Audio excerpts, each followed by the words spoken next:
Performance comes from inside, not outside. Success is not something you pursue. Success is something you develop. You can have more than you've got because you can become more than you are. Unless you change how you are, you'll always have what you've got. The major key to your better future is you.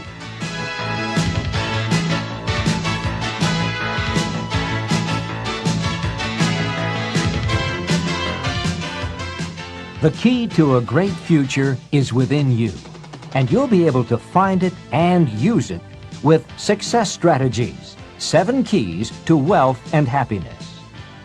These keys will help you unlock the door to success that faces every one of us. All we have to do is use the right combination of skills and knowledge. In this exciting program, Jim Rohn will help you find the way to achieve your goals in every area of your life. You don't have to sacrifice family and friends to gain wealth and professional prestige. You just have to have the right plan. And Jim will help you map out your personal path to success, just as he's helped companies around the world reach their goals. You'll benefit from his wisdom and knowledge, gathered in a more than 25-year study of behaviors that affect performance. Jim Rohn has first-hand experience of what these behavioral factors can do. His is the story of a small-town boy made good, very good. With the help of a wise mentor to whom he'll introduce you, Jim forged his way right to the top. He'll show you how you can do the same by implementing a few key strategies. In this program, you'll hear how to choose a lifetime of achievement instead of settling for one of mediocrity. You'll discover how to develop the critical advantages that lead to major accomplishments, and you'll learn how to get more satisfaction and enjoyment out of every area of your life, whether it's financial, personal, or professional.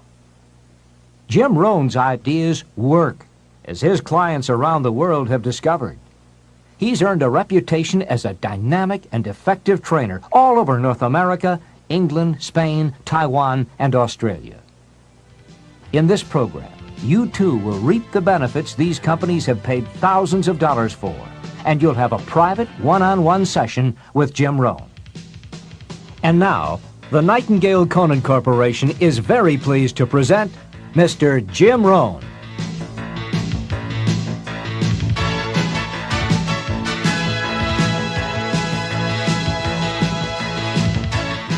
This is Jim Rohn.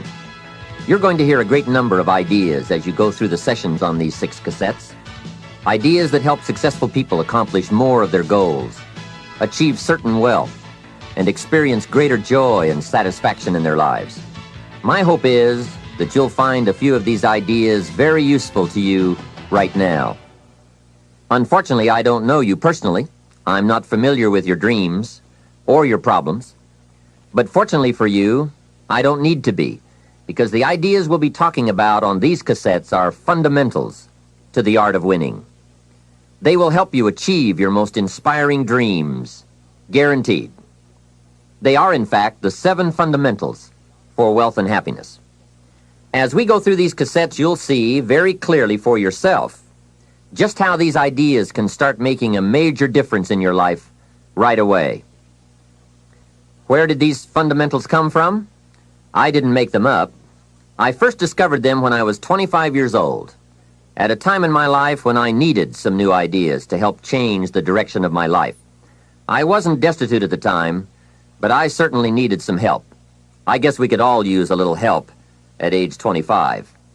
Let me take a minute to tell you how it happened. I had gotten off to a great start in life. I was raised in farm country in Idaho, a small community of about 5,000 people, not far from the Snake River, in the southwest corner of the state, a great place to grow up. In fact, my parents still live in this small farm community. My father is 82 years old, my mother 75, and they are still healthy and doing very well, as active now as they have ever been.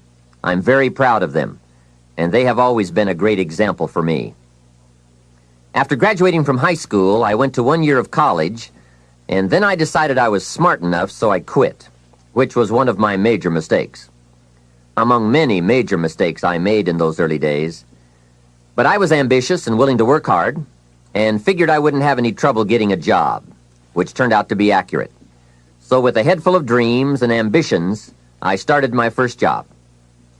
About 3 years later, I got married, made lots of promises, worked hard, and a couple of years later started a family. And at age 25, I started taking a new look at my life. My weekly paycheck amounted to the grand total of $57. I was far behind on my promises, behind on my bills, and discouraged. I was far from making the progress I thought I should have made. I was willing to work hard. That was not my problem. But it was clear that it was going to take more than hard work.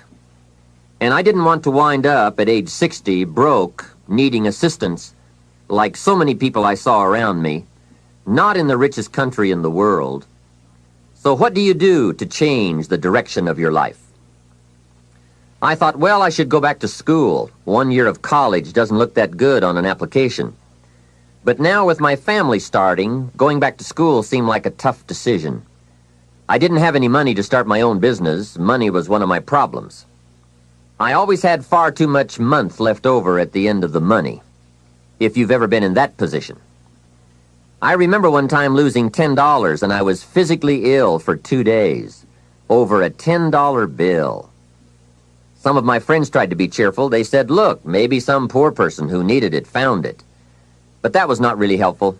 I must admit at that time in my life, benevolence had not yet seized me. I was the person who needed to find $10, not lose 10. So that's where I was at that time in my life, behind on my dreams, and constantly wondering what I could possibly do to change my life for the better. Well, at age 25, good fortune came my way. And many times it's difficult to explain good fortune. Why do unique things happen to you when they do? I don't know. Part of that is a mystery to me. However, my good fortune was meeting a man, a very unique and successful man. His name was Mr. Earl Schoaf. When I met him, I said to myself, I would give anything to be like him. I wonder what it would take. Well, to make a long story short, this very special gentleman took a liking to me, and a few months after I met him, he hired me, and I went to work for him. I spent the next 5 years working for him in several of his businesses, and then, unfortunately, he died. But I did get to spend 5 years with this remarkable man.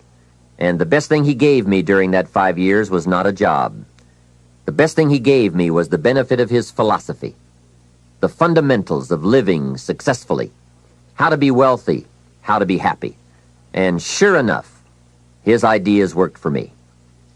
So I will always be grateful for meeting someone who made a difference in how my life worked out.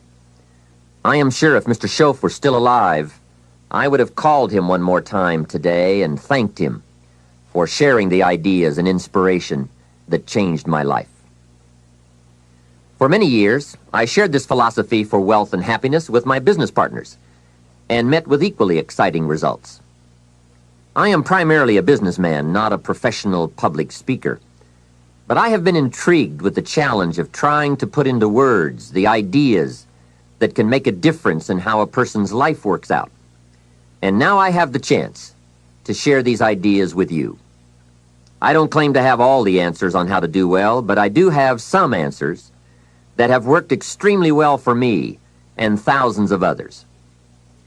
Take these ideas and edit them all you wish. You certainly don't have to buy everything any one person says. But give me a chance. If something sounds good, try it. If it doesn't make sense, discard it. Remember, don't be a follower, be a student. All the ideas we'll discuss in these cassette sessions will stem from a group of very important key concepts. I'd like to begin this session by briefly but clearly looking at each of them. These key words are very important for us to understand if we're to get maximum value from this program and add significantly to our wealth and happiness.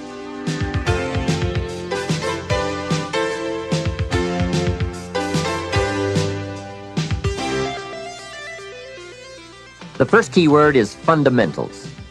What a most important word, fundamentals. This word calls attention to the primary issue in our quest for greater success. It is the key word in making our lives work well. Fundamentals. Those basics that build the foundation for accomplishment, productivity, success, and lifestyle. Fundamentals form the beginning, the basis, the reality from which everything else flows. And remember, there are no new fundamentals. Fundamentals are old, well established. Beware of someone who claims to have a new fundamental. That's like someone who claims to manufacture antiques. We would have to be suspicious, right? So fundamentals, basics, they are so very important to understand and consider and practice if you wish for the good life. And may I add here, make sure you don't go looking for the exotic answers to success. Success is a very basic process. It doesn't fall out of the sky. It doesn't have any mysteries, nor does it fall into the realm of the miraculous. Success is merely a natural result that comes from the consistent operation of the practical fundamentals. As someone wisely remarked, to be successful, you don't have to do extraordinary things. Just do ordinary things extraordinarily well. Mr. Schoaf, my teacher, gave me many great phrases I'll always remember. One of them was, there are always about a half dozen things that make 80% of the difference. What a key thought, a half dozen things. Whether we are working on our health, wealth, personal goals, or professional enterprise, the difference between our ultimate success or inevitable failure lies in the degree to which we are willing to seek out, study, and to go to work on those half dozen things. For a farmer to reap a plentiful harvest in the fall, for example, the major basics are fairly obvious. Soil, seed, water, sunshine, nourishment, and care. Each fundamental being equally in need of study and attention, for together they bring about the best chance for a successful harvest. A good question to ask before undertaking any project or setting any new objective, then, is what are the most important half dozen things that will make the major difference in how it works out? So whether the enterprise is art or architecture, music or sculpture, mathematics or sports, business or farming, success or lifestyle, it's the fundamentals that count. To understand them and to practice them is to take the first intelligent step toward accomplishing your objectives and living your dreams. The second key word for us to consider is wealth. Wealth is a word that brings about a wide variety of mental images, and that is part of my purpose in these cassettes, to provoke that wide variety of mental images, for that is where the dreams are, that is where the inspiration comes from, and that is where true incentive is born. The mystery and mixture of mental image, the stuff and the staff of life. Its right use, its constant use is the way to a life unique and a life abundant. Now, to one, wealth means having enough financial substance to be able to do whatever you wish to do with your life. To another, it may mean freedom from debt, freedom from the constant claim of obligation. To yet another, it means opportunity. And to many, wealth means $1 million. That's a unique word, millionaire. It rings of success, freedom, power, influence, pleasure, possibility, benevolence, and excitement. Not a bad mental image. Now we could talk of the wealth of experience, the wealth of friends, the wealth of love, the wealth of family, the wealth of culture. Wealth of many kinds. However, in this program, we are more specifically going to talk about wealth in the sense of financial freedom. Wealth that comes from the conversion of effort and enterprise into currency and equity. For each of us, the amount of money required to be wealthy will differ. But the dream for all of us, I'm sure, is the same. Freedom from financial pressure.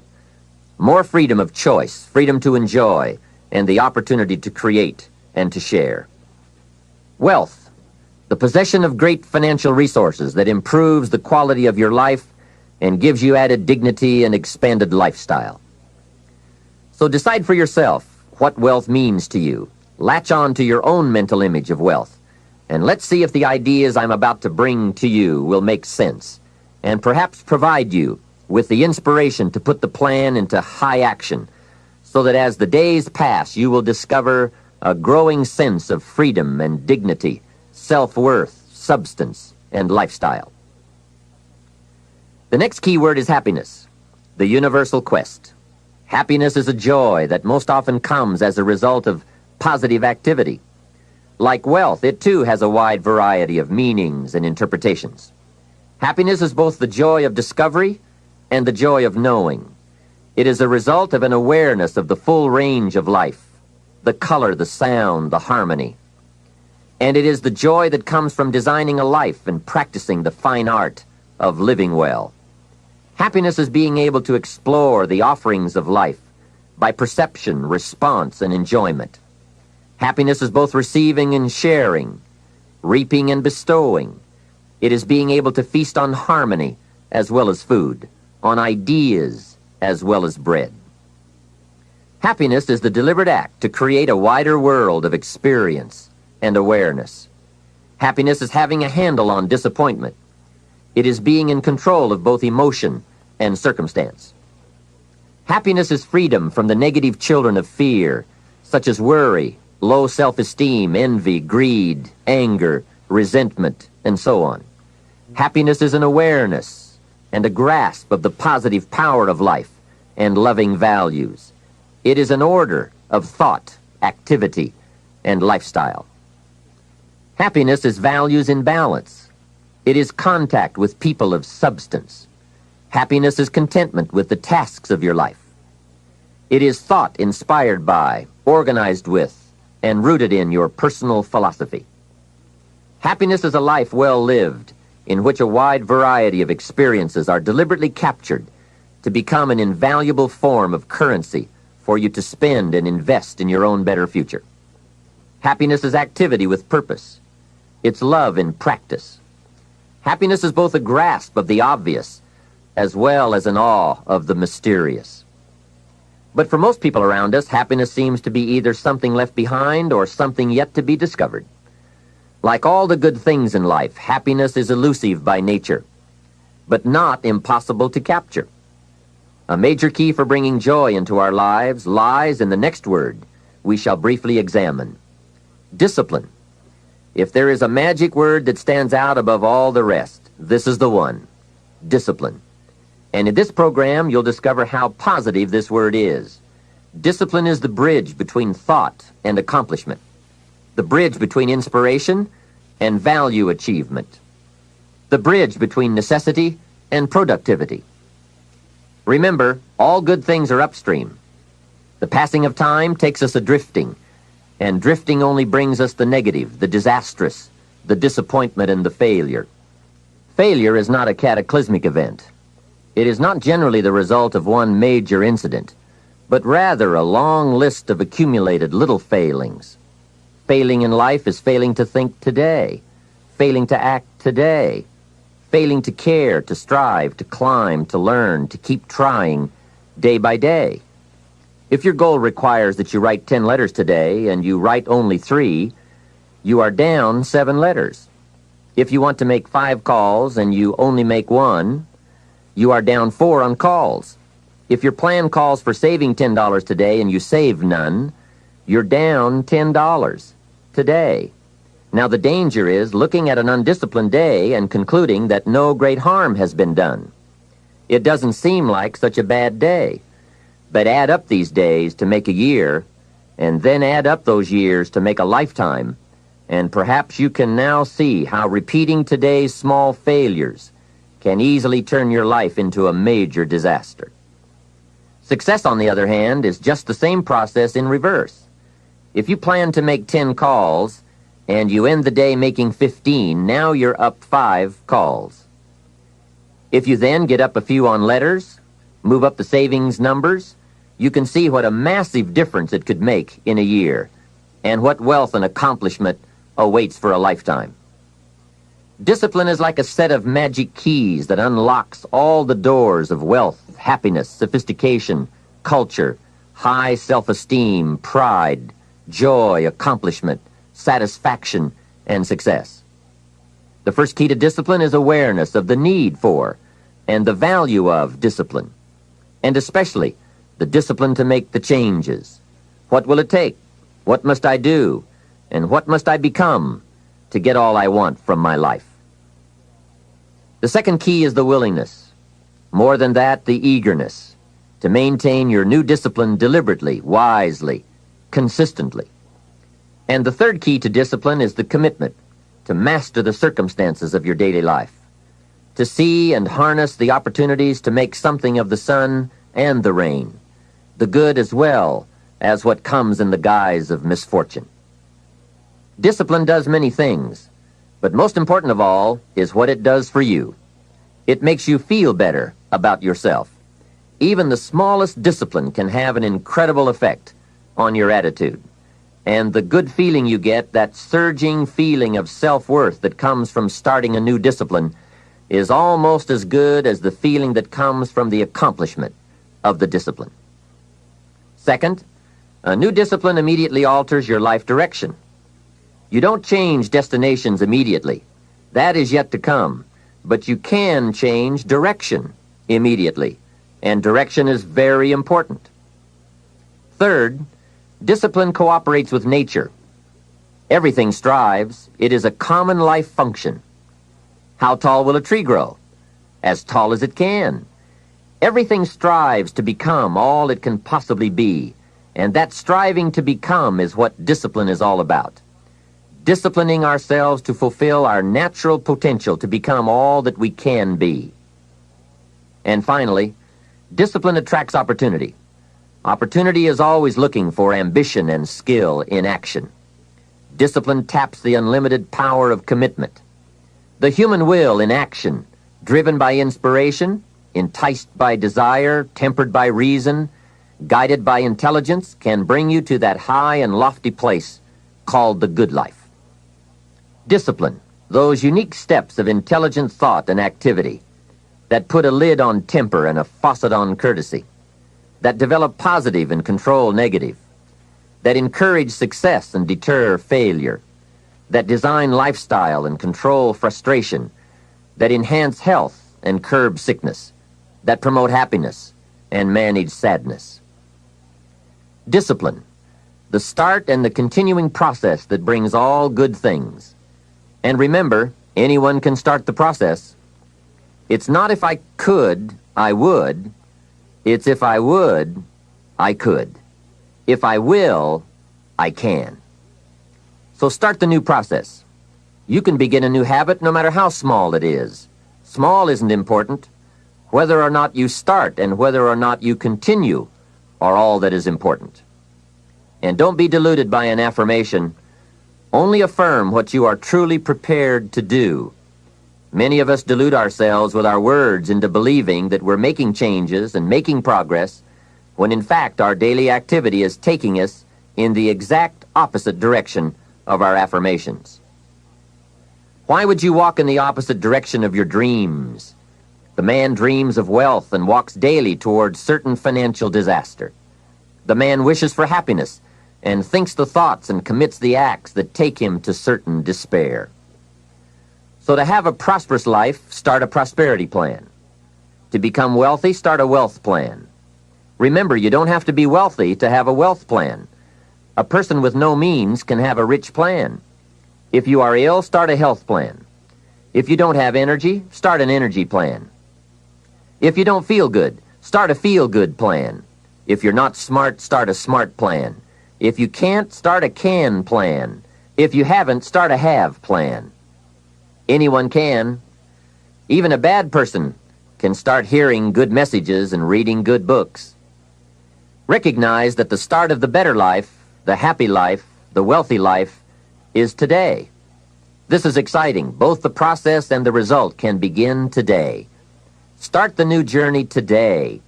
If you think of a new idea, today is the day to begin the discipline of putting that idea into action. Set this day up as a long, busy, exciting start for your new life. Get your first book for your new library today. Begin your new practice of setting goals today. Start clearing out a drawer of your new orderly desk Today. Start eating an apple a day on your new health plan. Today. Put some money in your new investment for fortune account. Today. Start reading with intensity for your new wealth of mind plan. Today. Write a postponed letter today. Make a delayed telephone call today. Pick up your camera and take a picture of something to start your new treasury of photographs today. Get some momentum going on your new commitment to the better life. See how many activities you can pile on in this first day. Go all out. Break away from the negative downward pull of gravity. Start the thrusters going. Prove to yourself that waiting is over, hoping is past, and that faith and action have now taken charge. It's a new day, a new beginning for your new life. With discipline, you can't believe the list of positive moves you can make in the first day of your new beginning. What have you got to lose? Only the despair and fear and guilt of the past. Only the dissatisfaction and unhappiness and lack of fulfillment of the past. Only the frustration and low self-esteem of the past.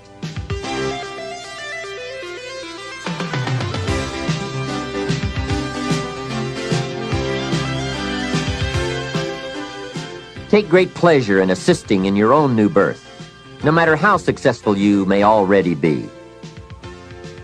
Now I offer you the next challenge. Make this new first day a part of the week of new beginnings. See how many things you can continue and start in this week of new beginnings. Then make it the first month of the new beginnings. Then the first year of the new beginning. By the time that first year is finished, you will never again be claimed by the past. Past habits, past influences, past regrets, or past failures. You are ready to, as the Bible phrase says, fly with the eagles. And you will have begun your certain journey toward the last key concept we'll discuss on this cassette. Success. Success is both a journey and a destination, isn't it? It is both the steady, measured progress toward a goal and the achievement of a goal.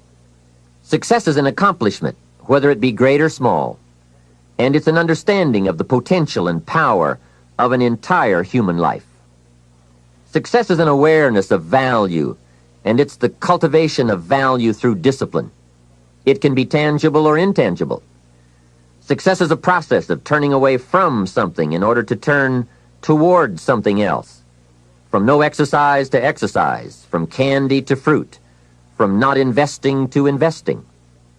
Success is responding to an invitation to change, to grow, to develop, to become, to move up to a better place with a better vantage point. But most of all, success is making your life what you want it to be, considering all the possibilities, considering all the examples. What do you want for your life? That is the big question. Remember, success is not a set of standards from our culture, but rather a collection of personal values, clearly defined and ultimately achieved. Success is your better life for you, the design you give it, the dreams you accomplish. Making your life what you want it to be for you, that is success. All right, with that overview of some of the key concepts we'll explore in this program, let's begin the further development of your success by looking at the art of properly selecting and setting goals. I think you'll hear a couple of thoughts you've never heard before. Of all the things that changed my life for the better most quickly, it was learning how to set goals. And mastering this unique process can have a powerful effect on your life too. One morning at breakfast, shortly after I met Mr. Schoaf, he asked me if he could see my current list of goals. He said, "Let me see your list of goals, and let's go over them and talk about them. Maybe that's the best way I can help you right now." And I said, "I don't have a list." He said, "Well, is it out in the car or at home somewhere?" I said, "No, sir. I don't have a list anywhere." He said, "Well, young man, that's where we better start." Then he added, "If you don't have a list of your goals, I can guess your bank balance within a few $100s. Which he did, and that got my attention. I said, "You mean that if I had a list of goals, that would change my bank balance?" He said, drastically. That day I became a student of how to set goals. And sure enough, when I learned how, my whole life changed. My income, my bank account, my personality, my lifestyle, my accomplishments. So I'd like to share with you the best I have learned and practiced on goal setting. First of all, I'd like to say that we are all affected by 5 factors. The first is environment. The second is events. The third is knowledge. The fourth is results. And the fifth, and often overlooked factor that affects our lives is our view of the future, our dreams. I won't get into all of these influences here, but let me concentrate on the fifth one, dreams. Of all these 5 influences, make sure your dreams are the greatest influence on your daily decisions and activities. Put another way, make sure that the greatest pull on you is the pull of the future. For your dreams to greatly influence you, for the future to pull you, your future must be well planned. There are 2 ways to face the future. One is with apprehension, the other with anticipation. Guess how many people face the future with apprehension? Why? They don't have it well designed. And without really thinking about it, they have probably bought someone else's view of how to live. You will face the future with anticipation when you have planned a future you can get excited about, when you have designed your future results in advance. In this way, the future will capture your imagination.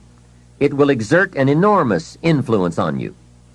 And to design your future, you must have goals. Well-defined goals are like a magnet. They pull you in their direction, and the better you have defined them, the better you have described them, the harder you work on them, the stronger they pull. And they pull you through all kinds of difficulties, too. Without goals, it is easy to let life deteriorate to the point where you're just making a living. It is not difficult to get trapped by economic necessity and settle for existence rather than substance. We all have a choice. We can either make a living or design a life. Mr. Shove said to me, I don't think your current bank balance is a true indicator of your level of intelligence. I was happy to hear that. He said, I think you have plenty of talent and ability, and that you're much smarter than your bank balance indicates. And that turned out to be true. I was much smarter. My question to him was, then why isn't my bank balance bigger? And he said, you don't have enough reasons for accomplishing great things. If you had enough reasons, you could do incredible things. You have enough intelligence, but not enough reasons. That's the key. If you had enough reasons. In my years of study, I've also discovered this. Reasons come first, and answers come second. Life has a strange way of hiding all the answers and disclosing them only to people who have been inspired to look for them, who have reasons to look for them. Put another way, when you know what you want, and you want it badly enough, you will find ways to get it.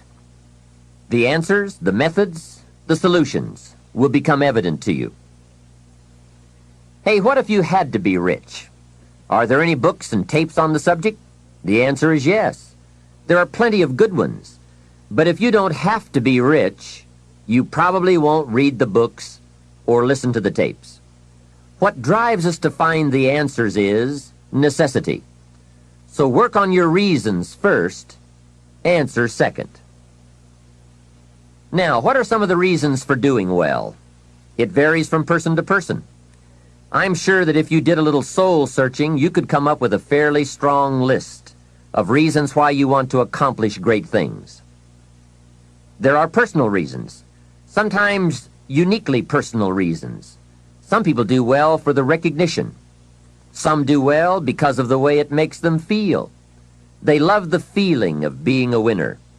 That's one of the best reasons. I have some millionaire friends who keep working 10 to 12 hours a day, making more millions.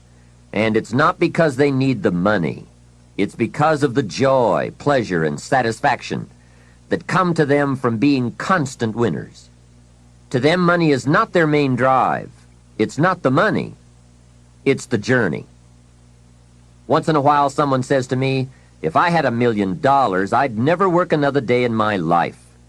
Hey, that's probably why the good Lord sees to it that he doesn't get his million.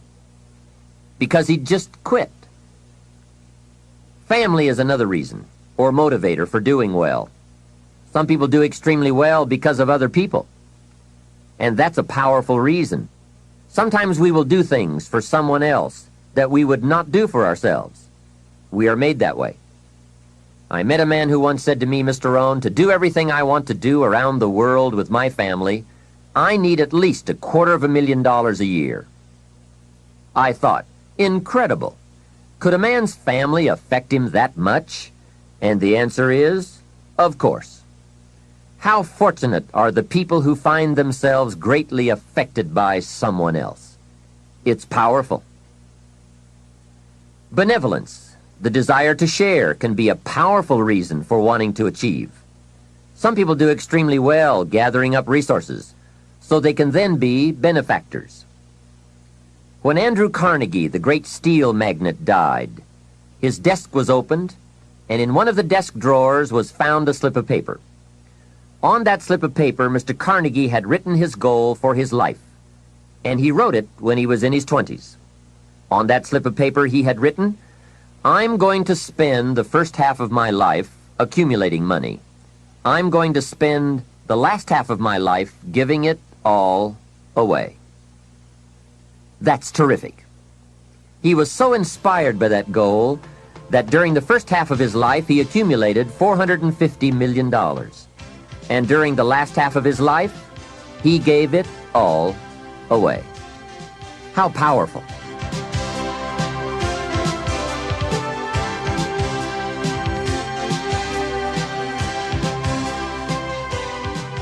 What has you turned on? What has you getting up early, hitting it hard all day and staying up late? What has you inspired? Next question, what's got you turned off? When I found the answers to those two questions, my life exploded into change. I finally found out what negative philosophy of life I had allowed to limit me and had me turned off, and I got that cured. Then I found a long enough list of reasons to turn me on, and once the lights went on for me, at age 25, they have never gone out. I've fallen out of the sky a few times, but I've never lost that drive to do something unique with my life. Now there's another list of reasons for doing well, called nitty-gritty. Those hard little reasons that can really affect your life. Sometimes it doesn't take much of a goal to start you in a brand new life direction. I now carry a few $100s in my money clip. It's only a few $100s, but the story behind why I do it reveals one of those reasons that greatly affected me. Just before I met Mr. Schoaf, I heard a knock at my door one day. When I opened it, there was a little girl selling Girl Scout cookies, and she gave me one of the finest sales presentations I've ever heard. A special deal, several flavors, and only $2, back when you could get a lot for $2. And with a big smile, she very politely asked me to buy. And I wanted to. Big problem. I didn't have $2. And to this day, I can still clearly remember the pain and the embarrassment. I was a father, I had been to college, I was working, and I didn't have $2. Now, since I didn't want to tell her that, I did what I thought was next best. I lied to her. I said, hey, I've already bought lots of Girl Scout cookies. I've still got plenty stacked in the house. Now, that wasn't true, but it seemed to get me off the hook for the moment. She said, that's wonderful, sir. Thank you very much. And she went away. After she had left, I closed the door, and that was the day I said, I don't want to live like this anymore. I've had it with being broke, and I've had it with lying. I've had it with being embarrassed over not having any money in my pocket. I promised myself that day that this would never happen again. I picked a day and an amount, and I said, I'll never carry less. It was one of those reasons that still affects my life after all these years. So I now carry a few $100s in my money clip. I do that for two reasons, I guess. One reason is the way it makes me feel. That special feeling of having plenty. Mr. Shove said to me, the first $500 you earn, put into your pocket, not in the bank. It feels much better in your pocket than it does in the bank. I've found that's true. But I also carry plenty in case I bump into another Girl Scout who's selling cookies. I'm ready. I remember walking out of the bank one day in Northern California where I lived at the time, and there were two little girls selling candy right outside the bank for some girls' organization. The first little girl walked up to me and said, "Mister, would you like to buy some candy?" I said, "I probably would. What kind is it?" She said, "It's almond roca." I said, "That's my favorite." She said, "Wonderful." I asked, "How much is it?" She said, "It's only $2. I thought, it couldn't be. Still $2 after all these years? I couldn't help remembering the Girl Scout and the cookies. I said, "How many boxes of that candy have you got?" She said, "I've got 5. And the other little girl standing there, she was selling candy too. I asked, "How many boxes do you have?" She said, "I've got 4. I said, "That's 9. I'll take them all." They said, "Really?" I said, "Yes. I've got some friends, so I'll pass some around." They got so excited, put all this candy together. I reached into my pocket and gave them $18. Now, when I've got the candy and they've got the money, that first little girl looks up and says, "Mister, you are really something." How about that? Can you imagine only spending $18 and having someone look at you in the face and say, "You are really something"? Now you know why I carry heavy. I'm not going to miss those chances anymore. It was a small goal, just a few $100s, but it had a big effect on my life. I have a dear friend, Robert Depew. Bobby used to be a school teacher in Lindsay, California, the olive capital. After he taught school for several years, he became a little weary of teaching and decided to get into sales.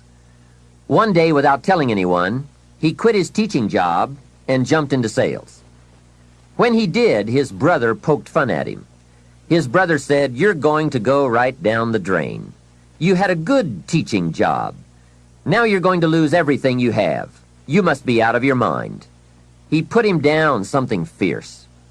Bobby said, "The way my brother acted made me so angry, I decided to get rich." Today, Robert happens to be one of my millionaire friends. The attainment of wealth is not just a matter of intelligence. Mostly, it's a matter of inspiration. So if you have strong enough inspiration, a strong enough reason, large or small, it can have an incredible influence on the direction of your life.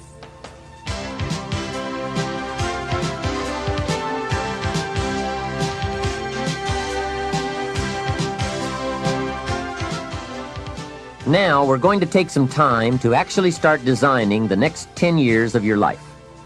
We're going to start setting your goals. Goal setting is one of the most important skills to develop if you want to design your future. I'm going to give you enough homework not only to keep you busy for the rest of your life, but also to help you create the kind of life you may have always dreamed about living, but never believed possible.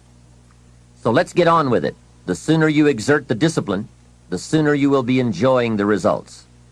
Once the results start to come, believe me, you won't mind the hard work and discipline it's going to take. Now, get a sheet of paper, and at the top of it, write the words, long-range goals. I'm going to ask you some questions, and I want you to jot down the answers. If you don't have paper and pen handy, follow along with me now anyway, just listening. Then, later, listen again when you can write down your ideas. After I've asked the questions, which is the first part of this exercise, you can stop the tape and work on your answers. All right, let's start this exercise. The basic question you are going to answer is, what do I want within the next 1 to 10 years?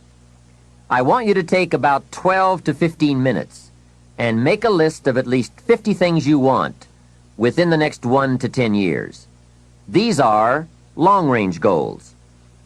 To help you get started with your list, consider these questions. What do I want to do? What do I want to see? What do I want to be? What do I want to have? Where do I want to go? And what would I like to share? Now, with these thought starter questions in mind, answer the basic question. What do I want within the next 1 to 10 years? See how many things you can write down. At this point, don't take the time to describe in detail everything you want. This is the time for you to let your thoughts pour, to write fast and to abbreviate. For example, if you just write down 380, you'll know what that means. You don't have to describe the color and the interior of the car. You'll do that later in this exercise. I want you now just to abbreviate and write fast. Make the list as long as you possibly can. Try to write down at least 50 items, 50 things you want within the next 1 to 10 years. These are long-range goals. Spend about 12 to 15 minutes on this. After you've completed your list, you're ready for the next part of the exercise. Go through your list, and next to the things you think you can accomplish or acquire a year from now, write a number 1. Next to the things you think it will take 3 years to realize, write a 3. Next to the things it will take 5 years to accomplish, write a 5. And next to the things it will take 10 years to accomplish, write a 10. Go through this list now to the best of your ability and say, that looks like it will take me about a year, or 3 years, or 5 years, or 10 years. Some big goals might be out there 10 years from now. Once you complete this part of the exercise, you might come to the conclusion that you need a lot more 3-year goals and less 1-year goals, for example, or that you need more 10-year goals. You see, while you're working on one goal, you must have something else in the planning stages. If you don't, what happened to some of the early Apollo astronauts could happen to you. After they came back from the moon, some of those astronauts experienced deep psychological and emotional problems. And the reason for that? Why, after you've been to the moon, now where do you go? That seemed to be the end, the finish. What later astronauts did was to make sure that they had major projects lined up after they returned from the moon trip. The way you enjoy life best is to wrap up one goal and start right on the next one. Don't linger too long at the table of success. The only way to enjoy another meal is to get hungry. Another thing to check for on your list is that you have included goals for each of these 3 important categories. First, make sure you've listed your economic goals. Your goals for income, profits, and productivity. Second, make certain your list includes material items you want. Tangibles, such as a home, a car, a boat, furniture, or jewelry. Don't attach the wrong importance to things, but they are important. Third, you'll want to include on your list goals for personal development. Write down all your personal development goals. Your goals to be more physically fit, to lose weight, to be more decisive, to be a more effective leader, to be a better communicator, to learn another language. Of course, there are other types of goals to consider: family goals, social goals, lifestyle goals. This is pretty heavy homework, but remember, whether or not you do your homework shows up in the marketplace as well as in the classroom. After you have determined which of your goals are 1 year, 3 year, 5 year, and 10 year, and after you've made certain your list includes economic goals, things, and personal development goals, I want you to go back to this list again. Now pick out the 4 most important 1-year goals, the 4 most important 3-year goals, the 4 most important 5-year goals, and the 4 most important 10-year goals. Those 16 goals will give you plenty of work for now. Get out some more paper, and in a brief paragraph, describe each goal. How high, how long, how much, what size, what model, what color, for example. Also describe why it is important to you. This is a process where you either talk yourself into it or talk yourself out of it, which is good. When you're unclear as to why something is important, usually you put only half-hearted effort into it. What you want is a powerful motivator, but the reason why you want it is an even more powerful motivator. It has greater pull. You may find that some of your goals you thought at first glance were important are not important after all. Do some reflecting, refining, and revising. The point is, right now, try to have approximately 4 1-year, 3-year, 5-year, and 10-year goals that you truly believe in, that inspire you, that you've sold yourself on. When these goals and the reasons you want to obtain them are each clearly described in a brief paragraph, transfer this information to a journal or some type of notebook that you can carry with you easily and refer to often. It's essential to set aside some time every week to review all of your goals, to rearrange them, redo them, restructure them, to add goals, or to tear up the whole list and start over. Goal setting is not something you do just once. It's a continual process. Also, you must constantly check your progress toward your goals. You don't want to fall too far behind on, or worse, lose sight of, your important goals. Now, just as important as your long-range goals are your short-range goals. Your goals for tomorrow, next week, next month, 6 months from now. These are goals you can accomplish within the next year, the immediate future. We call these goals confidence builders. When you work hard, burn the midnight oil, and accomplish these little things, it builds your confidence to go for your long-range goals. Write down in your notebook or journal all the little things you would like to have or accomplish in the next year. How you set up this list is up to you. You might want to break it down by week or by month. Set it up in whatever way works well for you.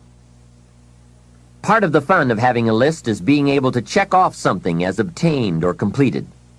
Every week, try to check off at least one thing on your list of short-term goals. And when you are able to check off something major, something on your list of long-range goals, celebrate. Make winning joyful. Congratulate yourself. It is very important to celebrate progress. We grow from two experiences. One is the joy of winning, and the other is the pain of losing. Here's what that also means. Make losing painful. Put it on yourself. If you set something up, fooled around, didn't pull it off, put it on yourself. And get around people who will help in this area. Hey, don't join an easy crowd. Go where the expectations are high, where the pressure to perform is high. It's how we grow. I'm certain that part of the reason why people let goal setting slide is because it is a lot of work. As I said, you'll be constantly revising your lists of short-range and long-range goals, rearranging them, refining them, redesigning them, establishing different priorities, adding new goals, perhaps deleting others. It's interesting that so many people work hard on their jobs, but they don't work hard on their futures. They let that slide. Some people live such mediocre lives that at the end of the day, they don't know whether they're winning or losing. They just go through life with their fingers crossed. I know most people don't make definite plans, but don't let that be you. The guy says, well, you work where I work, but the time you get home, it's late. You've got to have a bite to eat, watch a little TV, and get to bed. You can't sit up half of the night and plan.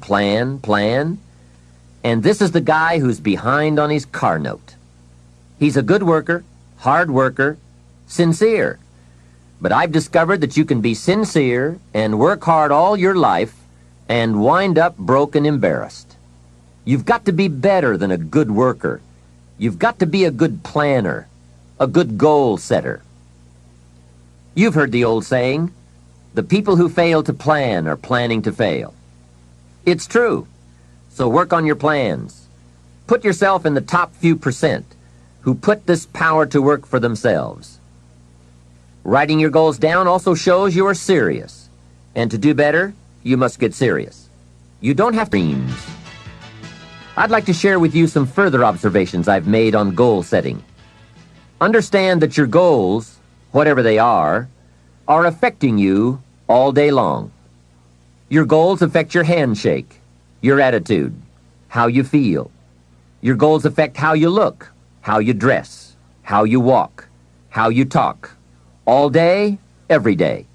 Your personality, conversation, activity, it's all affected by your goals. I asked a man one time, "What are your goals for this month?" And he said, "If I could just scrape up enough money to pay these lousy bills."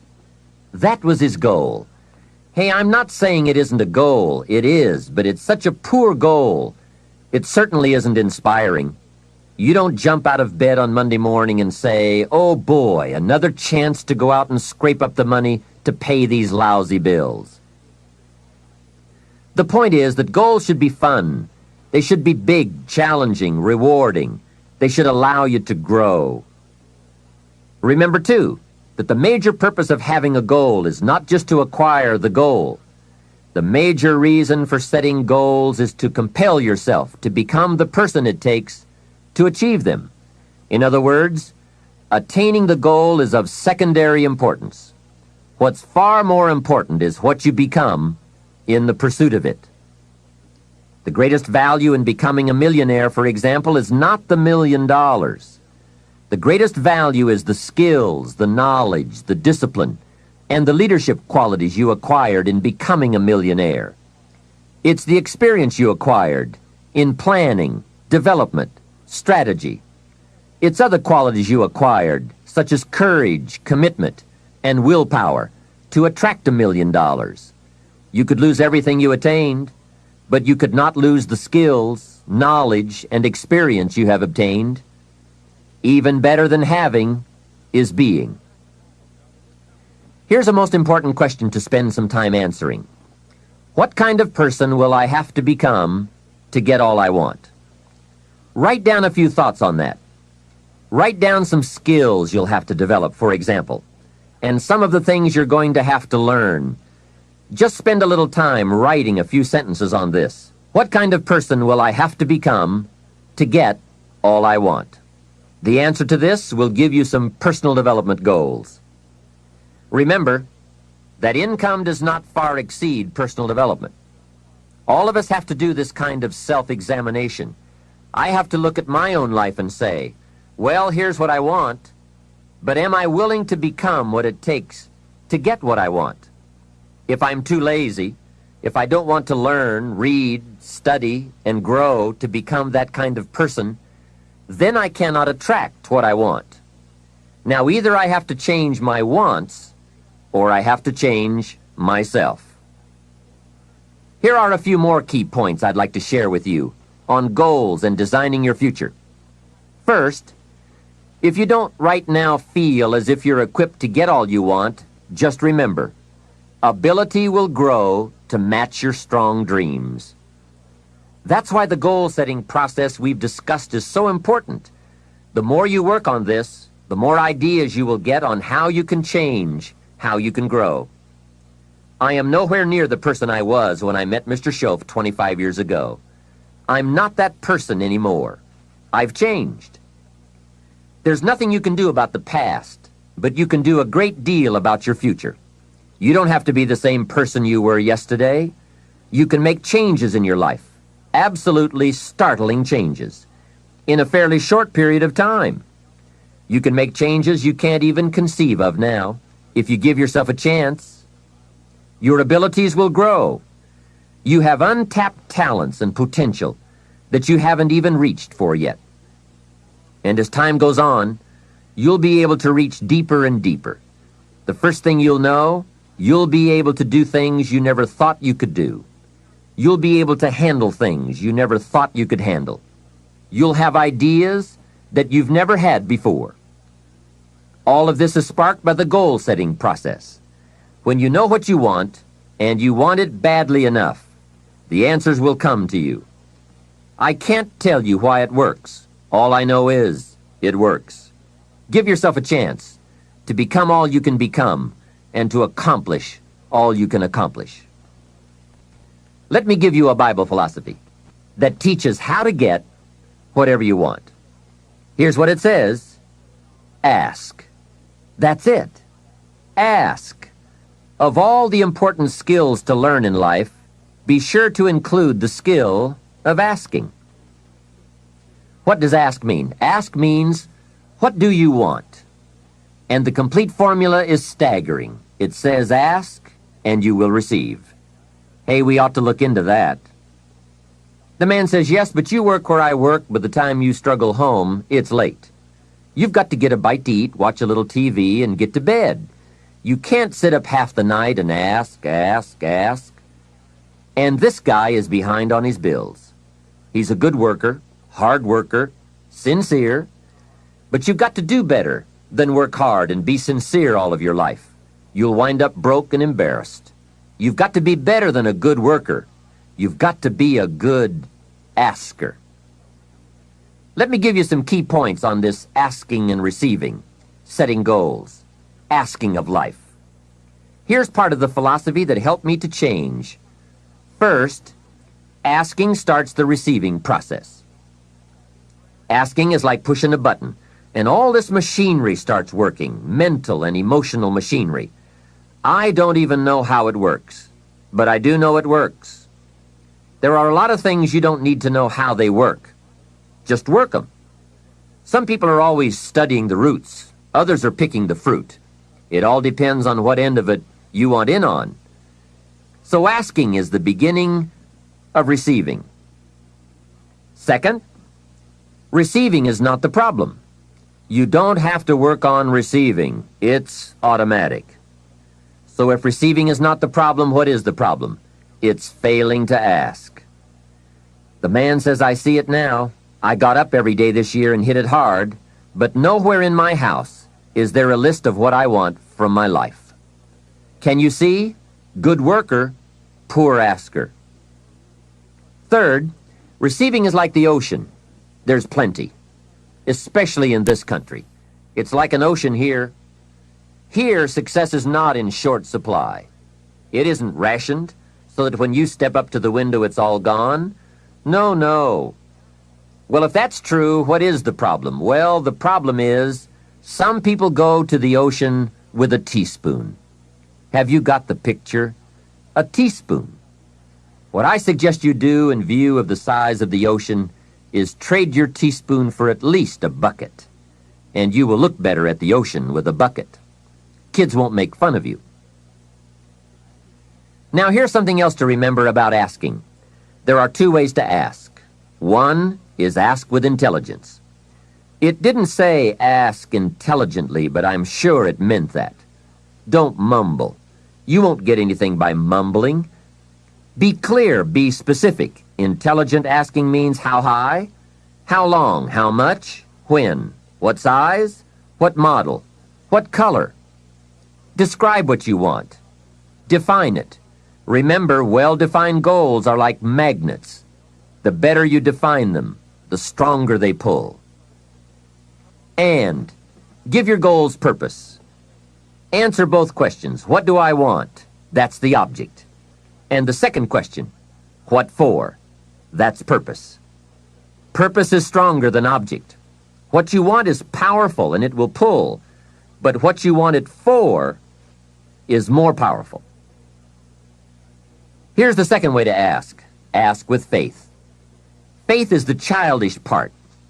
It means believe you can get what you want like a child, not an adult. Many adults are too skeptical. They've lost that wonderful childlike faith and trust. Don't let that happen to you. Believe in, have faith in yourself and your goals. And get excited like a child. Childlike enthusiasm. Nothing can beat it. Kids think they can do anything. How exciting.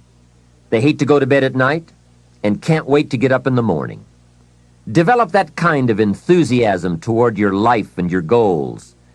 And be curious like a child. Kids can ask 1,000 questions. Just when you think they're finished, they come up with 1,000 more. They'll drive you to the brink. But it's really a virtue. Have plenty of curiosity. Ask questions. That's how you learn. Another fringe benefit of setting goals is what it does for your ability to manage your time effectively. This is no small thing. We'll look at time management in detail in a later session, but now, while we're talking about goals, I'd like to share a few. And here's a good question to constantly ask. Is this a major or a minor? By asking that question, you will reduce the amazingly natural tendency to spend major time on minor things. In sales training, we are taught that major time is the time spent in the presence of the prospect, while minor time is the time spent on the way to the prospect. If you're not careful, you will spend more time on the way to than in the presence of. So in sales we teach, don't go across town till you've gone across the street. Wouldn't it be wise to make an evaluation if you're in sales and ask, how much time am I spending in the presence of, and how much time on the way to? Majors and minors. What a great discipline to exercise. It also reads, don't spend minor time on major things. It's easy to get values mixed up. The man spends 3 hours watching television and only 30 minutes playing with his kids. Something is probably out of line there, right? It also reads, don't spend major money on minor things. If you spend more on candy than on audio cassettes like this, or books, that would be foolish, right? Here is a great goal-achieving tip. Don't mistake movement for achievement. It's possible to be busy all day, come home exhausted, and only then realize that very little of your day consisted of productive activities in the pursuit of your goals. Don't get faked out by being busy. The man says, I've been going hard all day. I've really put in the hours and the effort. But here's the major question. Doing what? It isn't going hard all day that counts. It's the doing what, the value that counts. Another essential is concentration. This is one of those difficult things, especially in a society where there are so many voices asking for our attention. The television voices, the radio voices, your family voices, the friends' voices, social voices, business voices, advertising, commercials. Isn't it amazing? You can turn off the television and the commercials keep running. How do you turn them off in your mind? That is the challenge to be mastered. The best use of time comes from putting plenty of value in it, and concentration means you take that challenge seriously. It's called careful investment for maximum results. Concentration. The big sports stars will tell you the cost of not concentrating. Just a little slip of concentration, and they put one by your feet. And there goes first place, and maybe the big money. So writing a letter, concentrate. Making a call, having a conversation. Trying to solve a problem, concentrate. You won't believe the effect this will have on your life. Now, there is a time to let your mind wander, but it's a time you designate specifically for that purpose. At that appointed time, you can go off for that walk on the beach or that drive to the mountains, away from business. Let the breezes blow and your mind soar. Do some dreaming. That's healthy. But do it at that pre-planned time. At all other tasks, concentrate. Another aspect of managing goals and time is constant review. There's just no way to keep on target with your priorities without this. Whether it's business goals, personal goals, family goals, or investment goals, they must all be reviewed to see if you are on track, which is all the more reason for writing them down. Careful goal setting could be the time management answer you've been looking for. Goals well defined and well described and well thought out make us look carefully at the time we have and how to get the most from it to make all of our dreams come true. The answers to do better come from the necessity to do better. You will undoubtedly be amazed at the ideas you can come up with for the use of your time when goals and purpose have you stimulated to the maximum. Now there is a last main point to consider. You won't get everything you want. What a statement to make after studying how to get whatever you want. But you won't get everything you want, and the reason is, it's not that kind of planet. Sometimes it's going to hail on your crop and rain on your parade. I'm sure you are very well aware of this. But in my opinion, if you work the system I've just shared with you, you will get more than plenty.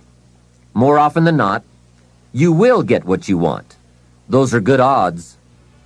There's no telling what you can do when you get inspired by results in advance. There's no telling what you can accomplish when you have goals and you believe in them. Just try this system for 90 days. Just try it. It may work even better for you than it has for me. I wish that for you. The fundamental process of knowing what information you need and gathering it is one of the keys to living the good life. Some of the best advice Mr. Schoaf gave me in those early years was why and how to study. That's a key word for life change, study.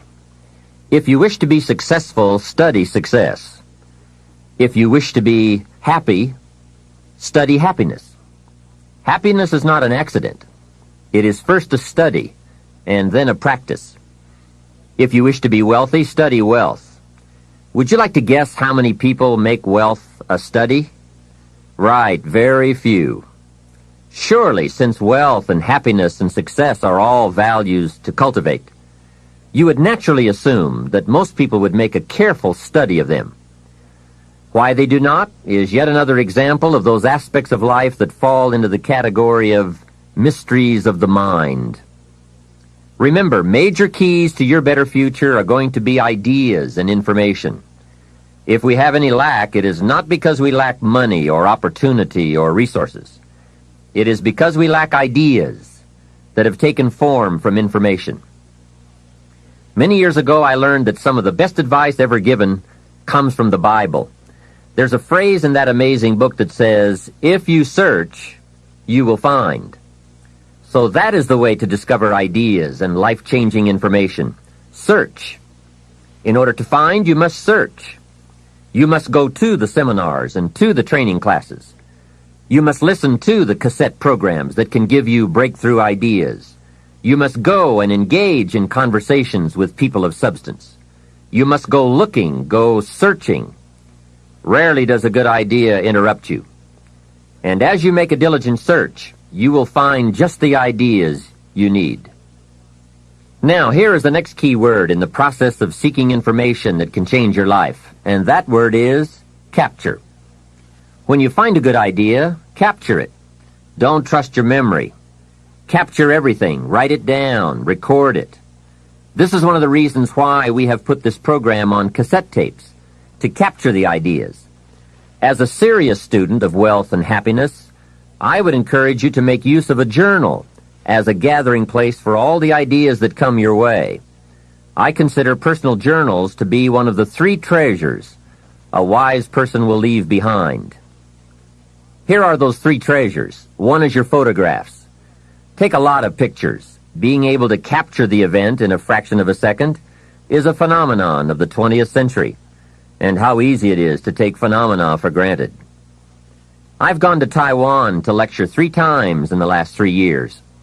On my last trip, there were about 1,000 people in attendance for a weekend seminar. Now, if there were 1,000 people in the room, guess how many cameras were also in the room? Right, 1,000. Everyone brings a camera to capture all the events and the people, new friends, new experiences. I spend a big part of my time having my picture taken with everyone. Have you ever looked at the pictures a couple of generations back? Unfortunately, there are only a handful. But wouldn't it be great if there were hundreds of pictures to tell the whole story? So make sure you leave behind your whole story in your treasure of pictures. The next treasure to leave behind is your library. All the books you have chosen. Books well read, well underlined, with notes and observations and reflections you have written in the margins. The books that have helped shape your philosophy and the values of your life. That is a treasure, your library. And your listening library, too. All these terrific cassettes. They are a treasure. The third treasure to leave behind is perhaps the most important. And that is your journals, containing all the ideas you have captured in your lifetime. Business ideas, social ideas, culture ideas, investment ideas, lifestyle ideas. Can you imagine the value these journals would have? They will certainly be more valuable to leave behind to your children than your couch. So, get serious about your search for information and ideas, and about leaving that information behind for future generations. Here is the next key word for expanding your life for the better. That word is review.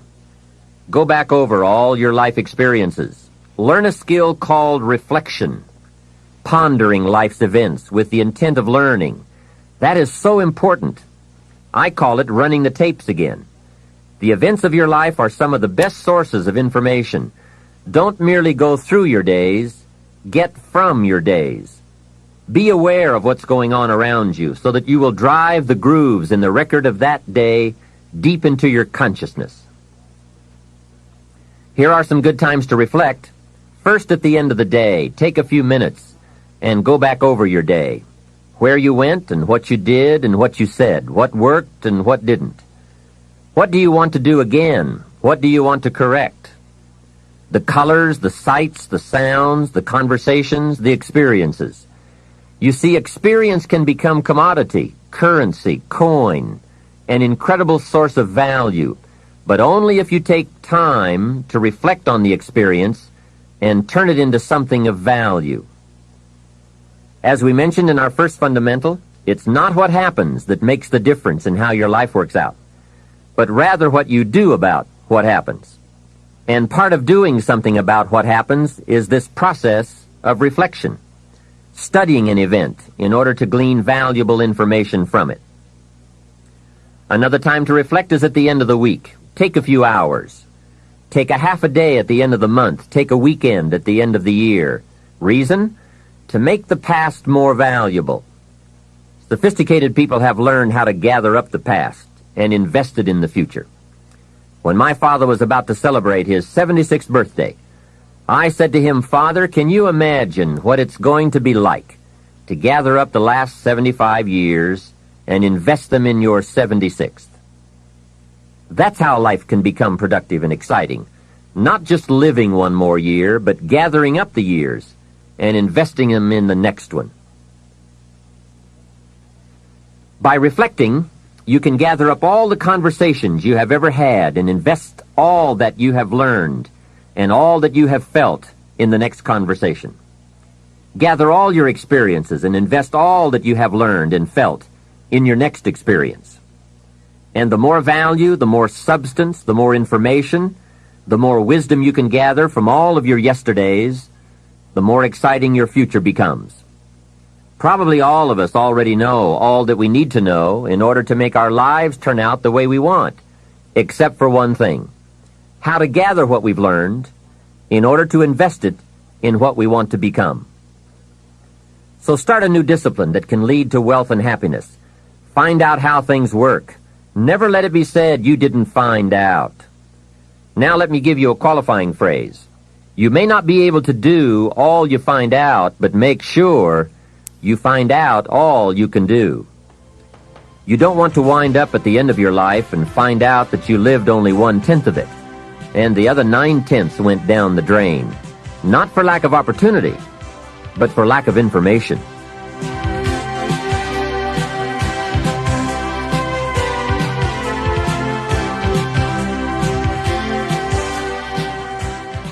Let me share with you two of the best sources of information available. First, as we have mentioned, learn from your own experiences. Become a good student of your own life. It's the information you are most familiar with and feel the strongest about. So make your own life one of your most important studies. And in studying your own life, be sure to study the negative as well as the positive, your failures as well as your successes. Our so-called failures serve us well when they teach us valuable information. They're frequently better teachers than our successes. One of the ways we learn how to do something right is simply by doing it wrong. Doing it wrong is a great school for learning. Now I would suggest that you not take too long. If you've done it wrong for 10 years, I wouldn't suggest another 10. But what a close at hand and emotionally impactful way to learn from your own experiences. When I met Mr. Schoaf, I had been working 6 years. I started when I was 19, and when I met him, I was 25. He said to me, "Mr. Rohn, you have been working now for 6 years. How are you doing?" I said, "Not very well." He said, "Then I suggest you not do that anymore." 6 years is long enough to operate the wrong plan. Next he asked, "How much money have you saved in the last 6 years?" I said, "Not any." He said, "Who sold you on that plan 6 years ago?" What a fantastic question. Where did I get my present plan that wasn't working well? Hey, everyone has bought someone's plan. The question is, whose? Whose plan have you bought? Now, those initial confrontations as you come to grips with your own past experiences may be a little painful at first, especially if you have made as many errors as I did. But think of the progress you can make when you have finally confronted those errors by becoming a better student of your own life. Now, the next way to learn is from other people's experiences. And remember, you can learn from other people whether they have done it right or wrong. You can learn from negative as well as positive. The Bible is such a great book because it is a collection of human stories on both sides of the ledger. One list of human stories is called examples. Do what these people did. And the other list of human stories is called warnings. Don't do what these clods did. What a wealth of information. What to do and what not to do. I think it also means, however, that if your story ever gets in somebody's book, make sure they use it as an example, not a warning. There are 3 ways to learn from other people. The first is to listen to the cassettes and read the books by and about people who've accomplished great things. All the successful people I know and work with around the world are good readers. They just read. They are so curious that they are driven to read because they just have to know. It is one of the things they all have in common. Here's a good phrase: all leaders are readers. And they use cassette programs too, especially while they're in the car or during other times when they can't read. Cassettes can help all of us easily pick up new ideas and new skills. Did you know there are cassettes and books on how to be stronger, more decisive, a better speaker, a more effective leader, have a better effect on other people, become more loving, develop personality, get rich, develop influence, become sophisticated, and people don't use them? How would you explain that? Did you know that hundreds of successful people have written their stories in books and told how they did it on cassettes like this, and people don't want to listen? How would you explain that? The guy's busy, I guess. He says, well, yeah, if you worked where I work, by the time you struggle home, it's late. You've got to have a bite to eat, watch a little TV, and get to bed. You can't stay up half the night and read. And this is the guy that's behind on his bills. He's a good worker, hard worker, sincere. But remember, you can be sincere and work hard all your life and wind up broke, confused, and embarrassed. You've got to be better than a good worker. You've got to be a good reader, a good listener. At least he could hear a good cassette on the way home, right? Now, you don't have to read or listen to educational cassettes half the night. Although if you're broke, it's a good place to start. But here is all I ask, just 30 minutes a day. That's all. Stretch it to an hour if you can, but at least 30 minutes. Half rich isn't bad. 30 minutes. Hear or read something challenging, something instructional, at least 30 minutes a day. And here's the next key. Every day. Don't miss. Miss a meal, but not your 30 minutes. Hey, you can get along without some meals, but you can't get along without some ideas, examples, and inspiration. There's a Bible phrase that says, humans cannot live on bread alone, or food alone. It says the next most important thing to bread is words. Words nourish the mind. Words nourish the soul. Humans have to have food and words to be healthy and prosperous. Make sure you have a good diet of words every day. I told my staff one day, some people read so little they have rickets of the mind.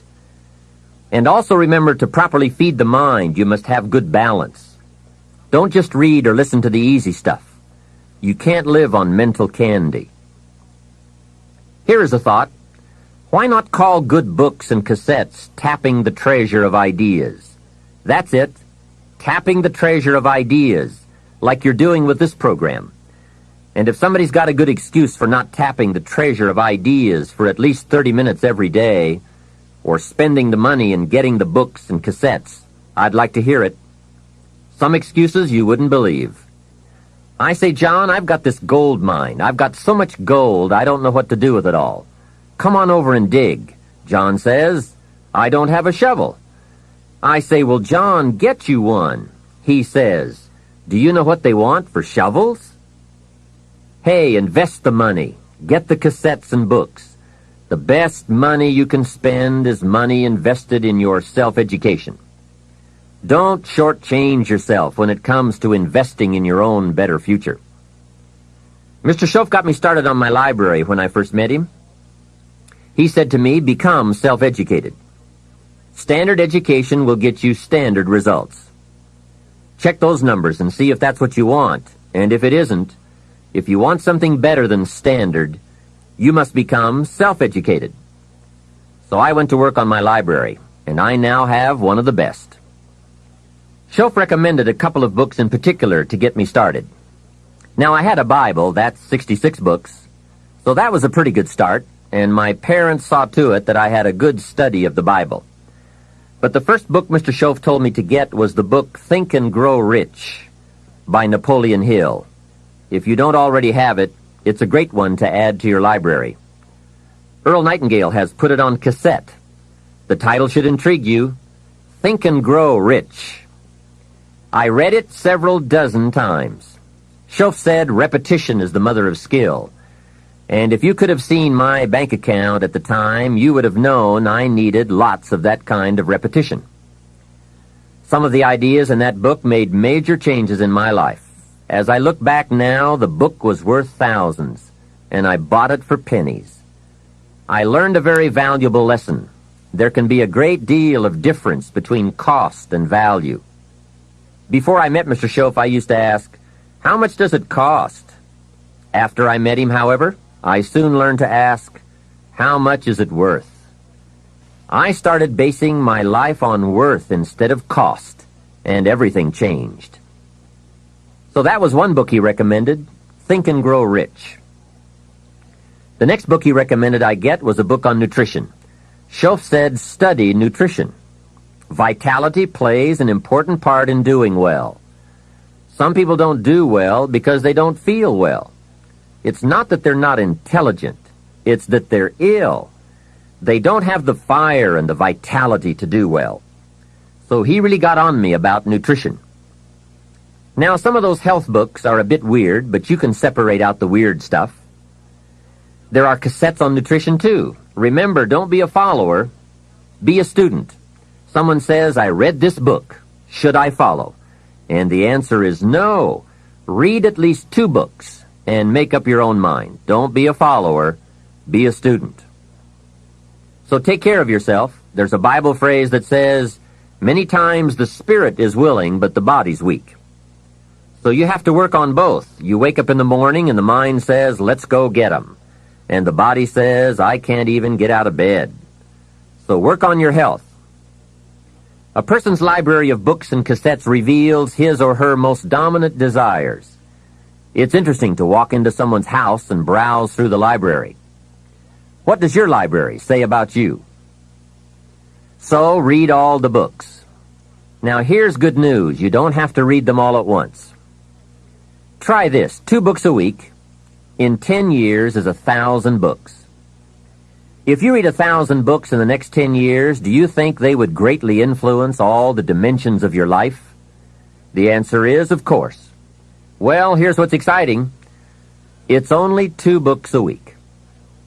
However, I would suggest if you haven't read 2 books a week for the last 10 years, you are about 1,000 books behind.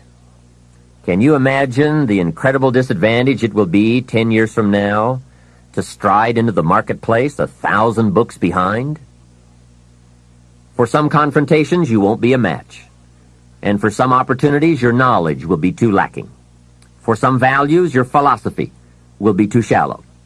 Missing skills, missing knowledge, missing insights, missing values, missing lifestyle. It could happen if you don't read the books. Remember, the book you don't read won't help. You can't read too many books, but you can read too few. Now, the next way to learn from others is to listen. Become a great listener. Get around successful people and listen. Listen to what they say, and listen to how they say it. There is something to be said for style as well as content. And never has listening to successful people been easier or less costly than it is today. With cassettes like the one you're listening to now, you can own cassette programs by and about the most successful people in any field. And you can listen to their ideas while you do something else. While driving your car, exercising, getting dressed in the morning, anytime. Listen over and over again until their ideas become your ideas, their inspiration, your inspiration. A lot of the books you're anxious to read, such as Think and Grow Rich, have been condensed and narrated on cassette. Your cassette library of great authors and ideas can be the investment with the greatest return of all. Great cassettes will do more than teach you great ideas. They'll also remind you of the important things you already know but sometimes forget. They'll lift your spirit. They'll keep your mind on what's important, on your goal and how you can achieve it. And what a modest investment for the seeds of fortune. Ideas well written, well spoken, well received, well learned, and well invested can be your driving life force for wealth and happiness. Here's another way to succeed by listening. Choose a really successful person and take him or her out to dinner and listen. Ask questions and listen. If a man is poor, he can really help himself by taking a rich person out to dinner and listening. Spend $50, $60, $80, or $100. Go for the full 9 courses. Start with the hors d'oeuvres. Ask questions. The salad takes 15 minutes. Keep the conversation going. The biggest steak in town takes 45 minutes. Keep it rolling. Ask more questions. Pour on the dessert. Stretch the meal about 2 hours. See, if you get someone successful to eat and talk for 2 hours, he or she may drop ideas in your lap that could change your life. Multiply your income by 2, by 3, by 5. But you're right. Poor people don't usually take rich people out to dinner. That's the problem. The man says if he's rich, let him buy his own dinner. I'm not coming up with any money. And besides, if you worked where I work, by the time you struggle home, it's late. You've got to have a bite to eat, watch a little TV, and get to bed. You can't spend all that time trying to find a rich man to feed. And this man's behind on his installment payments. Behind. He's a good worker, hard worker, sincere. But remember, you can work hard and be sincere all your life and wind up broke and unhappy. You've got to be better than a good worker. You've got to be a good listener. The third way to learn from others is to observe. Watch what successful people do. Here's why. Success leaves clues. Watch how the man shakes hands. People who do well do certain things over and over and over. And if you're clever, you can pick them up. Don't miss anything that could help you change your life for the better. Be a careful observer.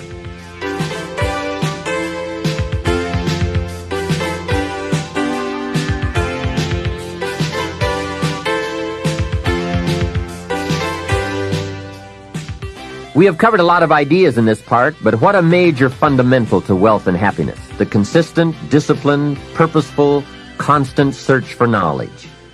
It's where the life-changing ideas are. Pursue it with high expectations.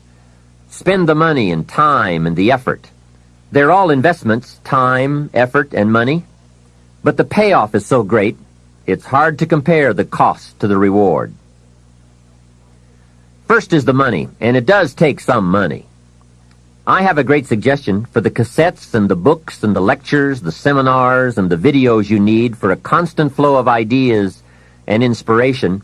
Set up an educational fund. Take a portion of your income each month and set it aside to invest in all the means of the search for knowledge. Remember, the best money spent is the money spent to cultivate the genius of your own mind and spirit. Make sure you don't spend more for accommodation than you do for education. The money, small price. The promise, unlimited potential. Next is the time. That is a valuable expenditure. I understand that. To ask people for their money, that's one thing, but to ask them for their time, that's a major request. But I don't know any shortcuts to this. It takes time, precious time. The time you spend is that much less time you have to spend. You can get more money, but you can't get more time. However, life has a unique way of rewarding high investment with high return. This major investment you're making now, listening, could be that small fine-tuning you need for major accomplishment. And last, the investment in effort. There is a great deal of difference in casual listening and serious listening. Listening to know, listening to learn, listening that opens up the whole mental and spiritual process is truly an investment in effort. Bringing heavy attention to bear, that takes effort. A mental rifle shot to strike the idea target. That takes a great deal of concentrated effort. However, this effort, high-gear mental machinery, is the effort investment that opens the floodgates where ideas can work their magic for you in the marketplace. So, I do not hesitate to ask you to spend in deliberate, consistent fashion the money and the time and the effort. It's an investment that turns on the lights, opens the windows, sharpens the focus, and starts turning wishes into pride and product, wealth, and happiness. Of all the assignments Mr. Schoaf gave me in those early days when we were working together, personal development was probably my most challenging. Some things he taught me I caught on to right away, and some things took longer than I want to admit. This one I've been working on all these years, and I'm certainly not finished. I guess it is a lifetime project, seeing what you can become. Personal development is truly the key to the good life. You see, what you become is far more important than what you get. The most important question to ask on the job is not, what am I getting? The most important question is, what am I becoming? However, it is also true that what you become directly influences what you get. Most of what we have attracted by the person we have become. So here's the great challenge of life. You can have more than you've got because you can become more than you are. That is the great focus of attention for life change. Now, on the other side of the coin it reads, unless you change how you are, you'll always have what you've got. I've discovered that income does not usually exceed personal development. Sometimes income takes a lucky jump, but unless you keep growing out where it is, it will usually come back where you are. If someone hands you $1 million, best you become a millionaire quickly, so you can keep the money. Life has strange ways. A very rich man once said, if you took all the money in the world and divided it equally among everybody, it would soon all be back in the same pockets. I guess it is hard to keep what you haven't attracted by your own personal development. Personal development, how important. Remember, the major key to your better future is you. That's a sentence with a lot of value. I suggest you put it up somewhere for a while where you can see it every day, just to remind you as you put your day together. I call it the silent seminar. The major key to your better future is you. For a share of my life, I didn't understand the importance of that phrase. Among a lot of things I didn't understand back in those early days. Back then, some things used to puzzle me. I used to wonder why two people could work for the same company and one make twice as much money. Why would one person be paid $2,000 a month and the other person 4,000 if it was the same company, same product, same service, same training, same weather, same traffic. Maybe they were the same age and went to the same school. Wouldn't that be a puzzle? Why would one person do twice as well? Speaking economically, I know there are many ways to do well, but in this narrow area called compensation, what is the difference? What is the difference between 2,000 and 4,000 a month? And I don't mean 2,000. I could figure that out. Well, back then I tried to figure it out best I could. I thought time makes some of the difference. Some people do better because they have more time. I used to say, Harold ought to do well. He's got a lot of time. If I had all of Harold's time, I could do well. Now, that's got to be dumb, right? You can't get someone else's time. A man once said to me, if I had some extra time, I could make some extra money. I said, then you have to forget it. There isn't any more time. Where would you find any? Hey, when the clock strikes 12 midnight, that's about it. It's over. There isn't any more time. If you insist on finding more than 24 hours a day, they will come and take you away. So if we can't get more time, what could we get that would make the difference in economic results? And the answer is value. Value makes the difference. You can't get more time, but you can become more valuable. So value makes a major difference in how much money you earn. Now, here's a primary lesson in economics. We get paid for value.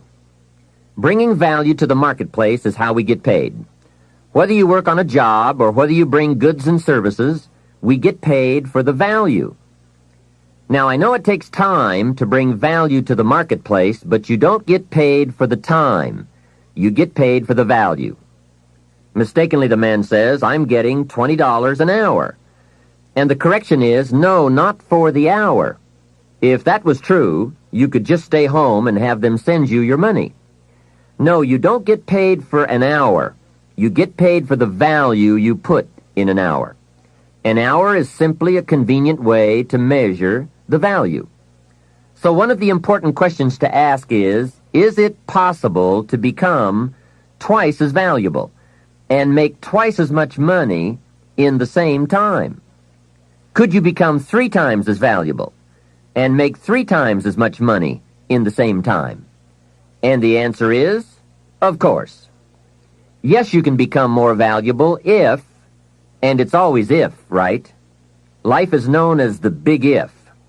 Harry Truman once said, life is iffy. How true. And here's the big if we are going to consider. It's possible to earn 2 or 3 or more times as much money in the same amount of time if you go to work primarily on yourself. And that's what we're considering in this session, learning to work primarily on ourselves. Mr. Schoaf put it to me this way when I first met him. He said, Mr. Rohn, if you wish to be wealthy and happy, learn this lesson well. He said, learn to work harder on yourself than you do on your job. When he said that, I suddenly understood why I was broke. I was a hard worker on my job. If anyone would have asked me at age 25, Mr. Rohn, are you a hard worker? I would have said, yes, I'm a hard worker. Check my record. And that was true. I was a hard worker. But see, that was my problem. I was working hard on my job, but I wasn't working hard on myself. And that was the main reason for my lack of progress. See, it's easy to get faked out.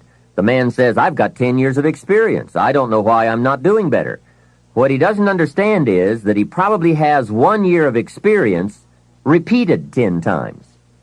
He grew pretty well that first year, and then he just did that first year 9 more times. He didn't keep growing. Some people look for more money, but they look for it in the wrong direction. The man says, I need more money. I'm going to go to work on my boss. Hey, I found out bosses are notorious. They don't play fast and loose with the company till. I've never seen a boss get excited and triple somebody's wages. They don't behave in such an irrational manner. So that's not it. Some people say I'll strike for more. Well, the problem with that is, once you start, you'll always have to strike. And I'll tell you what you get by demand. Little bitty pieces. Barely enough. And now inflation beats that approach, right? Inflation will usually equal or exceed a small wage increase, especially after taxes. Forget the little increases that just let you get by. Hey, you can get by with a crust of bread and a pair of shoes. But in this program, we are talking big success, not just getting by. The guy in sales says, I know what I'll do. I'll get me some of those sales books that teach the tricky sales. I'll put it on my prospects, dazzle them with my sales footwork, grab their money before they know what's happened. Well, you can try that, but my experience shows you wind up at the bottom of the economic ladder, not the top. See, it's not what you get by tricks that counts. It's not what you get by demand. It's what you get by performance that counts. And I found this out. Performance comes from inside, not outside. For the first part of my life, I was looking for the answers outside before I finally discovered they were inside. Success is not something you pursue. Success is something you develop. People are often asking me, how do you develop an above-average income? And the answer is, become an above-average person. Develop an above-average handshake. Some people want to be successful, and they don't even work on their handshake. As easy as that would be to get started on, they let it slide. They don't understand. Develop an above-average smile. Develop an above-average intelligence. Develop an above-average interest in other people. Develop an above-average intensity to win. See, that will change everything.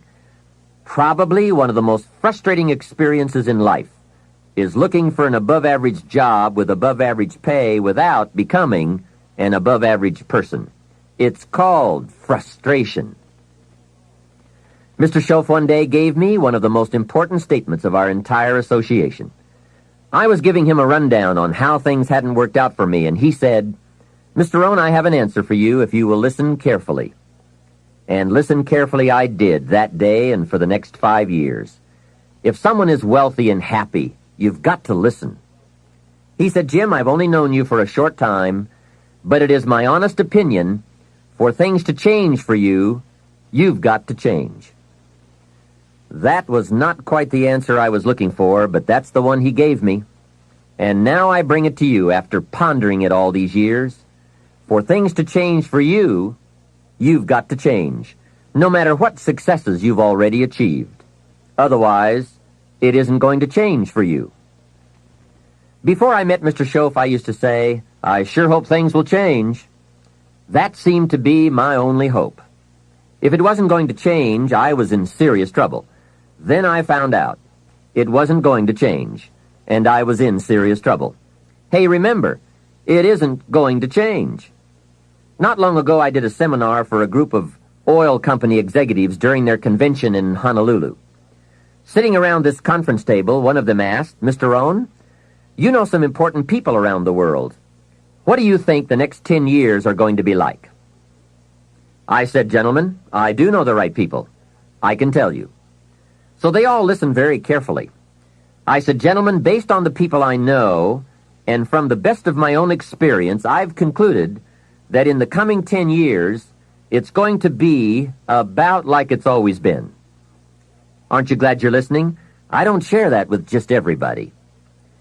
Now, I said that to make a point, but I also said it because it's accurate. It's going to be about like it's always been. The tide comes in, and then what? It goes out. For 6,500 years that we know of, called recorded history, and probably long before that. So it's not likely to change. It gets light, and then what? It turns dark for 6,000 years. We are not to be startled by that now.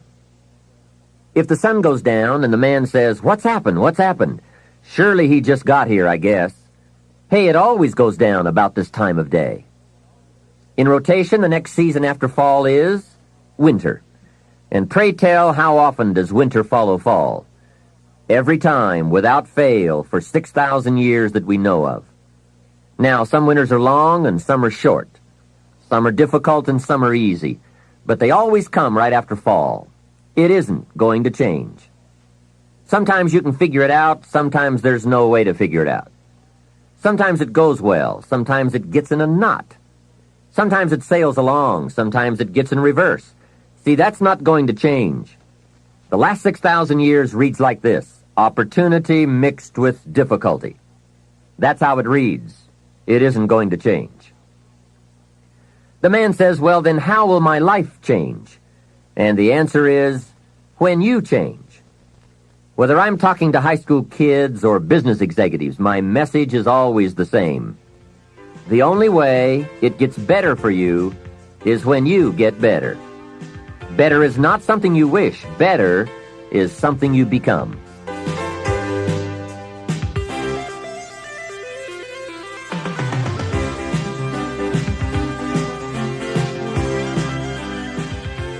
Let me take some time now and give you what I think are the 4 major lessons in life to learn. 4 major lessons. It is so important to study the majors. Have you ever noticed that some people don't do well because they major in minor things?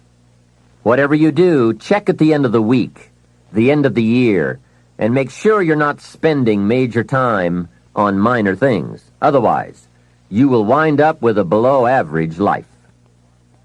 Now, before I get to the 4 major lessons, here are 2 phrases to consider. First, life and business are like the changing seasons. That's one of the best ways to illustrate life. It's like the seasons that change. Frank Sinatra sings, life is like the seasons. Here's the second phrase. You cannot change the seasons, but you can change yourself. Now, with those 2 key phrases in mind, here are the 4 major lessons in life to learn. The first is, learn how to handle the winters. They come right after fall, with regularity. Some are long, some are short. Some are difficult, some are easy. But they always come right after fall. Remember, it isn't going to change. Now, there are all kinds of winters, right? The winter when you can't figure it out. The winter when it all goes smash. Wintertime, we call it the winters of your life. One writer called it the winter of discontent. The winter when it turns upside down, when it all goes wrong. There are economic winters, social winters, personal winters, when your heart is smashed into 1,000 pieces. Wintertime, disappointments. Disappointment is common to us all. So learn how to handle the winters. You must learn how to handle the nights. They come right after days. You must learn how to handle difficulty. It always comes after opportunity. You must learn to handle recessions. They come right after expansions.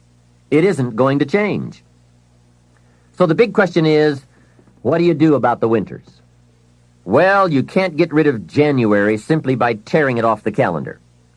But here's what you can do. You can get stronger, you can get wiser, and you can get better. Make a note of that trio of words: stronger, wiser, better. See, the winters won't change, but you can. Before I understood this, when it was winter, I used to wish it was summer. I didn't understand. When it was difficult, I used to wish it was easy. I didn't know. Then Mr. Schoaf gave me the answer from a part of his very unique philosophy when he said, don't wish it was easier, wish you were better. Here's the second major lesson in life to learn. Learn how to take advantage of the spring. Spring is called opportunity, and uniquely enough, spring follows winter. And pray tell how often? Is it reliable? Can you count on it? Well, 6,000 years that we know of, that's pretty reliable. And what a great place for spring right after winter. If you were going to put it somewhere, that would be the place to put it. God is a genius. Hey, days follow nights. Isn't that terrific? Opportunity follows difficulty. Expansion follows recession. And all with regularity. You can count on it. However, make a special note of the 2 words, take advantage. That is what we must learn to do, take advantage. Just because spring comes is no sign you're going to look good in the fall. You must do something with it. In fact, everyone has to get good at one of two things: planting in the spring or begging in the fall. So take advantage of the day. Take advantage of the opportunity. And read every book you can get your hands on to learn how to take advantage of the spring. And one more thought: get busy quickly on your springs, your opportunities. There are just a handful of springs that have been handed to each of us. Life is brief even at the longest. The Beatles wrote, "Life is so short." And for John Lennon on the streets of New York, it was extra short. But it is short. Elton John sings, "She lived her life like a candle in the wind." Life is fragile. Life is brief. Whatever you're going to do with your life, get at it.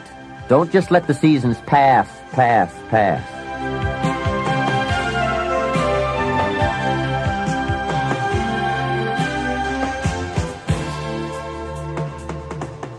The third major lesson in life to learn is learn how to nourish and protect your crops all summer. Sure enough, as soon as you've planted, the busy bugs and the noxious weeds are out to take it. And here is the next bit of truth. They will take it, unless you prevent it. And that is the third major lesson to learn, major skill to develop, preventing the intruder from taking the good. Here are two key phrases to consider under the third major lesson. Number one, all good will be attacked. That's the first phrase. On this planet, all good will be attacked.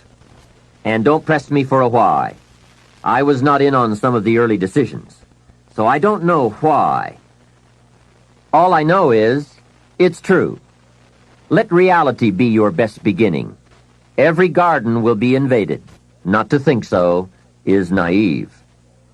Here's the second phrase. All values must be defended. Social values, political values, friendship values, marriage values, family values, business values. Every garden must be tended all summer. If you don't develop this skill, you will never wind up with anything of value. Last is the fourth major lesson in life to learn. Learn how to reap in the fall without complaint. That's number 4. Take full responsibility for what happens to you. It is one of the highest forms of human maturity, accepting full responsibility. It's the day you know you have passed from childhood to adulthood, accepting full responsibility. And learn how to reap in the fall without apology. Without apology if you have done well, and without complaint if you have not. That's the best of human maturity. I'm not saying it's easy. I'm saying it's the best. Now, I used to have some problems in this area, way back in those early days. I used to have this list of reasons why I wasn't doing well. To explain, right? Otherwise, you're going to look bad. I used to have this funny list called Reasons for Not Looking Good. I really did. I used to blame the government. You can believe that or not. It was at the top of my list. I had a lecture second to none. The government. I blamed taxes. Look what you've got left after they take everything out. Taxes, that was on my list. I blamed prices. That's easy, right? You walk into a supermarket with $20 and come out with this little half bag of groceries. That was on my list. I blamed the weather. I blamed the traffic. I blamed my car. I blamed the manufacturers. I blamed my negative relatives. They were always putting me down. I blamed my cynical neighbors. They were just selfish, looking out for themselves. Wouldn't loan me any money. I blamed the community. I blamed the economy. Hey, that's a pretty good list for not doing well, isn't it? I thought it was a good list. I will never forget this one day. Mr. Schoaf was very kind, but he was also very blunt, which was helpful for me. If he hadn't been blunt, I would have missed some things.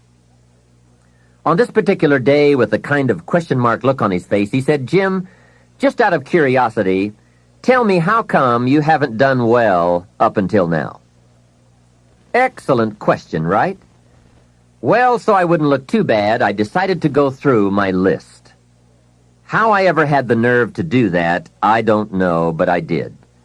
I went through the whole list, the government, taxes, prices, everything. He was very patient and let me go through it all. When I finished, he looked over my list very carefully and said, "Mr. Rohn, big problem with your list. You aren't on it." How brilliant and how true. When I went to work for him a few months later, I learned very quickly to tear up my list of reasons for not looking good and threw it away. And then I got a fresh piece of paper and I put one word on it: me. There's a Black Heritage spiritual that says, "It's not my mother nor my father, nor my brother nor my sister, but it's me, O Lord, standing in the need of prayer." See, I used to blame everything outside for my lack of progress, until I found the problem was inside. For a big share of my life, I kept looking for the answers to do well outside, and I found out the answers were inside.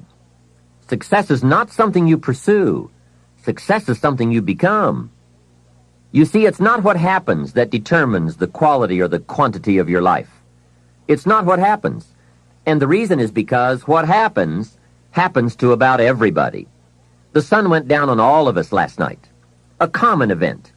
And I found out the same things can happen to two different people, but one gets rich and the other stays poor. Why is that?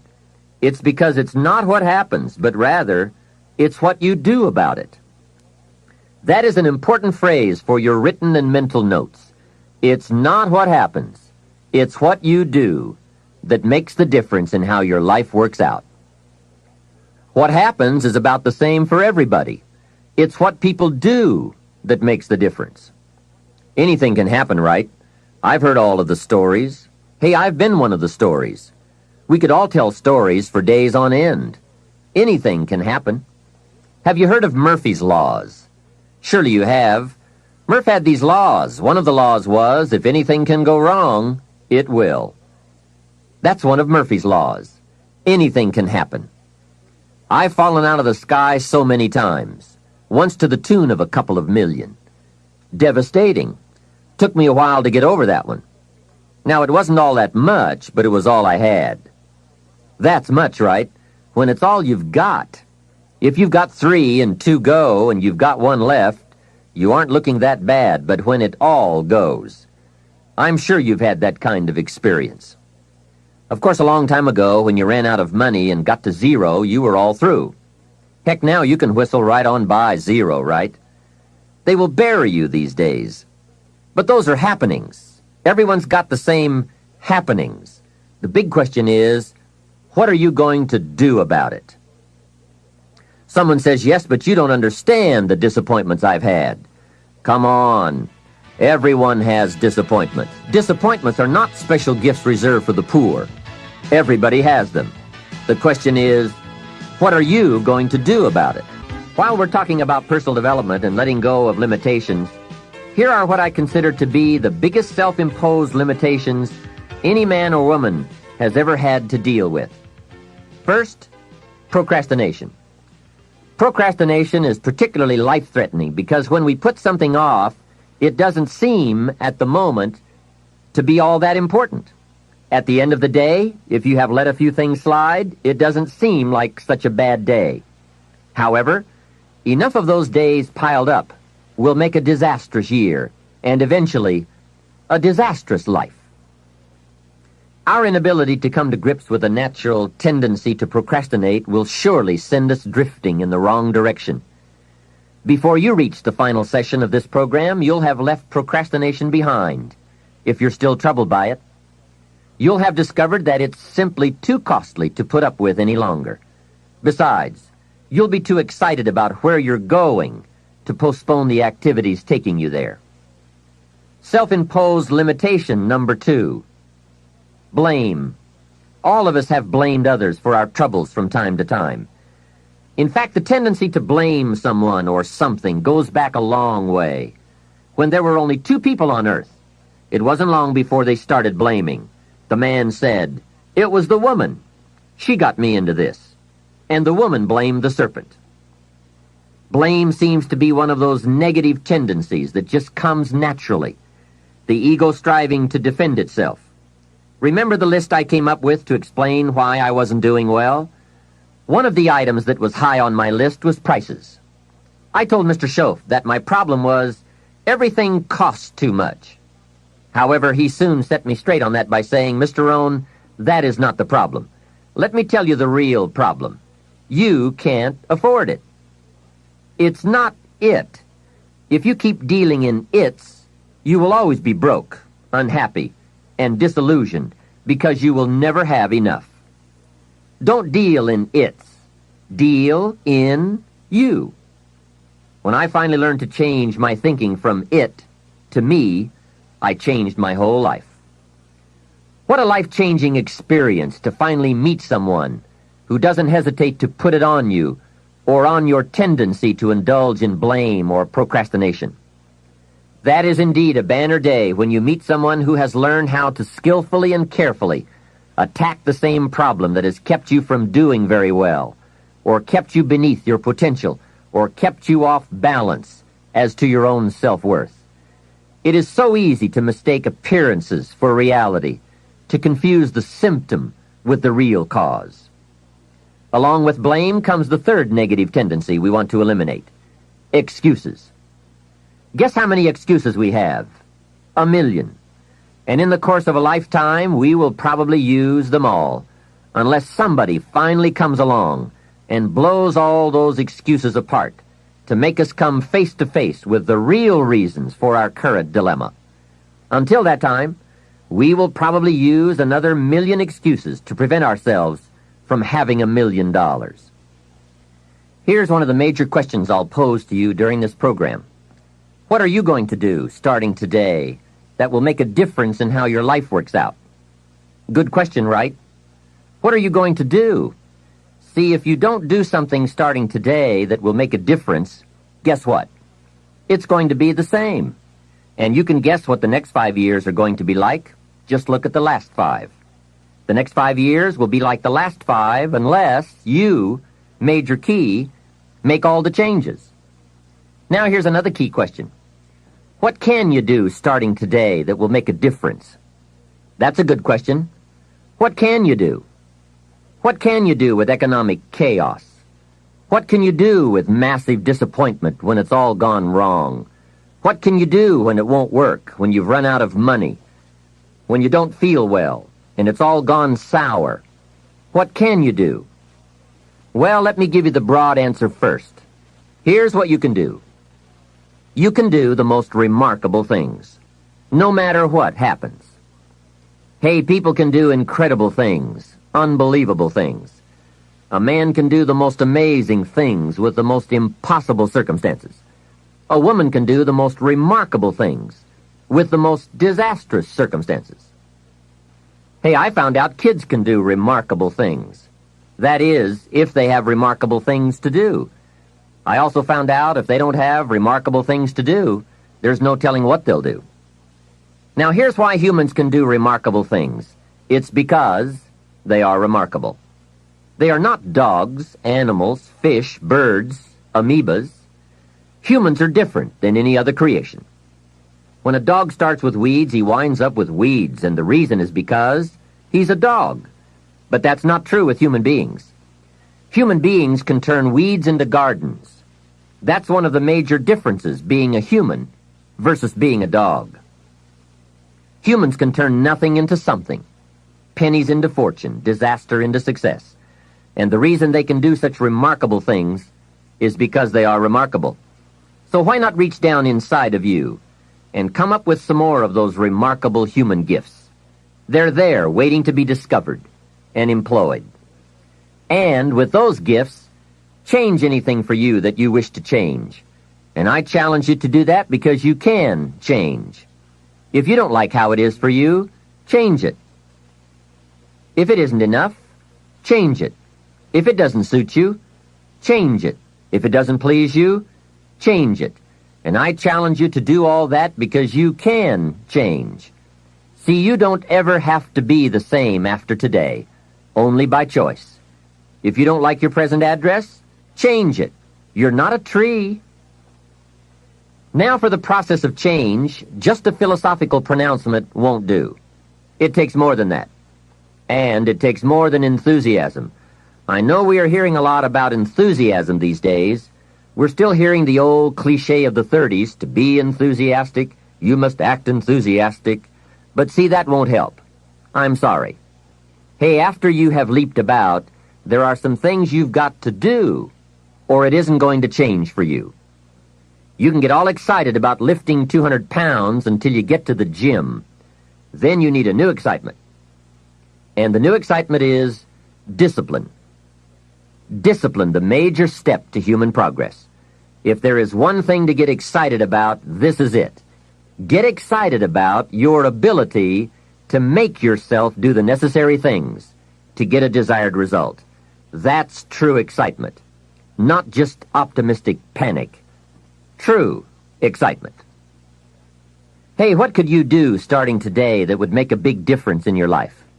Answer, no telling. What will some people do starting today? That's what's disappointing. It's not what we can do that's in question. What we can do is fantastic.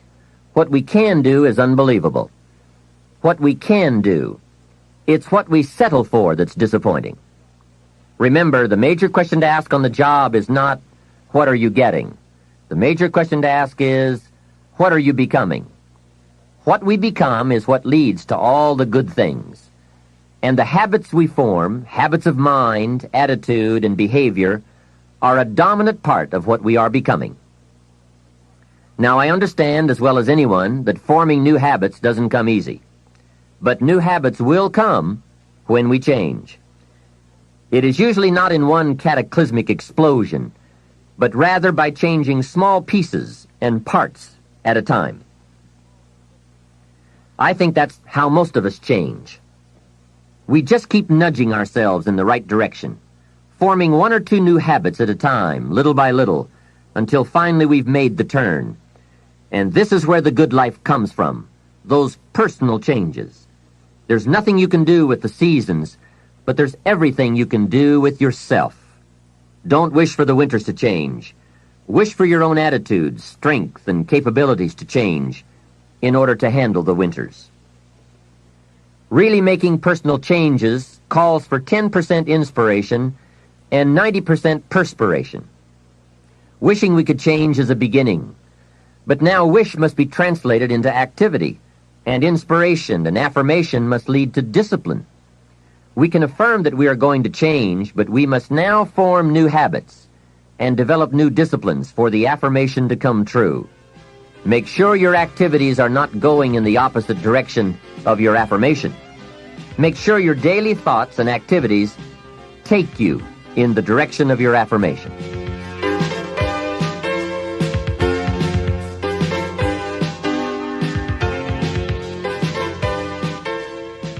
Now, in the personal development quest, there are three major aspects of ourselves to improve. We can look at developing ourselves spiritually, physically, and mentally. With respect to our spiritual development, this may be a major or a minor issue for you, depending on your values and your goals. I confess to being an amateur in this field, but I think it's very wise for you and me to look at the spiritual side of our lives and decide what growth we want to experience here. Come to your own decisions as to what it will take to nourish your spiritual nature. Next, let's look at physical development. The body and the mind work together and depend on each other, so they both need attention. There's a Bible phrase that says, treat your body like a temple. So just put it in your notes, body like temple. Not a bad suggestion. Treat your body like a temple, not a woodshed. Now, in taking care of the physical, we must learn to be conscious of ourselves, but not self-conscious. We need to be aware of our physical appearance, our physical well-being, but not to the point of being self-conscious. We need to be aware, we need to take care, but some people devote too much of their day to physical appearance. Physical appearance is going to have something to do with your future, your well-being, your income, so do spend some time on physical appearance.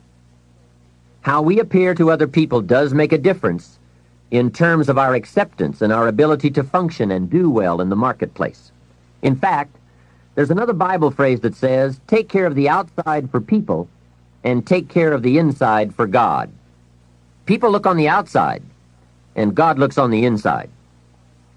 Now, you might believe that people shouldn't judge you by physical appearance. Well, let me give you a clue. They do. Make sure you don't order your life based on shoulds and shouldn'ts. You'll always be confused, and you'll always have trouble. The best thing to base your life on is reality. What people really do. So since people generally judge by appearance, then that's probably one thing we want to take care of. That's just part of the game. Now, of course, when people get to know you, or if they've been around you any length of time at all, they're going to judge you by more than appearance. But sure enough, people at first are going to take a look. So taking care of yourself in personal appearance is a consideration. Now, physical development also includes your good health and your well-being. You've got to spend some time on that so that you feel good in the marketplace. Get involved in some form of disciplined exercise.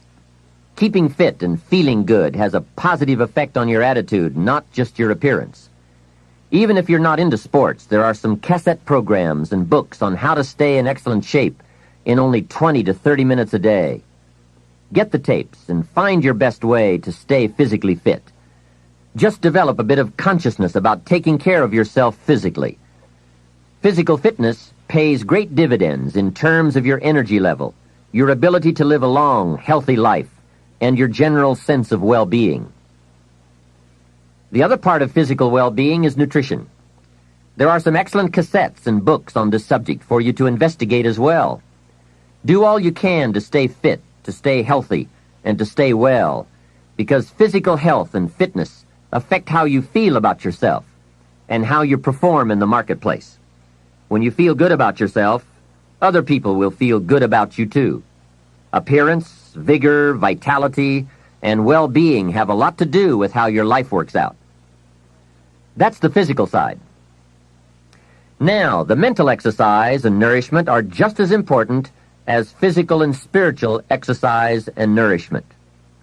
You want to make sure that the acceleration of your mental health, mental well-being, and mental capacity keeps up with your physical capacity. So make sure at 40 that your mind has kept up with the passing of the years. Don't stay 30 at 40.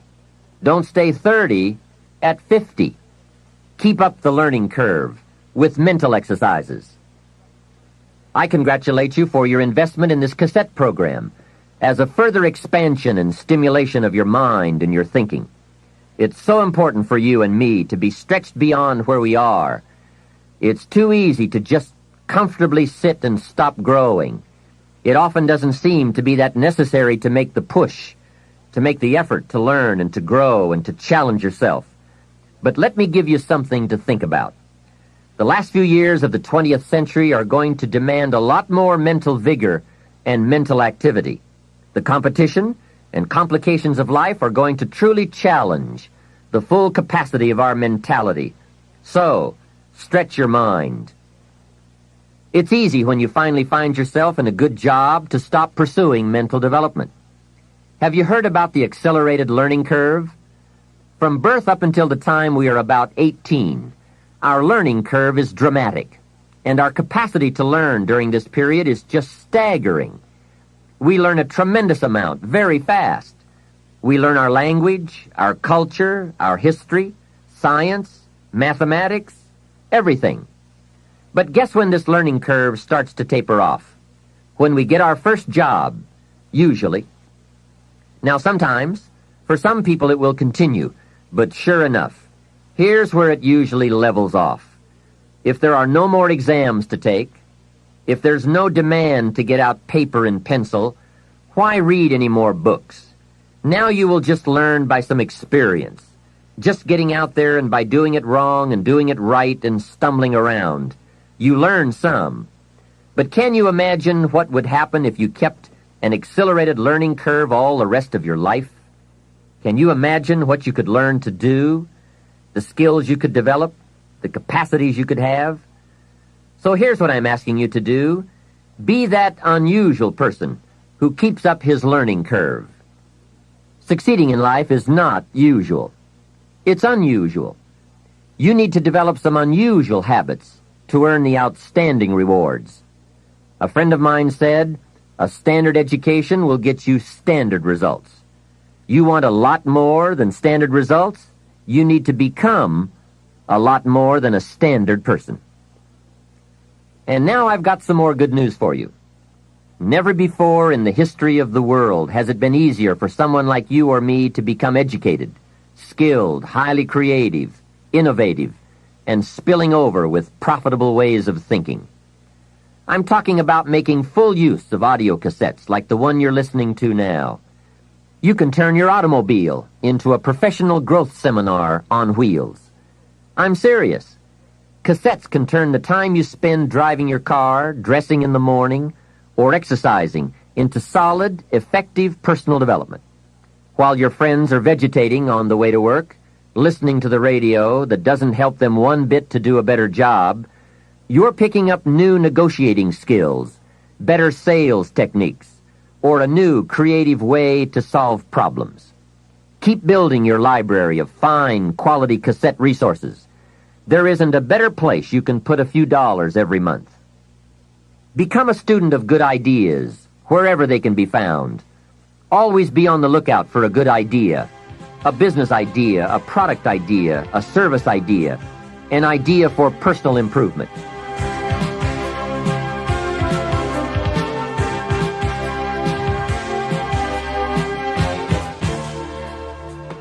Now, since forming these new habits of personal growth will require some discipline in the beginning, let me give you a key to discipline. Discipline starts with the little ones and works up to the big ones. Start with all the things you can do to make your life better and make you feel better about yourself. Make a list. Life will give you some pretty big challenges if you can handle the small ones. But unless you practice on the small ones and master those, you don't have a chance for the major ones. A man strides out of his house to go straighten out the corporation, and he has not yet straightened out his garage. Who's kidding who? So work on all the disciplines that will improve the quality of your life. And here's an important thought. Everything affects everything else. Every lack of discipline affects every other discipline. Mistakenly, the man says, "This is the only place I let down." See, that's not true. Every letdown affects the rest of your performance. Now here's the positive side. Every new discipline affects every other discipline. Every new thing you try affects the rest of your performance. Isn't that exciting? So get started on every small discipline you can think of. You can't believe what it will do for your self-confidence. And remember, the greatest deterrent to success is lack of self-confidence. And lack of self-confidence comes from not doing what you could do. Next comes self-motivation. And really, it's the only kind of motivation there is. Self-motivation. I was on a lecture tour in Australia not long ago, and the press interviewed me. And they asked me, "Mr. Rohn, are you one of those American motivators?" I said, "No. I'm a businessman. I can share my ideas and my experiences, but people have to motivate themselves." Hey, I found out you can't change people. They can change themselves, but you can't change them. Lord knows, I've tried.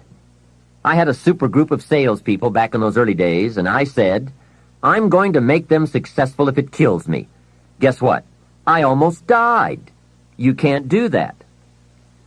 In management, we learn good people are found, not changed. If you want good people, you have to find them. That's the best answer I can give you. If you want motivated people, you have to find them, not motivate them. The first rule of management is don't send your ducks to Eagle School. Why? Because it won't work. I've tried it all. I picked up a magazine not long ago in New York, which had a full-page ad in it for a hotel chain.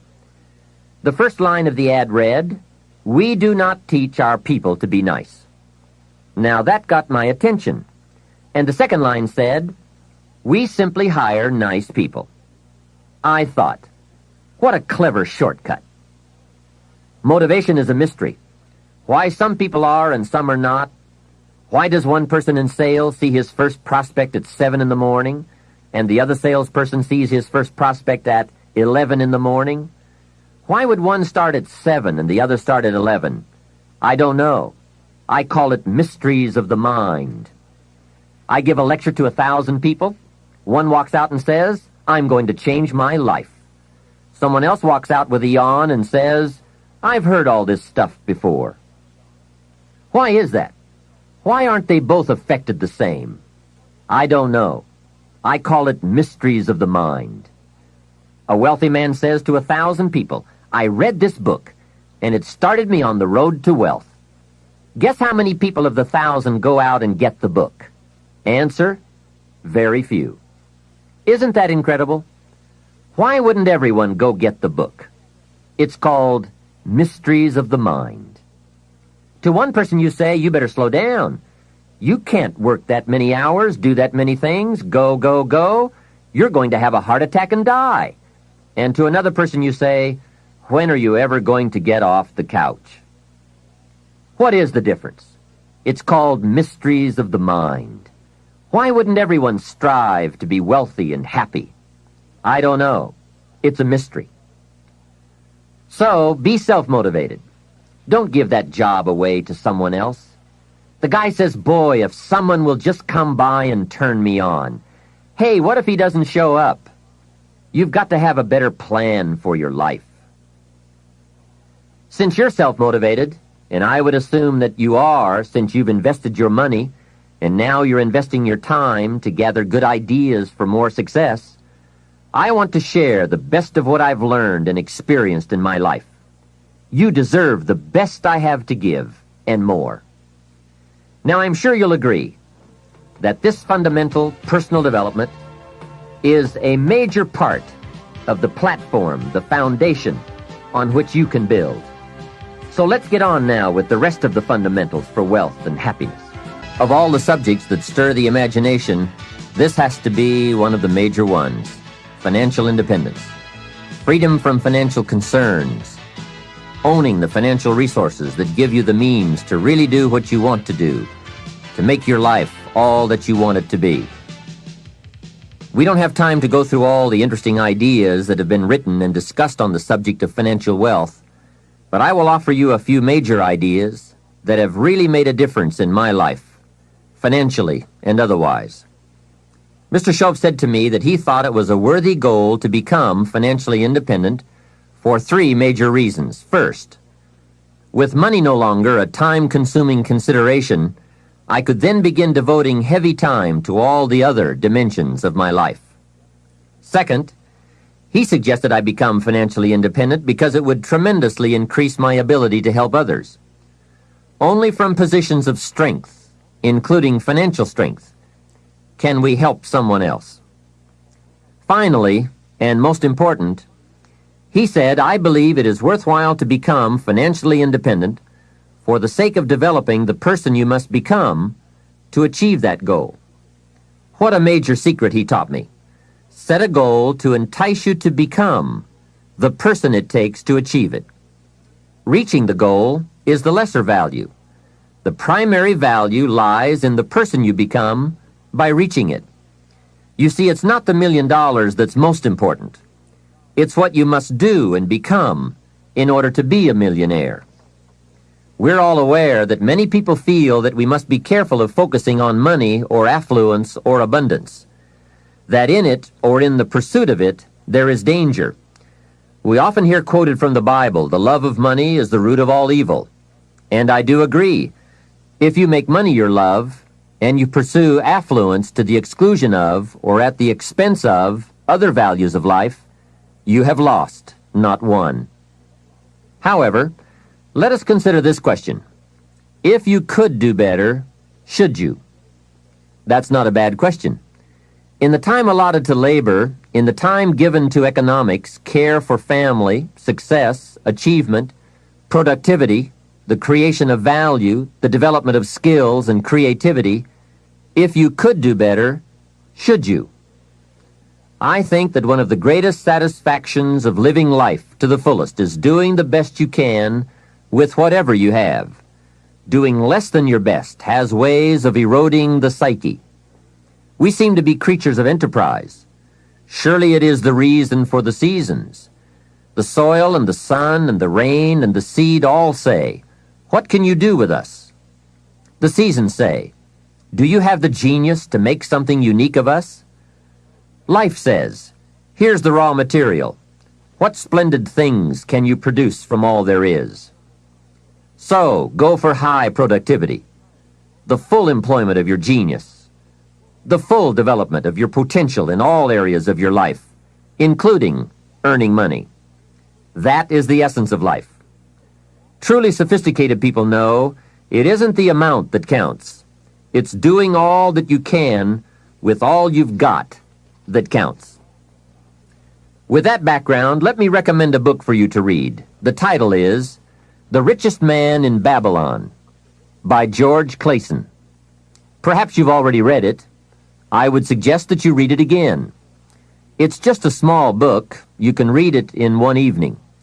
I call it the appetizer for the full discourse on the subject of financial independence.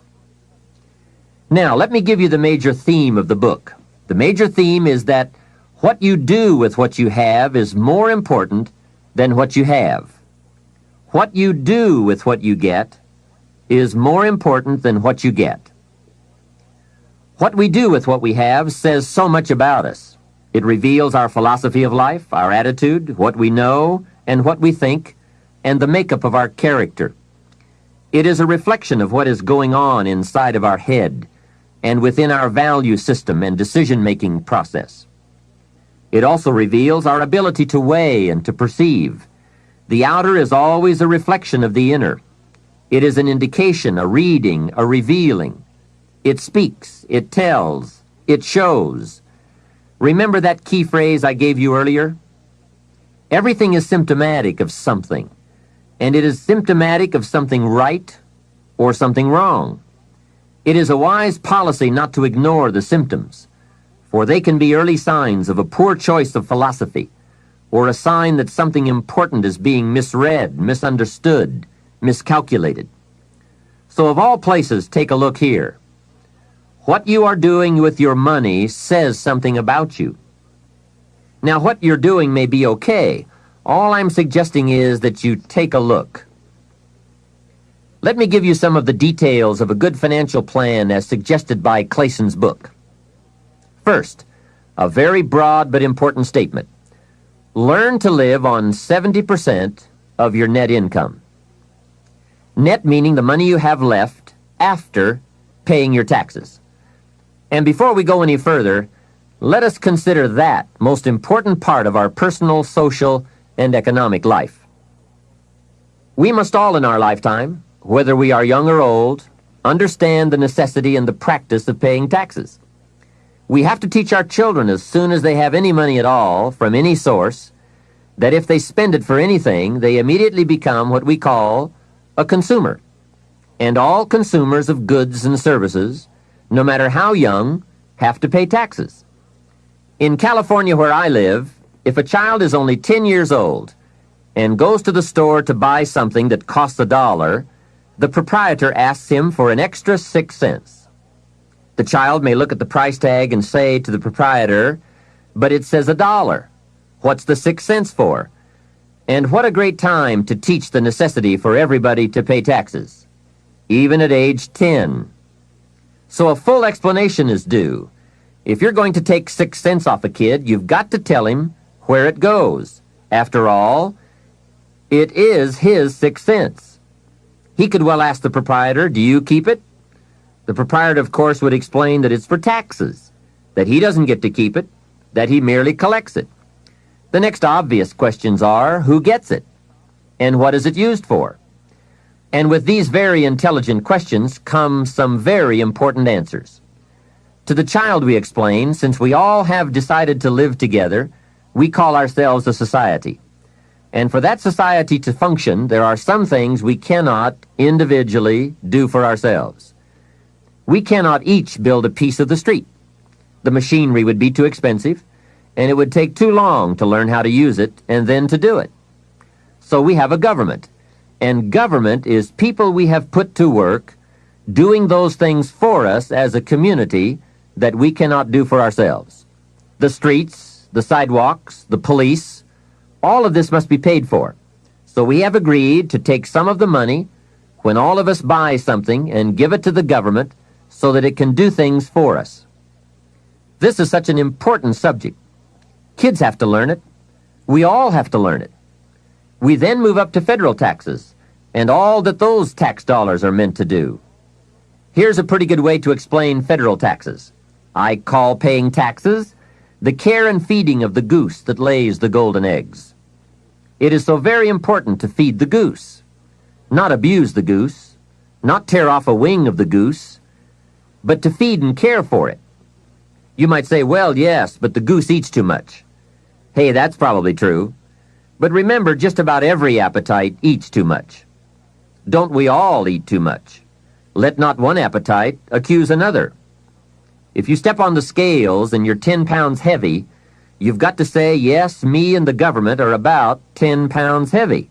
Looks like we both eat too much.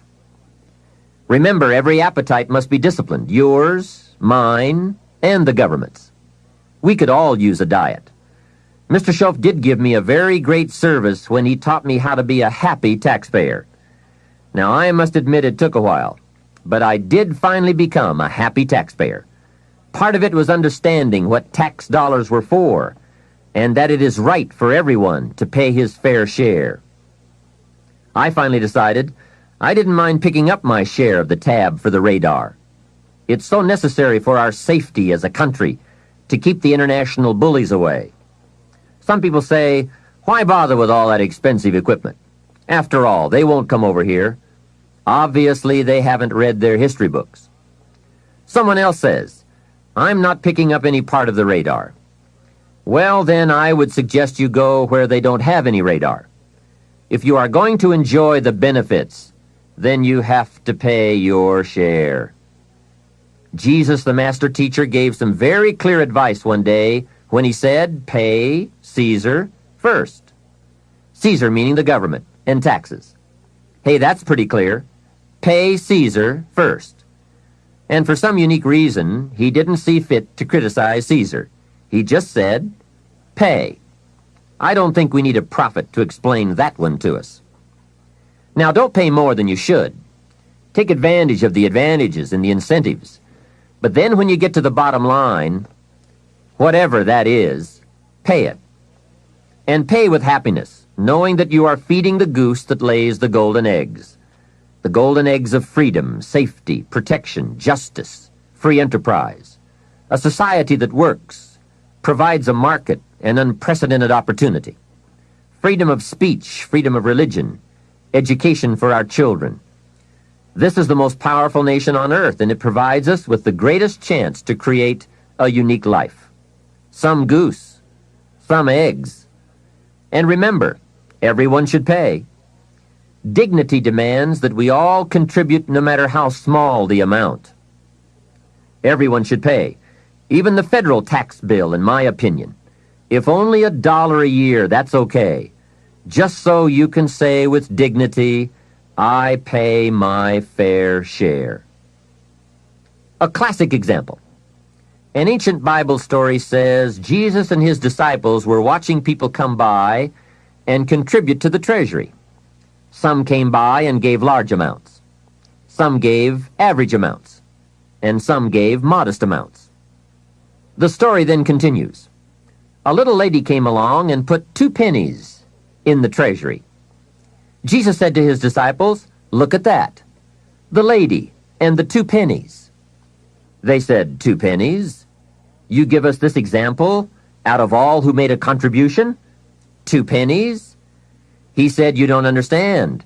She gave more than anyone else. They said, 2 pennies? More than anyone else? Some have given fortunes. He said, you don't understand. Her 2 pennies represented, I'm sure, more of what she had than the large amounts represented of what their givers had. So she gave the most. How remarkable. But let's continue the story. Sometimes what is not said or reported is also a valuable part of the story. Consider what Jesus did not do. He did not take the 2 pennies out of the treasury and run after the little lady and say, "Here, little lady, we have observed that you are so poor and so pitiful, we're going to give you back your 2 pennies. We just can't let you pay." What an incredible insult that would have been. She would surely have said, "Aren't my 2 pennies good enough? They represent a great portion of what I have. Will you take away my dignity?" No, that scene did not occur. And what a meaningful lesson. We learn from what did not happen as well. Let me give you the eloquence of silence, the eloquence of what was not reported but certainly must have been true. And it reads, "Jesus left her 2 pennies in the treasury." What an important silent statement. It's of the highest philosophy. It best explains our earthly experience. Life is conditional. Value is on the other side of price. And of first importance is the act, not the amount. Everyone must pay, even if it is only 2 pennies. Now, after taxes, and I said all that to get to this, learn to live on 70%. The reason it's 70 is because you're going to be doing some very special things with the 30%. So what's left, 70%, is yours to spend. Now let's talk about the all-important subject of how you allocate the 30%. I remember one day saying to Mr. Schoaf, "If I had more money, I would have a better plan." He said to me, "Mr. Rohn, I would suggest that if you had a better plan, you would have more money." So it's not the amount that counts, it's the plan that counts. It's not what you allocate, it's how you allocate it. Here's the first part of the allocation process. Of the 30% you're not spending, 10% should go to charity, giving back part of what you have taken out to help those who cannot help themselves. I think that's a good percentage. Now, you can pick your own percentage. It's your life, and it's your plan. But giving your money to a church or to an institution is a good idea. More often than not, they can find the people who are in need. But whether you administer it yourself or give it to an institution to distribute, 10% should be given to charity. And by the way, the best time to teach this allocation process is when a child gets his first dollar. Take him on a visual tour. There's nothing better than visual to illustrate what you're trying to teach. Take him to where some very unfortunate people live who cannot take care of themselves. Kids have big hearts. If they see the problem, they won't have any trouble giving a dime out of every dollar. And one more thing. The time to start this is when the amounts are small. It's pretty easy to flip a dime out of a dollar, and it's a little more difficult to give away 100,000 out of 1,000,000. You say, "Oh, if I had 1,000,000, I'd give 100,000. I'm not so sure. That's a lot of money. Best we start you early, so you will have the habit before the big money comes your way. Now, here is what to do with the next 10%. Set aside 10% for capital you manage. That is, capital you find ways to utilize. Do some buying and selling yourself. Buy something, fix it, and sell it. Engage in commerce, even if it's only a part-time venture. Your home is a major capital project. In my opinion, we should all engage in capitalism in this country. Here, we believe capital belongs in the hands of the people. Communism teaches that capital belongs in the hands of the state. That's a great difference in ideology. I guess communism feels that humans are too dumb and stupid to know what to do with capital, so it should all be given to the state. Let the state run everything, and let the people meekly show up for their work assignments. In our country, we believe the genius to know what to do with capital resides in the populace, the people, the genius to come up with ideas for goods and services brought to the marketplace. It has built a dynamic enterprise known as capitalism and has created opportunities in abundance. And again, remember this thought. The best time to teach capitalism is when a child is old enough to be stimulated by ideas for goods and services. Kids learn the concept of performing services in exchange for capital early, right? They mow the lawn, help in the house, Earn an allowance? But take it a step beyond that, as soon as possible. They will pick it up fast. Kids ought to have 2 bicycles, one to ride and one to rent. It doesn't take much to be in business. It doesn't take $1 million. And the same business principles apply whether it is a bicycle business or General Motors. Show kids how to buy a bottle of soap for $2 and sell it for $3. Right in the neighborhood. It's called capitalism in action. Profits, products, and services brought to the marketplace. It is most exciting once you understand the mechanics and the dynamics. It's the stuff of which fortunes are made. And teach kids the advantage of being kids. Some people will buy from you just because you're little. So you must get on with it. You won't be little forever. So Johnny goes a few doors down from your home in the neighborhood and knocks on a door. Mrs. Jones answers, and Johnny says, "Mrs. Jones, I have this bottle of soap. It is the best there is. My mother uses it, and lots of people I know wouldn't use anything else. You should really have some. It only costs $3, and I'm your neighbor, so I can take care of you. And besides, I'm little." There, isn't that simple? Commerce in action. Capitalism at its foundation. You see, the only danger in capitalism is if capital gets in the hands of too few people. As long as it is in the hands of the many, it is a dynamic force for profitable and exciting enterprise. Back to our story. Mrs. Jones says, "Johnny, I appreciate your coming by, and I think your product is unique, but really, to be honest with you, I have plenty of soap." Johnny says, "Let me come in and check." Hey, kids know how to overcome objections. They have been mastering that skill all their lives. Johnny knows how to get in the door. Mrs. Jones says, "You've got me. I'll be a customer." Now, when he comes home, you must get ready to teach all the other principles of enterprise and successful living. The two should go together. First, Johnny says, "I've got $3 to spend," and you point out the obvious. If you spend all $3, you will be out of business. He says, "I can see that." Then you explain, you must set aside $2 to invest in another bottle of soap. You can't spend your capital. Capital must be carefully preserved. What would you think of a farmer who ate his seed corn? Dumb farmer, right? So capital must be defended. It is your only chance for another harvest.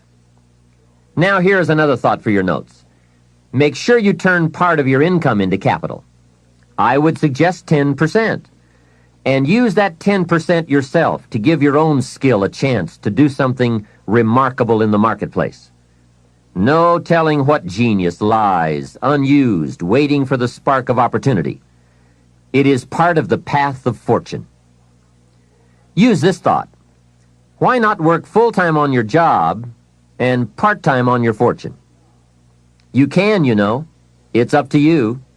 And you can't believe the feelings every day when you can honestly say, "I'm working to become wealthy. I'm not just working to pay my bills." It makes a different kind of day. You will find it hard to go to bed at night and exciting to get out of bed in the morning. Remember, it's the same day, the same opportunity, the same you. But it is a greatly different life working to become wealthy or working to get by. Now here is the next principle to teach. Johnny says, "Okay, I'll set aside $2 so I can stay in business and continue to make $1 profit. But I get to spend the $1, right?" Now comes a most important opportunity. You must explain that if he spends that whole dollar, he will wind up broke and unhappy. And then take him on another visual tour to some part of town where he can get a good look at people who spend all they make and are broke and unhappy, and say, "Do you want to live like this?" He will say, "No."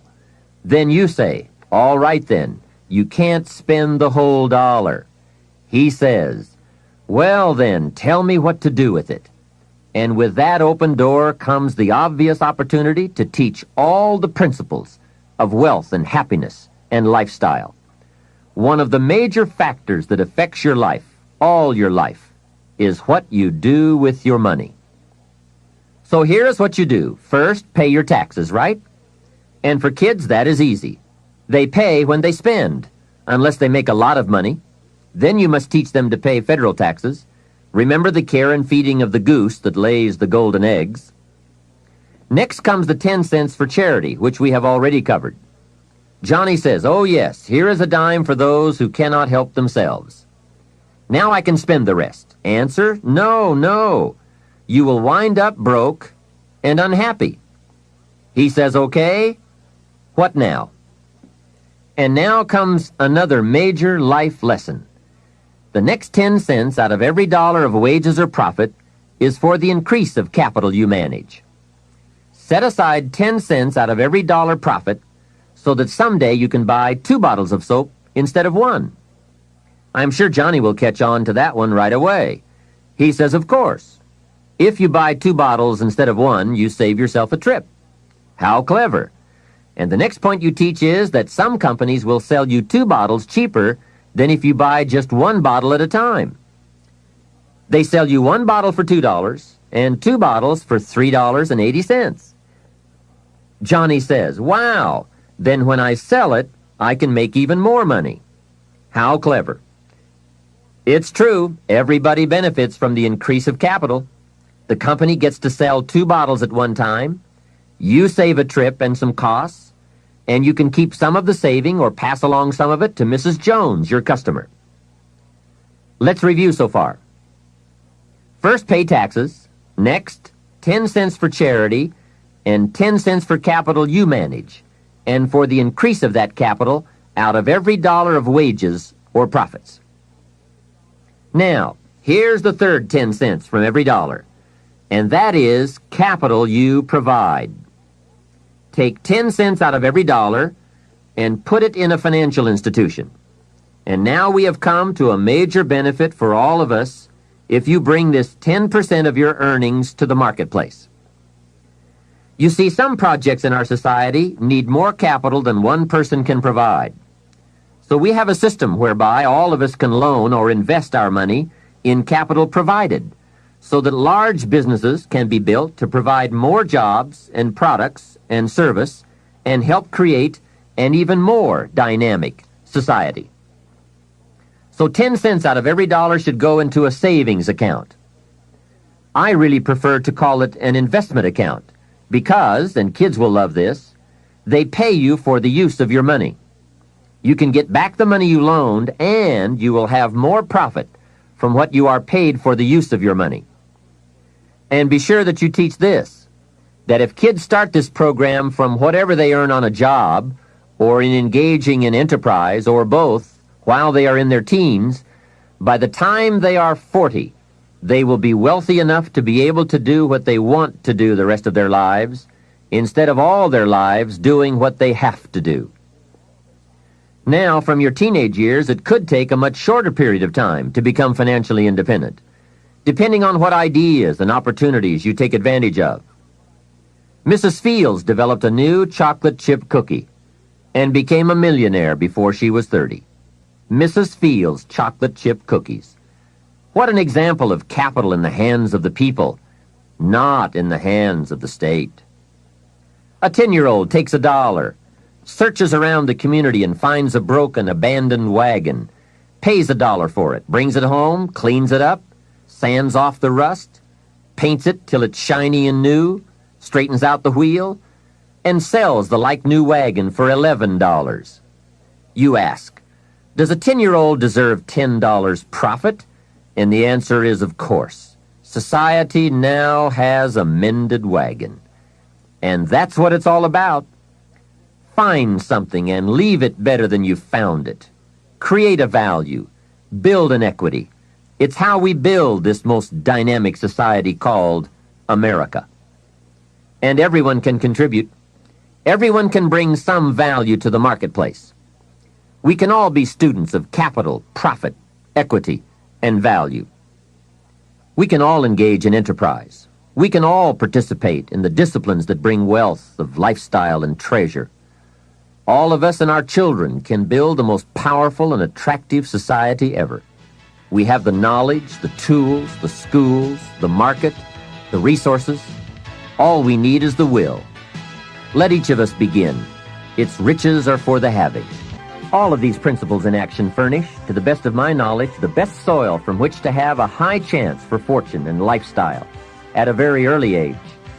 It is so simple, but it is so powerful. Just try it. Just try it. You can always go back to the old way. But if you just try it, I predict you will be so excited about your new commitment and discipline for wealth that you will never turn back. What we're seeing here is that wealth is a matter of allocation, not opportunity, especially in this country.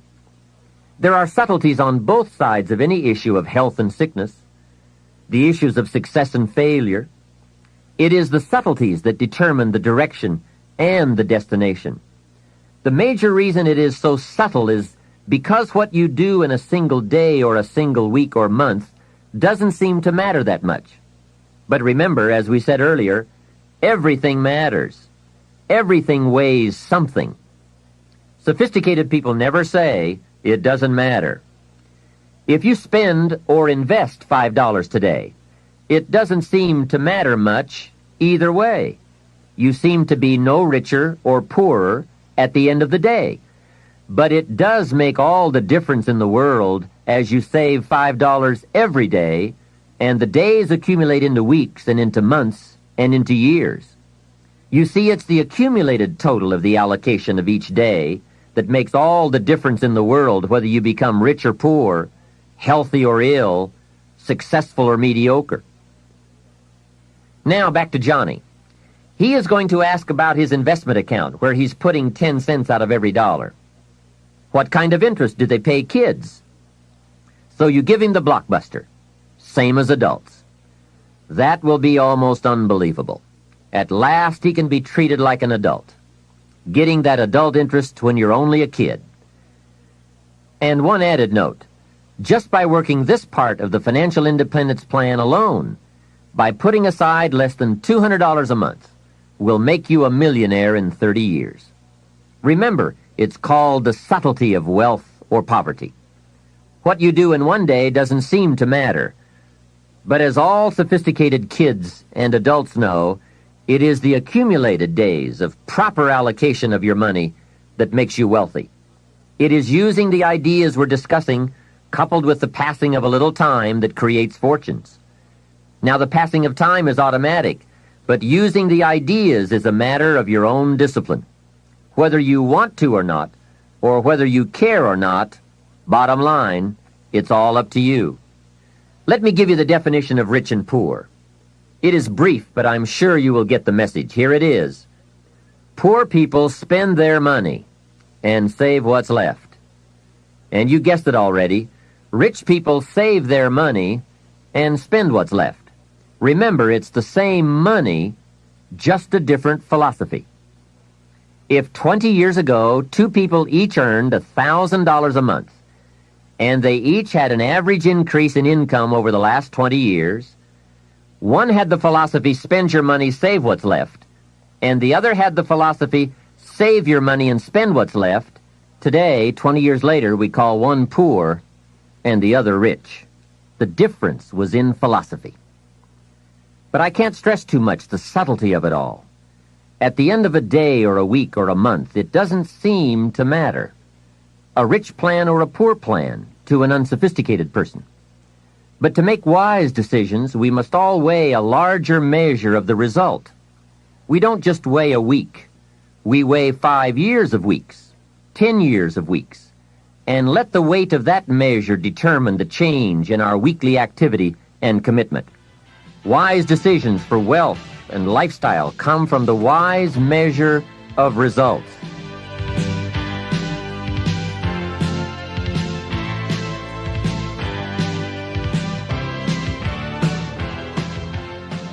Hey, here is a great philosophy to learn and to teach, especially to your kids.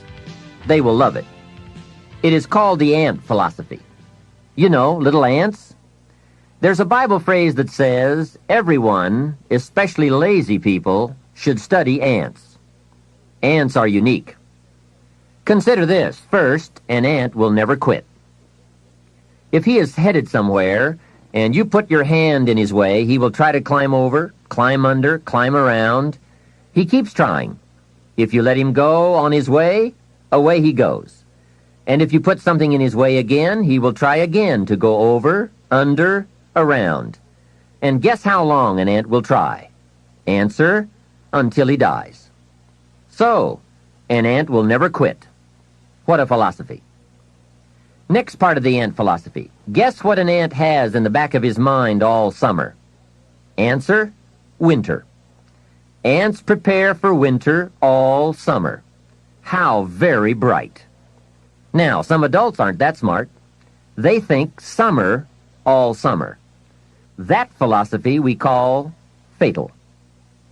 Now, here's another piece of ant philosophy. Question. How much will an ant gather in the summer to prepare for the winter?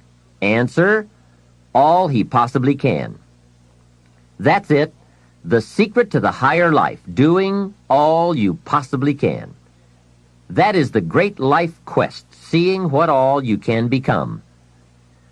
A man says to me, Mr. Rohn, I'm making about $50,000 a year. Isn't that enough? I'm taking care of my family, and we are comfortable. Isn't $50,000 enough? And my answer is, yes, it is enough, if it's the best you can do in the time allotted to labor and enterprise. However, if you are capable of making $500,000 a year and you only make $50,000, we call you loser. Remember, it's not the amount that counts. It's the extent of your reach that counts. If your best is $10,000 a year, that's enough. If your best is $1 million a year, that's enough. It's not the amount. It's your best we count. How tall will a tree grow? Answer, as tall as it can. Did you ever hear of a tree growing half as high as it could? No. Only humans with the power of choice settle for less than they can be. But I would ask you to walk the high road. Earn as much money as you can. Share as much as you can. Create all you can. Read as many books as you can. See as many places as you can. Become as skillful as you can. It's your birthright. Now, part of the learning to live on 70% falls under another fundamental, which we will cover in another session in this cassette program, that talks about lifestyle. How to get joy from your 70%. And that's what life is all about. Doing the things that bring us satisfaction and joy.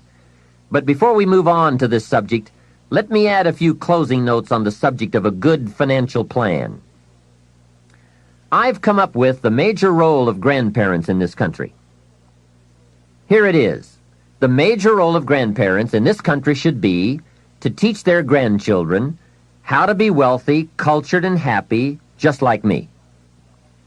Grandparents should not have to say, I've worked all my life, now I need help. They should be able to say, I've worked all my life, now I can help. If you are not financially independent by age 40 to 50, it doesn't mean you live in the wrong country. It doesn't mean you live in the wrong community. It doesn't mean you live at a wrong time. It doesn't mean you are a wrong person. It doesn't mean you have the wrong chance. It simply means you have the wrong plan.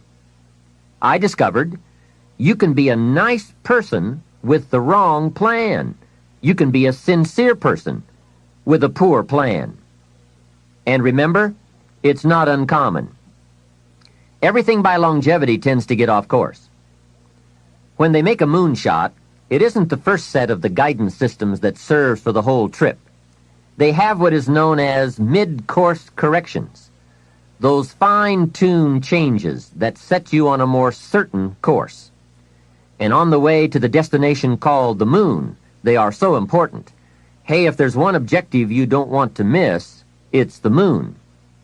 Now, if you will make wealth and financial freedom that important a necessity, you will have the highest chance to arrive. Next, if you have not done so in a while, or if you have never done so, put together a financial statement. When I first met Mr. Schoaf and we talked about financial independence, he asked me if I had a current financial statement. I said, "What is a financial statement?" So I got my primary education in taking a picture of where I was financially. Mr. Shope explained that it is very important to know exactly where you are without kidding yourself, so that you can then come up with a good plan for going from where you are to where you want to be. It turned out to be fairly easy to put one together. You merely list the value of your assets on one side of a piece of paper and the total of what you owe, called your liabilities, on the other side of the paper. Then by subtracting one from the other, you come up with what we call your current net worth. Now, it doesn't tell you what you are worth as a person, but rather what you are worth in money. I said to Mr. Shope, my financial statement isn't going to look that good. He said, it is not important how good it looks. What is important is that you do it. So I put that first financial statement together. I had plenty of liabilities, money I owed my parents, budget finance, my car, and all kinds of other debts. Now on the asset side, I really had to scrape the bottom of the barrel. I even put my shoes on the asset side. They were worth something. Wow, how embarrassing after 6 years of working. But it must be done. You don't have to put the results on a public bulletin board, because it's not important that the community knows how you are doing. It's not important that I know how you're doing, but it's desperately important that you know how you're doing.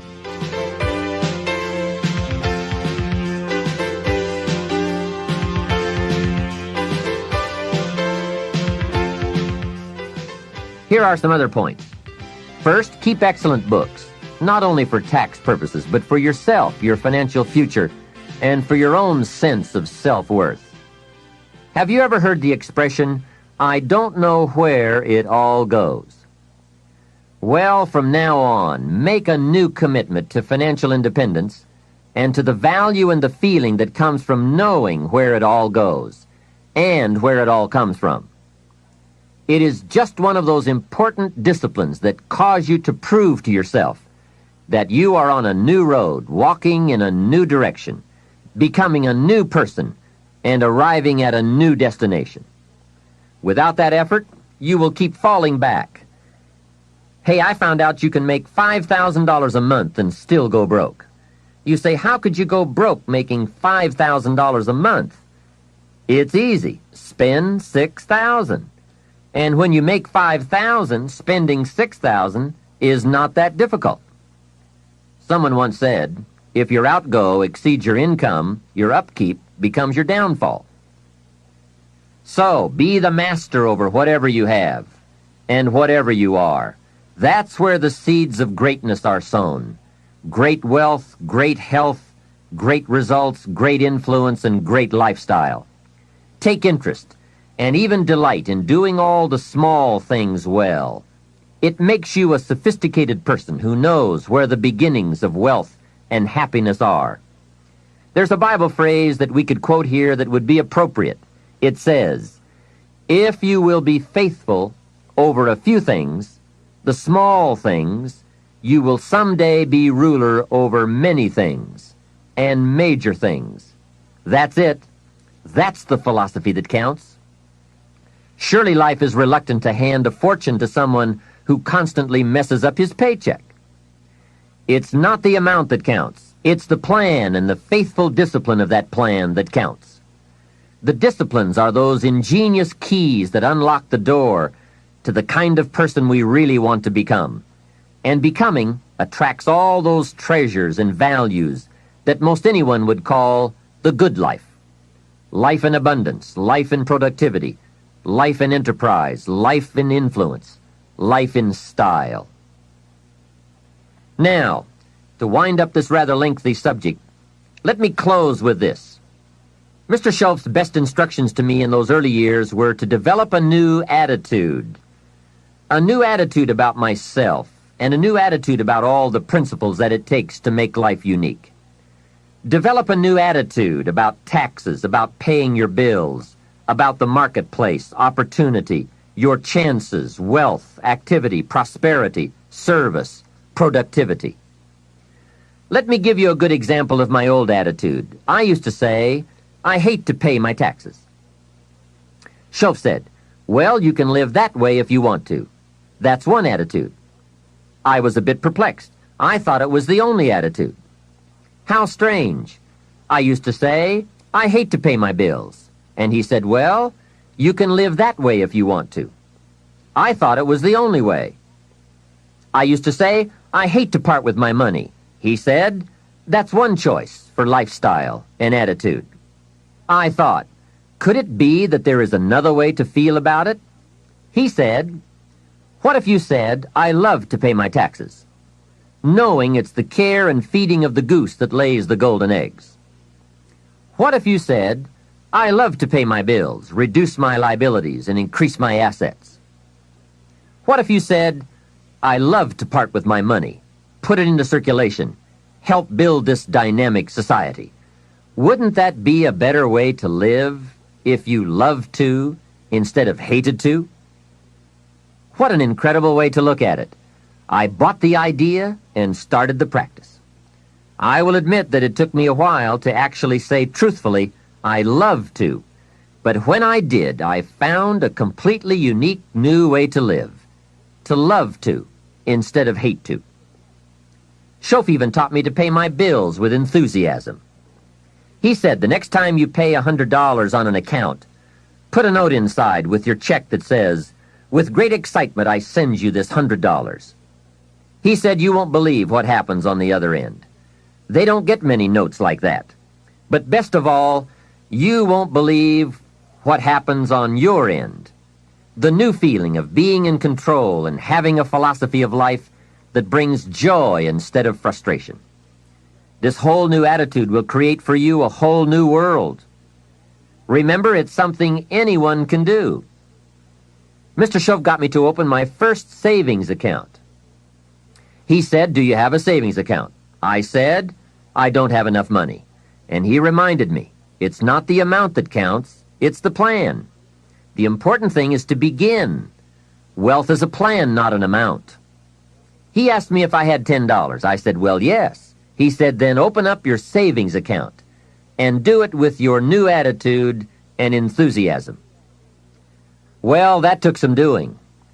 I went to the bank in the town where I lived and walked in to open my account. I went to the window and told the lady I wanted to open up a savings account. She said, great. What is your name? I said, Mr. Rohn. She said, fine, Mr. Rohn, just fill out these papers. I filled them out, handed them back to her, and she said, that's all in order. Now, how are we going to get this account started? I said, put 10 in. She said, 10 what? I said, $10. Now, can you imagine the scene? I'm a grown man, 25 years old. I have a family, I'm working, and opening up my first savings account with $10.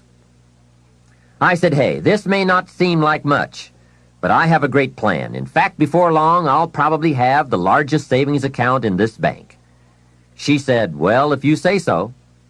It was a bit embarrassing, I must admit, but Shof said, get excited about where you're going, and excited about the fact that you are one of the few who have a wealth plan in place and working. To make a long story short, guess what? Within less than 3 years, I did have the largest savings account in that bank.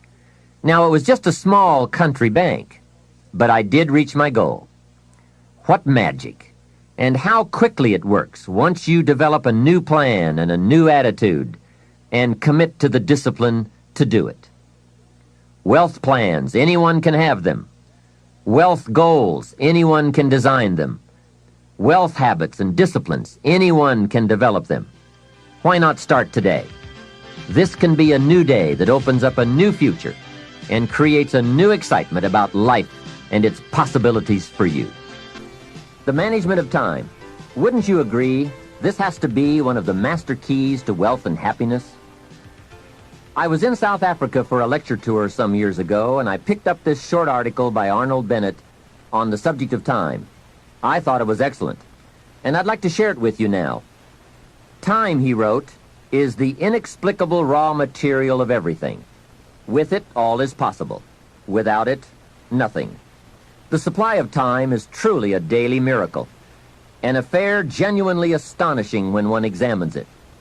You wake up in the morning and lo, your purse is magically filled with 24 hours, of the unmanufactured tissue of the universe of your life. It is yours. It is the most precious of possessions. No one can take it from you. It is unstealable. And no one receives either more or less than you receive. In the realm of time, there is no aristocracy of wealth and no aristocracy of intellect. Genius is never rewarded by even an extra hour a day. And there is no punishment. Waste your infinitely precious commodity as much as you will, and the supply will never be withheld from you. Moreover, you cannot draw on the future. Impossible to get into debt. You can only waste the passing moment. You cannot waste tomorrow. It is kept for you. You cannot waste the next hour. It is kept for you. I have said the affair is a miracle, is it not? You have this 24 hours of daily time to live. Out of it, you want to spend health, pleasure, money, content, respect, and the evolution of your immortal soul. Its right use, its most effective use, is a matter of the highest urgency and of the most thrilling actuality. All depends on that. Your happiness, the elusive prize that you are all clutching for, my friend, depends on that. Mr. Bennett continues, if one cannot arrange that an income of 24 hours shall exactly cover all proper items of expenditure, one does muddle one's whole life indefinitely. We shall never have any more time. We have, and we have always had, all the time there is. Isn't that well said? Let's consider some approaches to managing our time most effectively. The first approach is to ignore the subject altogether. The man says, I've been late all my life. I can't ever seem to get a handle on my time. Heck with it. I'll just struggle along the best I can. That's okay. It's your life, right? You can do with it as you please. But consider what this attitude might be costing you. Here's the second approach. Step down to something easier. Again, that's okay too. A man works for a company, then decides he wants to own one. When he gets that responsibility, comes to work before everyone else, leaves after everyone else, he now says, I would rather work for someone else's company. Hey, again, it's your life. Success is not a stereotype. There isn't just one model. Know clearly what success means to you and be comfortable with the price you pay for it. You might have heard the story of the little girl who complained to her mother that her daddy never had time to play with her. She said, why doesn't my daddy play with me?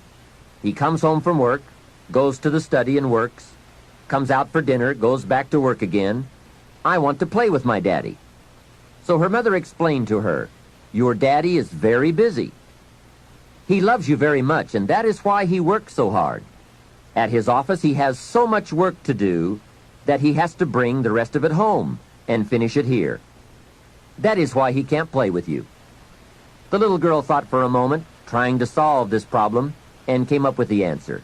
She said, well, why don't they just put him in a slower group? Hey, not a bad idea. Don't throw away other important values in your life just going for one.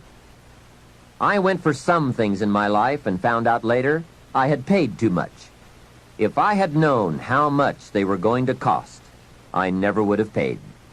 So that is a consideration. The next approach to time management is to work longer and harder. And we all know the dangers there, right? Unless you aren't working at all, then you probably need to work longer and harder. But for some people, if 10 hours won't do it in a day, they work 12. And if 12 won't do, they move it up to 14. Some people even take on 2 jobs. And there are some very real dangers here, not least of which is health problems that result from not being able to handle the stress.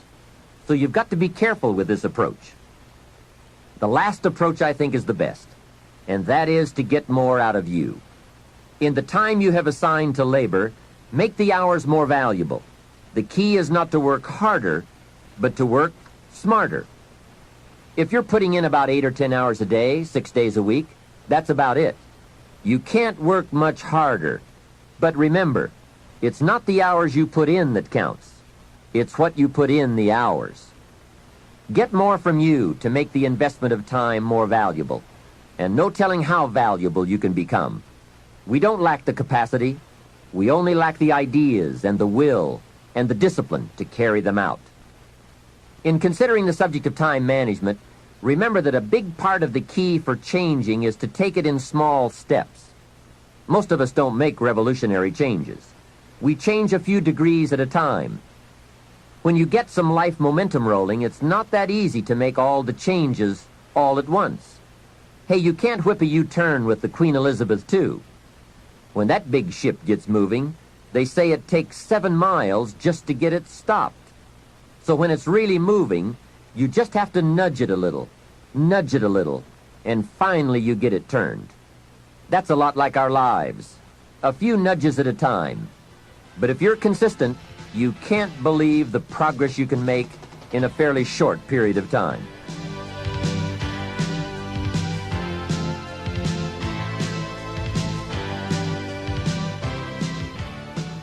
Here is my first key point on the management of time. Either you run the day, or it runs you. That's fairly simply put, but it is so true. Everything in life is a lot like that. Emotions are a good example. Either you master them, or they will master you. Something is always going to master, and something is always going to serve, whether it's your emotions, your enterprise, or your project. Difficulty will serve or master. Fear, anxiety, inclinations, they all serve or master.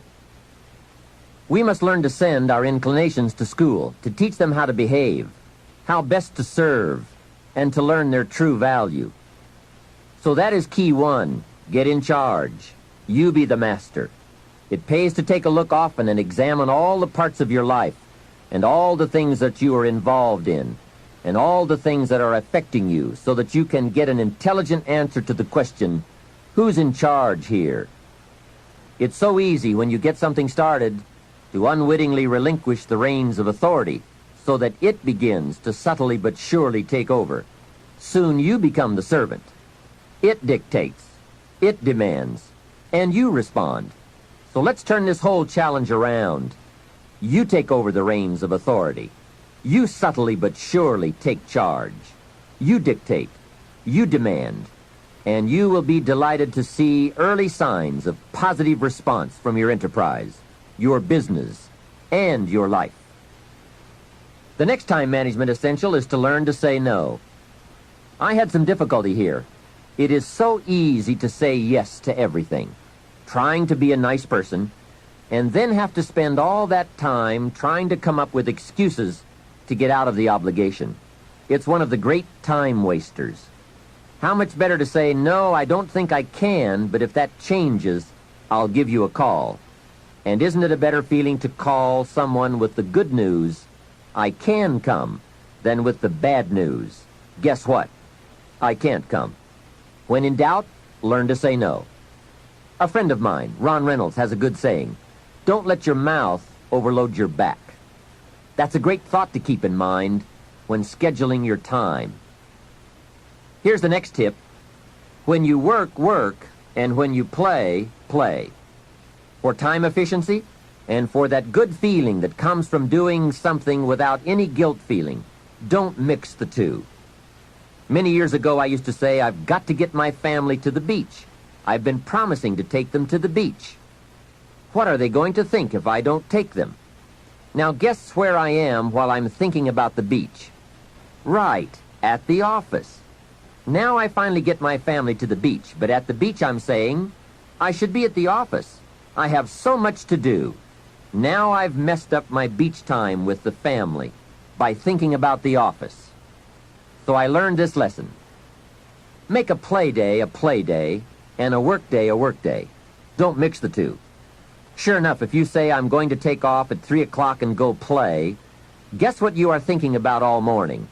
Taking off to go play. So don't play at work, and don't work at play. It's a great rule to follow to ensure that your time is used more effectively. Now, I know all of this has to be modified to fit your particular situation. No one rule will apply to all, but keep the main thought in mind. Separate work and play. When I take a lecture tour to Spain or Africa or Australia, I make it a work trip. Every day is filled with lectures, speeches, and business conferences. Then I arrange a play trip, because when I play, I really want to play. A builder friend of mine now has the luxury of working a week and taking off a week. That's what he calls it, work a week, play a week. However, with weekends on either side of his play week, it's really 9 days. So he works 5 and takes off 9. That is luxury, right? However, the 5 days he works, he really works. Secretaries, accountants, architects, superintendents, long days around the clock, into the night, 5 heavy, full days. Then he's off to play. So when he works, he really works, so that he can save all the playtime for a longer stretch. Now, perhaps we can't all do that, but we can learn to practice the skill of separating work and play. The next time management essential is to analyze how you are. Then, if the challenge calls for it, you must either change how you are or change your procedure. That is productivity waiting to make time pay. Self-analyzing. The first thing to analyze is your periods of greatest productivity throughout the day. If you are a morning person who wakes up early, ready to start the day, that is the best time to do your creative work. You can get more done when you're at your best. Some people are night people, fuzzy in the morning, late to get started, but alert and awake long into the evening. If that's the way you are, then this is the best time to pack in the activity and creativity. The key is to find your best time and use it to its fullest. Next, analyze your habits. If, for example, you're not good at keeping records, get someone to do it for you. If you have promised yourself that you're going to keep your records or balance your checkbook, and this has been going on for a few years, it looks like you aren't that kind of person. Nor are you likely to become that kind of person. You may say, no, I'm really going to do it this time. Hey, I would suggest that a few years is long enough. Don't promise yourself any more. Just say, maybe the smart thing to do is to get someone to do this and make me look good. You would be surprised at how often you can remain a lot like you are in many areas if you will just make the arrangements to have it covered. Some years ago, my office came to the conclusion that I was a poor courier. Someone would ask me to take a check to San Francisco, since I was going there anyway. I would say, sure, no problem. Put the check in my pocket and fly off to San Francisco. Guess when I would next hear about that check? From my dry cleaners. Next time someone says, this document has to go to New York, will you be sure to give it to them this time? I'd say, of course, you can count on me this time. I'm not flaky. So I put the document in my briefcase and head off for New York. Guess what? Right, it would still be in my briefcase when I got back to the office the following week. So there is a saying now in my office, don't give the chairman anything. He's good at some things, but he's a poor courier. Make other arrangements. And that is my point. There is nothing wrong with admitting that you just aren't going to do certain things as long as you are clever enough to make arrangements to have them done. It's much better than continually promising that you will when the chances are good that you won't. Next time management essential, the telephone. What an incredible instrument for business, social, and emergency situations. The job it can do for you is unbelievable. However, there are some tips for using the telephone so that it won't use you. Here's the first one. Before you make a call, make an agenda. An agenda is simply a list of the items you want to talk about, especially if it's a business call. It is one of the better habits to develop. Did you ever make a call and toward the end of the conversation say, let's see, there was something else I was going to talk to you about. I just can't think of it right now, but if I think of it later, I'll call you back. A great time waster, and for a business call, not very sophisticated on your part. Making an agenda before you make a call serves to keep your conversation on course, so that you cover the essentials without missing any of them. Also, it helps to keep the conversation on track and control the tendency to wander into non-essential chit-chat. It is also a money saver.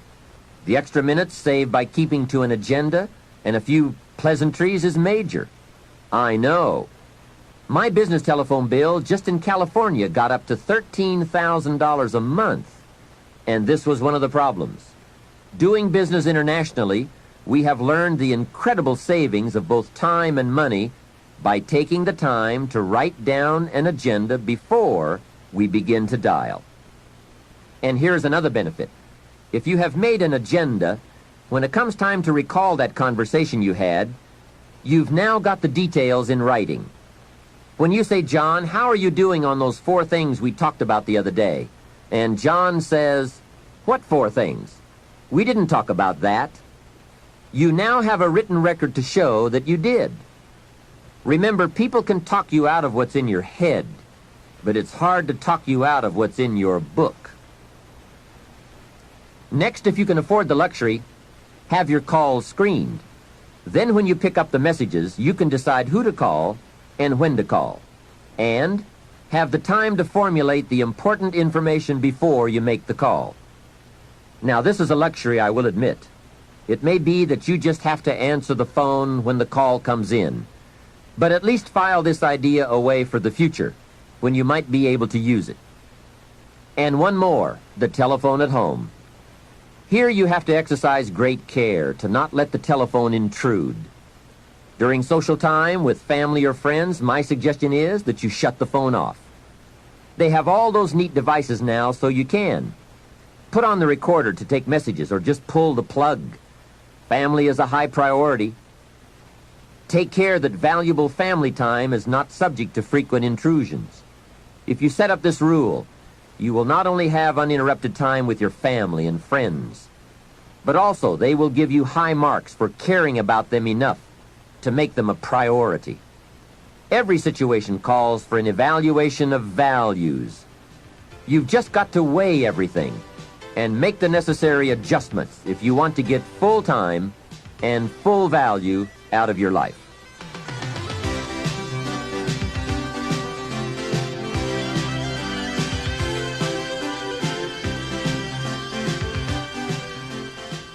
The next time management tip I have is to listen to the cassette programs and read the books on the subject. You can't possibly get all the ideas you'll need from any one cassette program or person.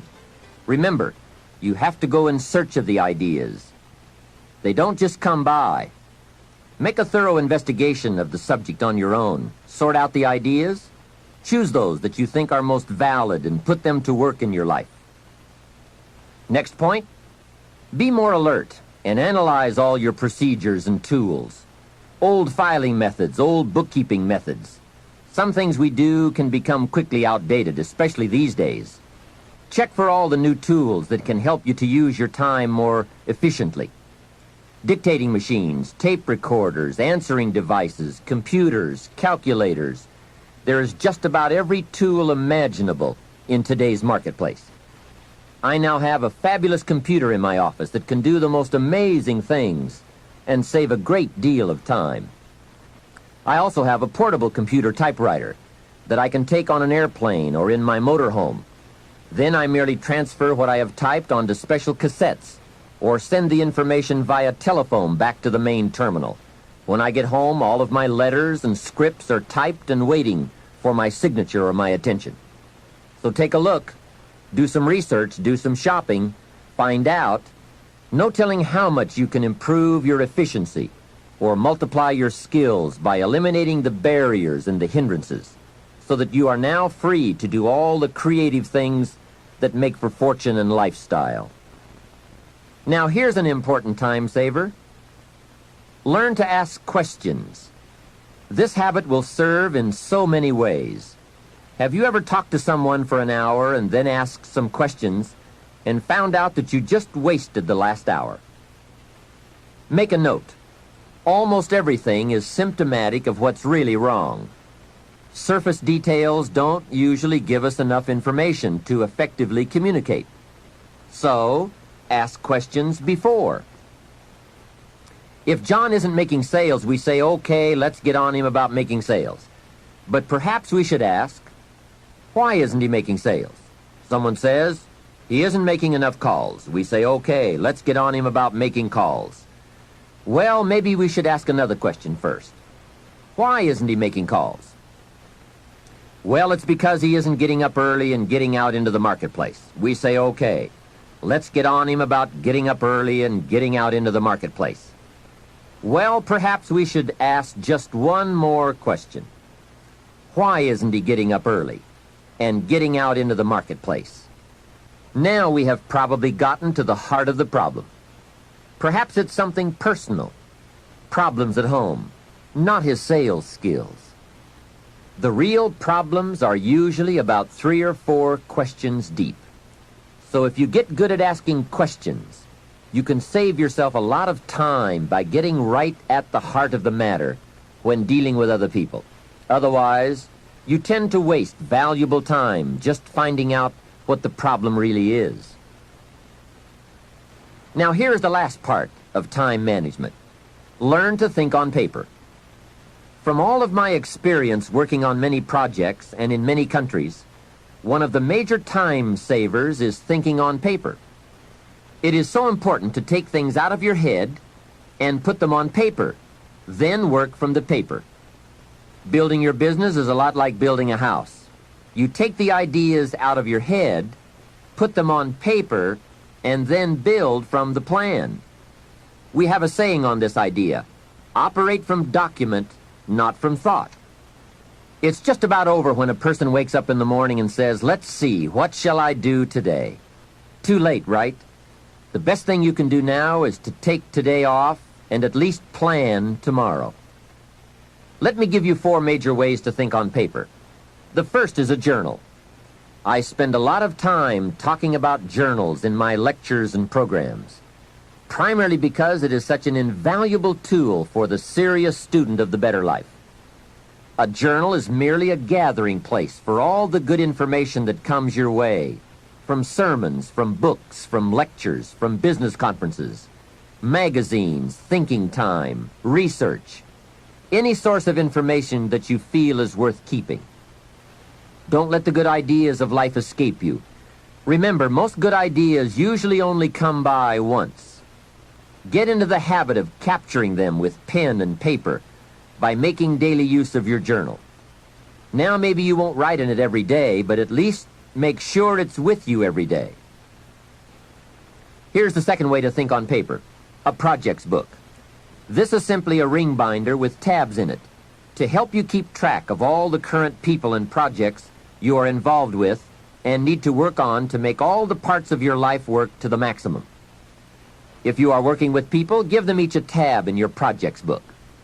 Then under this tab, you keep a running account of all the current information you need to know about that person: performance, family, goals, strengths, needs, perhaps even some graphs showing recent progress or comparisons to past performance. Essentially, you make a note of all the information you need to know so that when you sit down to have a meeting with this person, you have all the pertinent facts there before you in order to have a meaningful and productive conversation. Without this habit, it's so easy to take up time talking with someone and get so very little accomplished, because most of the meeting ends up by being devoted to bringing you up to date on the facts you could have already had in your projects book.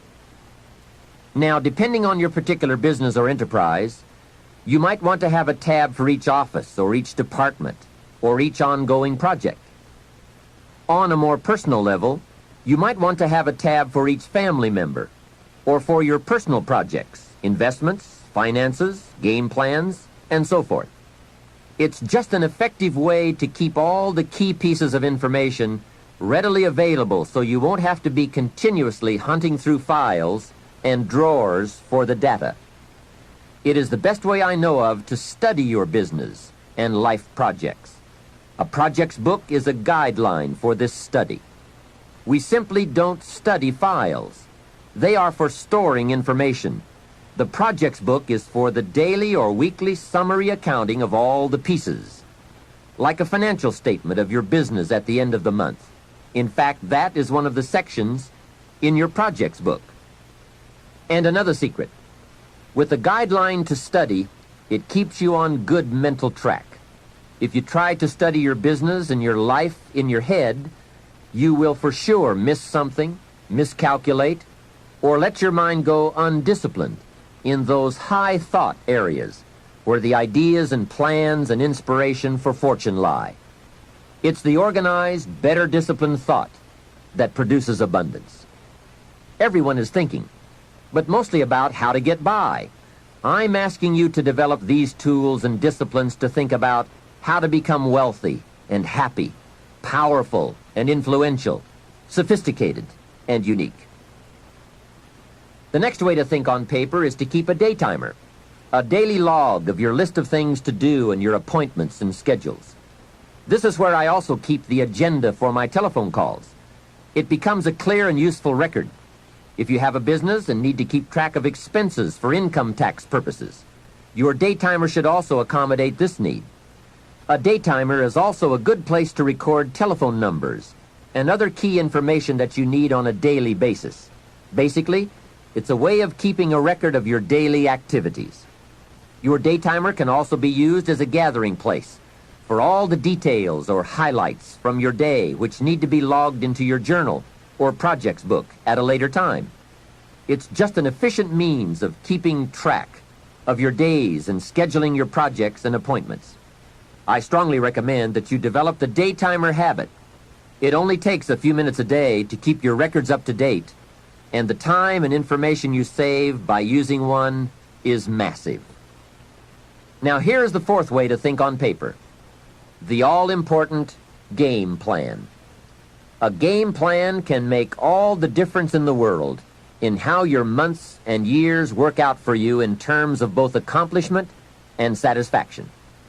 Whether you do business at home, down the street, within the community, or around the world, game plans are essential for maximizing productivity.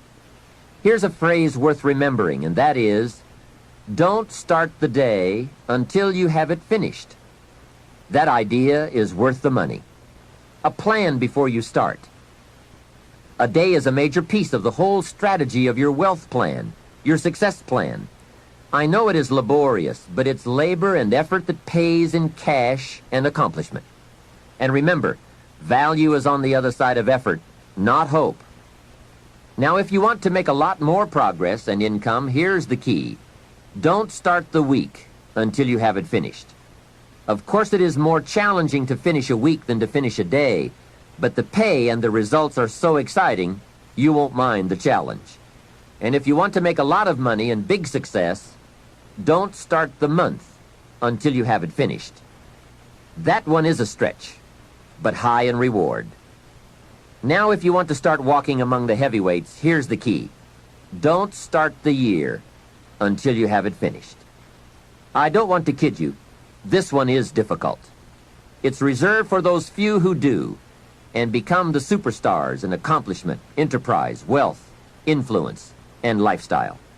It's a high road of sophisticated disciplines, but I'm positive you will like the view and the taste and the company. A game plan is merely a spreadsheet for your activities.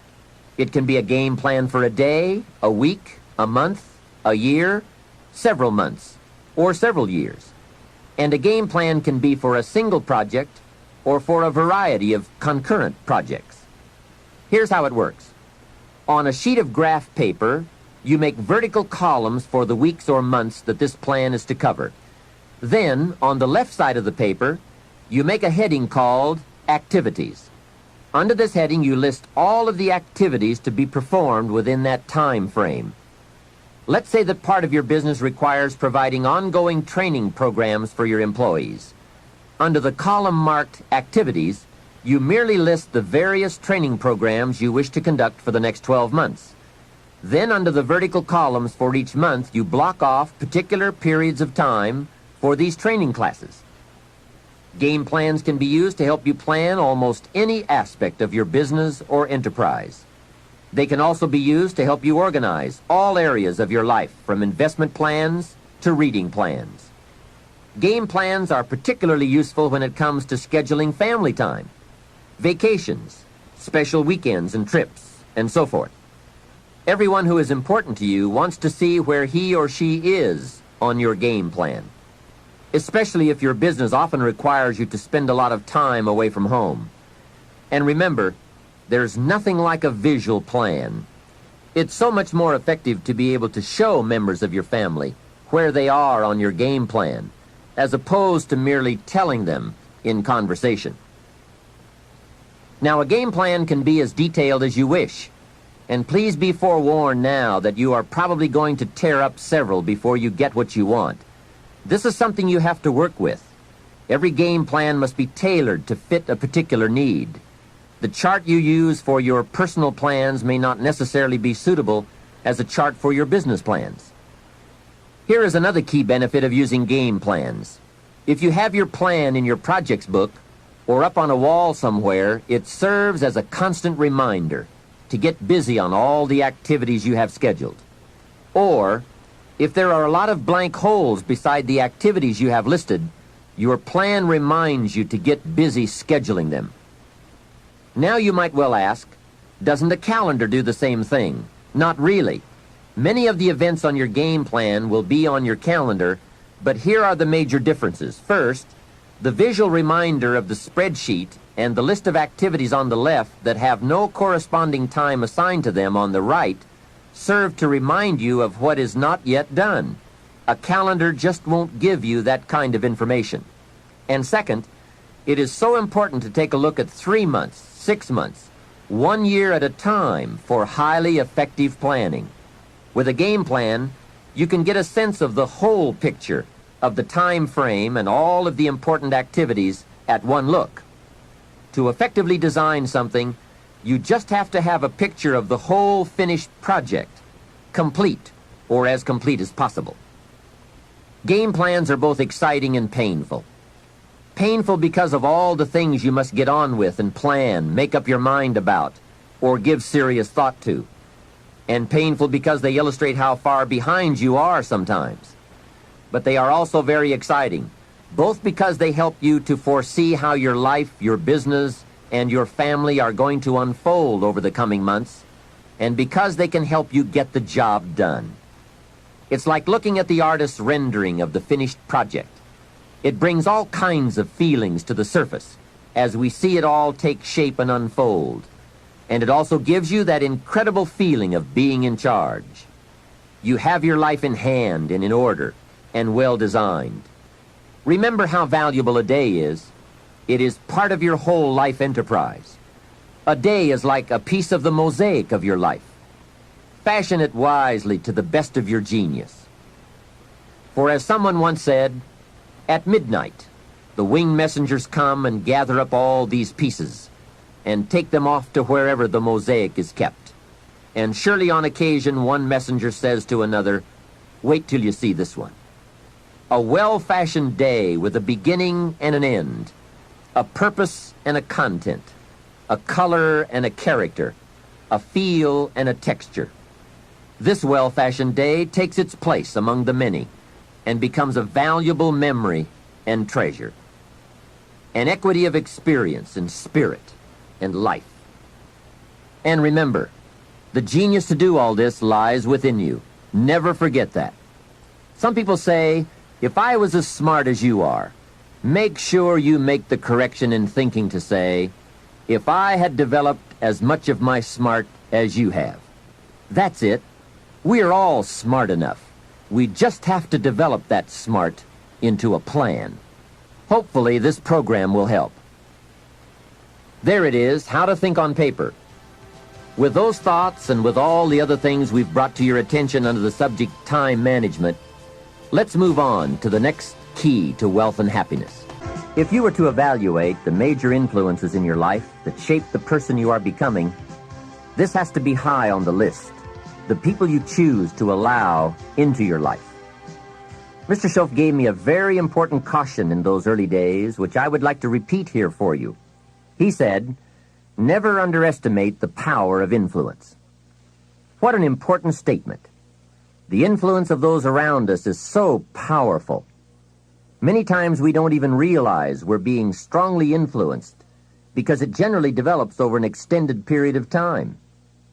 Peer pressure is an especially powerful form of influence because it is so subtle. If you're around people who spend all they make, chances are excellent that you'll spend all you make. If you are around people who go to more ball games than concerts, chances are excellent that you'll do the same. If you're around people who don't read many books, chances are excellent you won't read many books. People around us can keep nudging us off course, a little at a time, until finally, 10 years from now, we find ourselves asking, how did I get here? Those subtle influences need to be studied carefully if we really want our lives to turn out the way we've planned. Now, on this major point, let me give you 3 key questions to ask.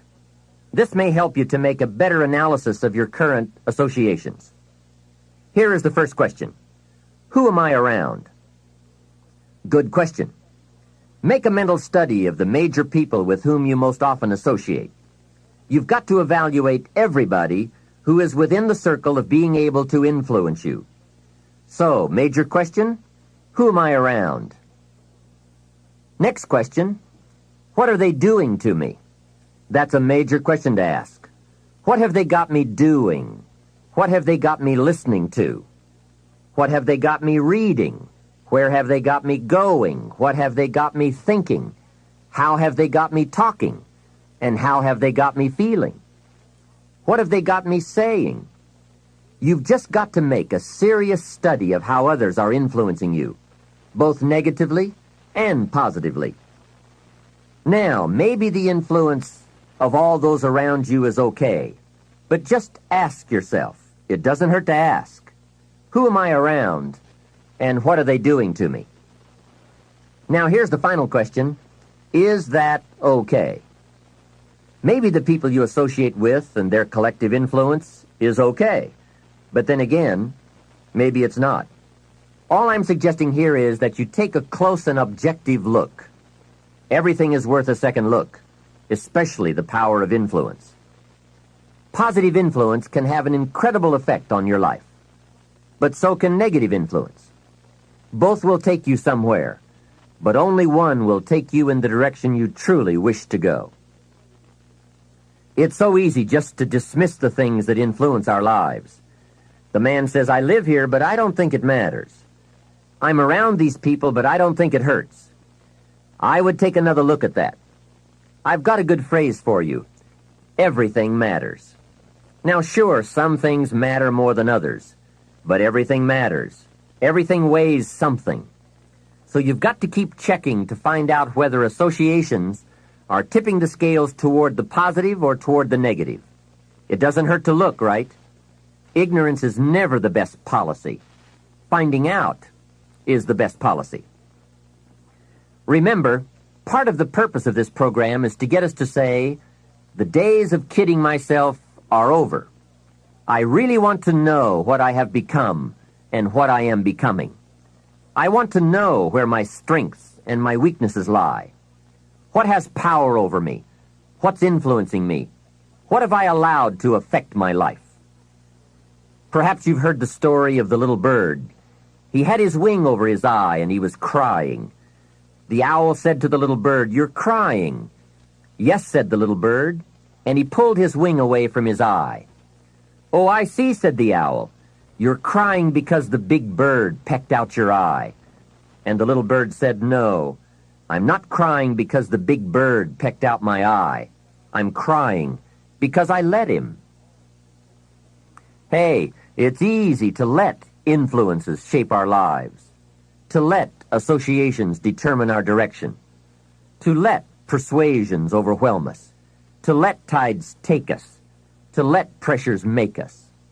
The big question is, are we letting ourselves become what we wish to become? In this most important subject of association, here are some actions you may want to take. First, disassociation. You may, after a study of those 3 questions, who am I around, what are they doing to me, and is that okay, you may come to the serious conclusion that there are some people you just have to break away from. I'm not saying that it's an easy step to take, and it's not to be taken lightly. However, I am saying it may be an essential task. You may just have to make that hard choice not to let certain negative influences affect you anymore. Remember, it could be a choice that saves the quality of your life. The second action you may want to take is limited association. It could well be that you are spending too much time in a certain area of your life with a certain group of people. It's easy to put time and effort in the wrong place. The guy spends 3 hours at the ball game and 30 minutes listening to the sermon. See, that's called out of balance. 30 minutes for spirituality, 3 hours for entertainment. That doesn't weigh well 5 years from now, 10 years from now, when you take a look at the sum total of your values in your life. Here's one of the easy ways to end up with a mediocre average life: spending major time on minor things. Sophisticated people learn to weigh everything before they spend time or money. You've got to weigh before you pay. Whether you're going to spend heavy time or light time, you've just got to weigh. Otherwise, if you're not careful, you can get trapped into spending heavyweight time with lightweight people. Now, it's okay to have casual friends as long as you give them casual time, not serious time. Spend major time with major influence and minor time with minor influence. It's so easy to do just the opposite, but don't let it be said that you fell into that trap. So maybe all you need to do to change some of the influences in your life is not to eliminate them, but merely limit them. Say, I have a good time with these people, but I'm not going to spend days and days with them anymore. I'm just going to cut that down and save some of that time for more major people and more major enterprises.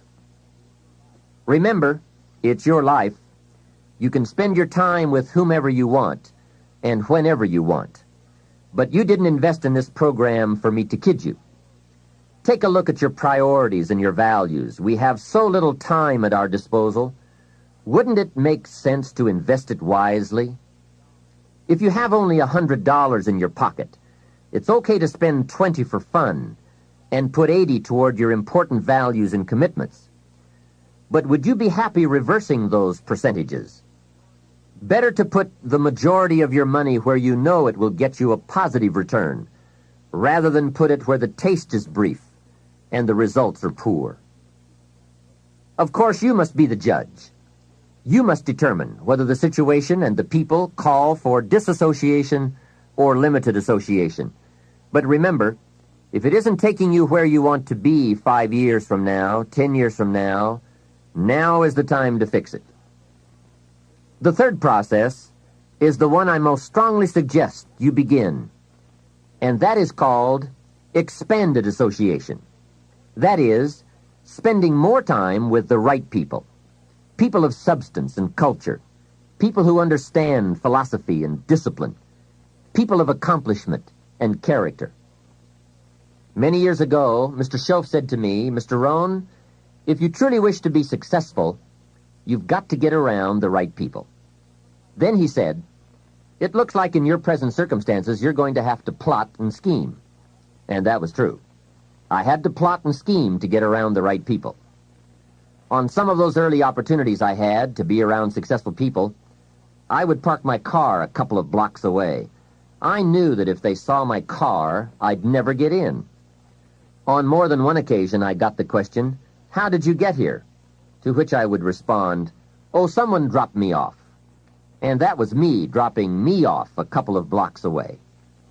Whatever you have to do, do it. Keep asking the question, who can I get around? Who could I spend some time with who would have a positive influence on my life? I played every trick in the book I could think of to get around the right people, but it was worth it. Now here's the surprise. It is possible for a modest investment to get around major people. If you had a chance to sit down for an hour or two with a wealthy person, and all that you had to do was to pick up the lunch tab, wouldn't that be a bargain?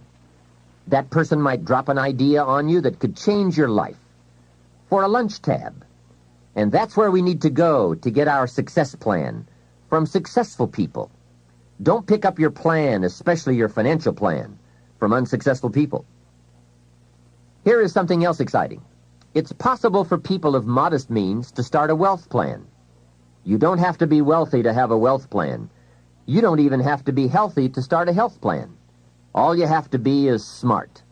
Smart enough to say, hey, I've got the wrong plan, and I'm going to get around someone who has a better plan and make it my plan.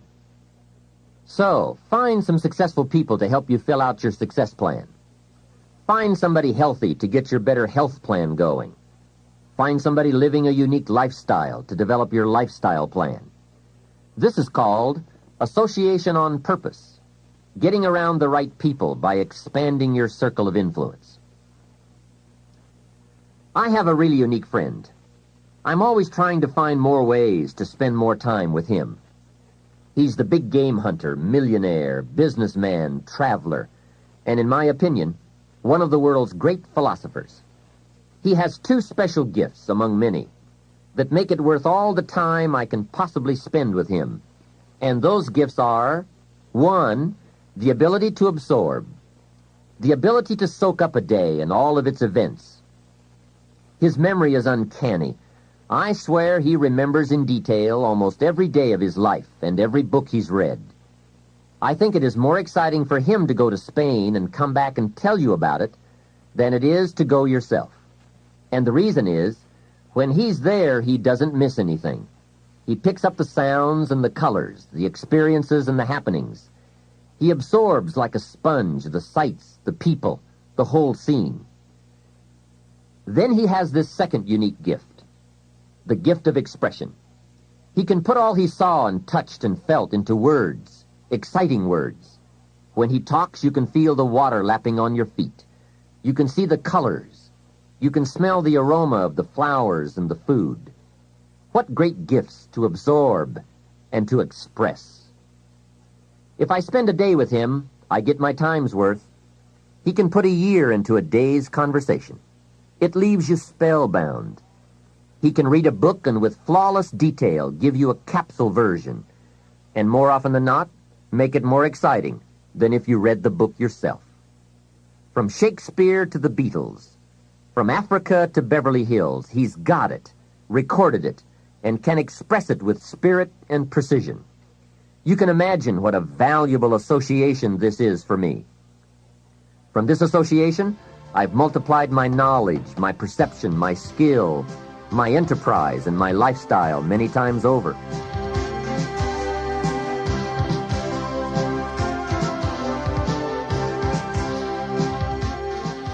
Here's another good question for you. Where do you go for your intellectual feast? Where do you go? Pity the man who has a favorite restaurant, but not a favorite thinker. He's picked out a favorite place to feed his body, but he doesn't have a favorite place to feed his mind. One way to associate with people of influence is through their writings, books, cassette tapes, whatever you can pick up. Maybe you can't meet the person, but you can read his books or listen to his cassettes. Churchill's gone, but he's left some books. Aristotle's gone, but we still have his ideas. Search the catalog for cassettes and libraries for books. Search the magazines, search the documentaries. They are full of chances for association and intellectual feasting. But in addition to reading and listening, we also need a chance to do some talking and sharing. I have some people in my life with whom I spend time on a regular basis, who help me with important life questions, who help me refine my own philosophy, weigh values, and ponder questions about success and lifestyle. We all need associations with people of substance to provide influence concerning major issues, society, money, enterprise, family, government, love, friendship, culture, taste, opportunity, community. Behavior is mostly influenced by ideas, and ideas are mostly influenced by education, and education is mostly influenced by the people with whom we associate. So don't join an easy crowd. Make sure you get around people who can ask the right questions about the latest ideas you've discovered, about your philosophy, your enterprise, your goals, your lifestyle. Go where the demands are high, where the expectations are high, where the spotlight is on to grow, to produce, and to become more than you currently are. One of the great good fortunes of my life was being around Mr. Schoaf those 5 years. During that time, he shared with me, at dinner, on an airplane, at a business conference, in private conversation, with a group, all those ideas that caused me to make the helpful and necessary adjustments in my thoughts and activities. And those daily changes, some so very slight, so very important, added up to such weighty sums in 1 year, 3 years, and 5 years. A big part of the value of this association was having Mr. Schoaf repeat the ideas over and over. You just can't hear basics, fundamentals, major pieces of the philosophy of life too often. Another part was Mr. Schoaf's unique ability to check and measure my progress. That is so important. Measurable progress, and having someone to monitor that progress. I will never forget my first list of goals that I put together after Mr. Schoaf's breakfast lecture on setting goals. My list contained only 4 or 5 items. When I showed it to him, he said, "Is this your list?" I said, "Yes." Then he started asking those very wise questions that all people of success and substance are inclined to ask. He asked, "How about your health goals?" I didn't have any of those on my list.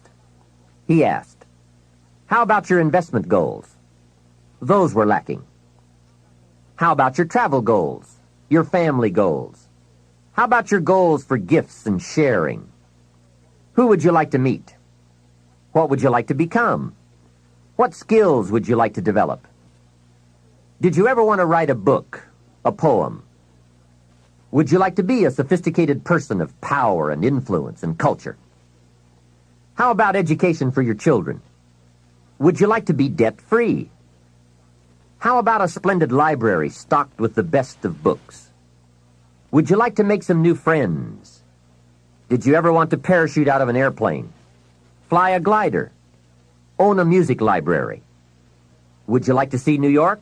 Visit Paris? Explore Rome? Do you need a ranch someday? A cabin in the mountains? Is there something you'd like to prove? A mark you'd like to make? Wow, what a mind-expanding conversation that was. And this was only one of many to come over those 5 years. What fantastic help it is to have someone who can ask the right questions. Remember, it's not just the answers that are important. It's the questions. Some of the most valuable influence comes from people with the awareness and skill to ask the major questions. Here's a project you might consider. Choose 2 or 3 people for whom you have a great respect. Ask each of them to make a list of the major questions they would ask if they wanted to help someone make the best choice that would lead to a successful and happy life. If you get 3 lists, you will be surprised at the difference among them.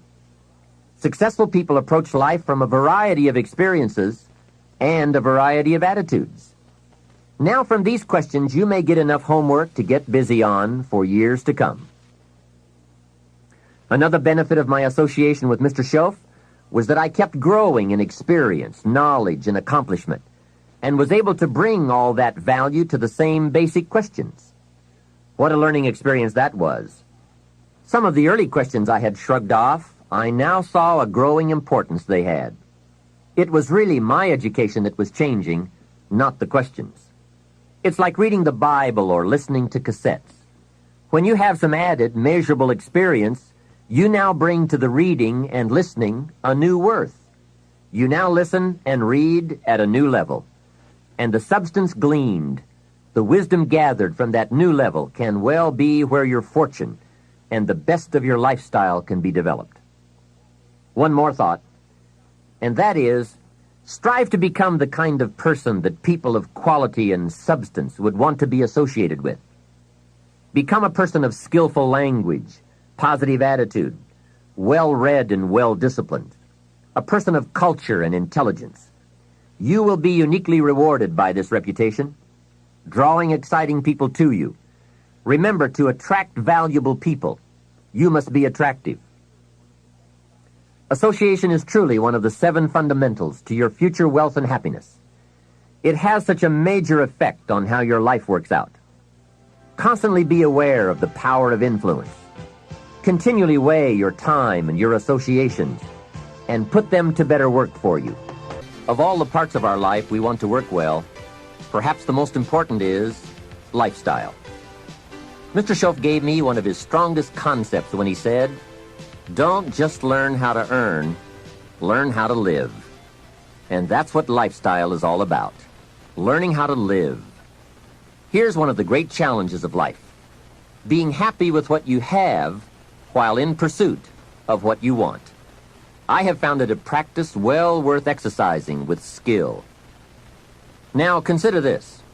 Some people have plenty of beautiful things filling their days, but they get little happiness from them. Some people have money, but they have trouble finding joy in their lives. Imagine a father wads up a $5 bill and throws it at his son, saying, "Here, if you need the darn stuff that bad, take it." Same money, poor style. And remember, it's not the amount that counts. It's the style that counts. Mr. Schoaf taught me lifestyle in those early days, starting with small amounts. He said, imagine that you're getting your shoes shined, and the shoe shine boy has done a fabulous job. You have one of the world's all-time great shines, so you pay him for the shine. Now you consider from the change in your hand what kind of tip to give him. And the question pops into your mind, shall I give him 1 quarter or 2 quarters for my neat shine? Mr. Schoaf said, if 2 amounts for a tip ever come to your mind, always go for the higher amount. He said, become a 2-quarter person. I said, what difference would that make, 1 quarter or 2 quarters? He said, all the difference in the world. If you said, well, I'll just give him 1 quarter, that will affect you for the rest of the day. You will start feeling bad. Sure enough, in the middle of the day, you will look down at your great shoe shine and say, I've got to be cheap. 1 lousy quarter. That will affect you. However, if you go for 2 quarters, Schoaf said you can't believe the feeling you can buy for another quarter. That's lifestyle. Becoming a 2-quarter person and learning to get joy from the greater person you are becoming. A man came up and introduced himself to me after one of my seminars in Detroit, Michigan. And he said, Mr. Rohn, you got to me tonight. I've decided to change my whole life. I said, fantastic. He said, you will hear about it someday. I said, I don't doubt that. Sure enough, a few months later I was back in Detroit for another lecture. And this same man walked up and said, Mr. Rohn, do you remember me? I said, I do. You are the man who said he was going to change his life. He said, that's me, and I've got to tell you a story. Here's the story he told me. After the last seminar, he said, I started thinking about ways to begin changing my life. And I decided to start with my family. I have 2 lovely teenage daughters, the best kids anyone could ask for. They never give me any trouble. However, I've always given them a hard time, especially as teenagers. One of the things they dearly love to do is to go to rock and roll concerts, to see their favorite performers. Now, I've always given them a hard time on this subject. They would ask to go, and I would say, no, I don't want you to go. The music is too loud. You'll ruin your hearing. And besides, it's the wrong crowd. I would always give them a hard time. Then they would beg, please, Daddy, we want to go. We don't give you any trouble. We're good girls. Please let us go. Well, after they had begged long enough, I would reluctantly throw them the money and say, okay, if you have to go that bad. So that's where I decided to start to make some changes in my life. Then he said, here's what I did. Not long ago, I saw this advertisement that one of my daughter's favorite performers was coming to town. Guess what I did? I went down to the concert hall and bought the tickets myself. Later that day, when I saw my girls, I handed them this envelope and said, "Daughters of mine, you may not believe this, but inside this envelope are your tickets to the concert that's coming to town." I knew it was one of their favorites. They could not believe it. Then I told them one more thing. I said, begging days are over. Now my girls really couldn't believe it. Finally, I made them promise not to open the envelope till they got to the concert, and they agreed. Now comes concert time. When they arrive, they open the envelope and hand the tickets to the usher. He says, "Follow me." And he starts down front. They say, "Wait a minute. Something must be wrong." The usher looks at the tickets and says, "Nothing is wrong. Follow me." They walk down front, 10th row, center. Now the girls really cannot believe it. He said, "I stayed up a little late that night, and sure enough, around midnight, my daughters came bursting through the front door. One of them lands in my lap, the other one has her arms around my neck, and they both say, 'You have got to be one of the world's all-time great fathers.'" What a neat story. What a great example of how it's possible, with just a change in attitude and a little thought, to live the good life. Same money, different style. Remember, the challenge is to get joy from your life and what you have to share. It's not the amount that counts. It's the uniqueness, the love, and the attitude that counts. Even people of modest means can experience a sophisticated lifestyle. They simply learn to save up some of their Pepsi money for a bottle of fine wine. Don't spend all your money a quarter at a time. Save up and buy something of special value, something fine, or something that lasts, or something you are proud of, or a gift of value to give to someone special. Even with modest means, you can save your candy money for a concert. And for a sophisticated person, a few may be better than many. Better a few treasures than a house full of junk. Lifestyle is a matter of awareness, values, education, and disciplined taste. It is an art that brings joy as it's practiced, not just a subject to be studied. It is the deliberate decision to savor and enjoy all the experiences and possibilities of life. Lifestyle means expanding your knowledge and experiences from the influence of books, people, films, and new adventures. So take advantage of everything and everyone with whom you come in contact. You can begin expanding your lifestyle today. Think of something you can do today to make you feel richer and better about yourself and your life. Make a phone call. Reserve tickets to a concert. Buy some unique music records. Send flowers. Send a thank you note. Plan a trip of new discovery. Begin to read a classic. I'll bet that within 50 miles of where you are right now, there are some places you have never seen, some foods you have never tasted, experiences you've never had. I grew up in Idaho, and I've never been to Yellowstone Park, and part of it is in Idaho. Thousands of people from all over the world have traveled to Yellowstone. Old Faithful? Doesn't everyone know about Old Faithful? Hey, I've been to Africa, but not to Yellowstone. Isn't it easy to miss something? Isn't it often easier not to do something, see something, experience something? Hey, let's all set a new goal not to miss anything, especially things within our reach, within travel time, walking time, effort time. And that's the key word, effort. Remember, all good things are upstream. A conscious act from a unique thought. That's where the pleasure is. And the act serves as a bridge between dreams and reality. So develop your lifestyle a little more. Your style of seeing, giving, sharing, enjoying. It's not the amount that counts, but the experience of choosing to live with style. I remember saying to Mr. Schoaf one time, if I had more money, I would be happy. And he gave me some of the better words of wisdom when he said to me, "Mr. Rohn, the key to happiness is not more. Happiness is an art to be studied and practiced." He said, "More money will only make you more of what you already are. More will only more quickly send you on to your destination.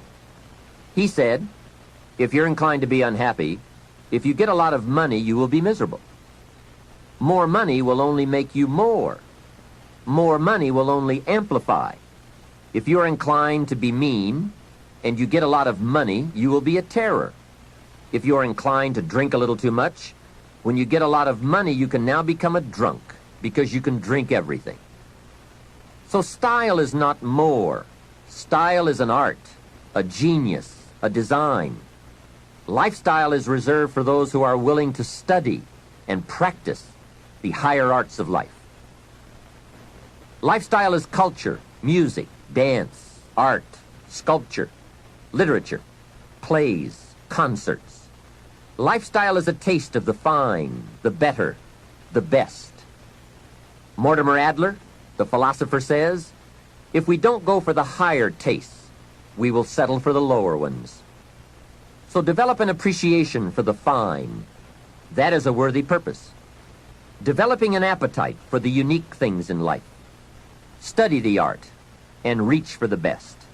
To have the best in the time we have available to us, that is the quest. Remember, it's not the amount, it's the imagination.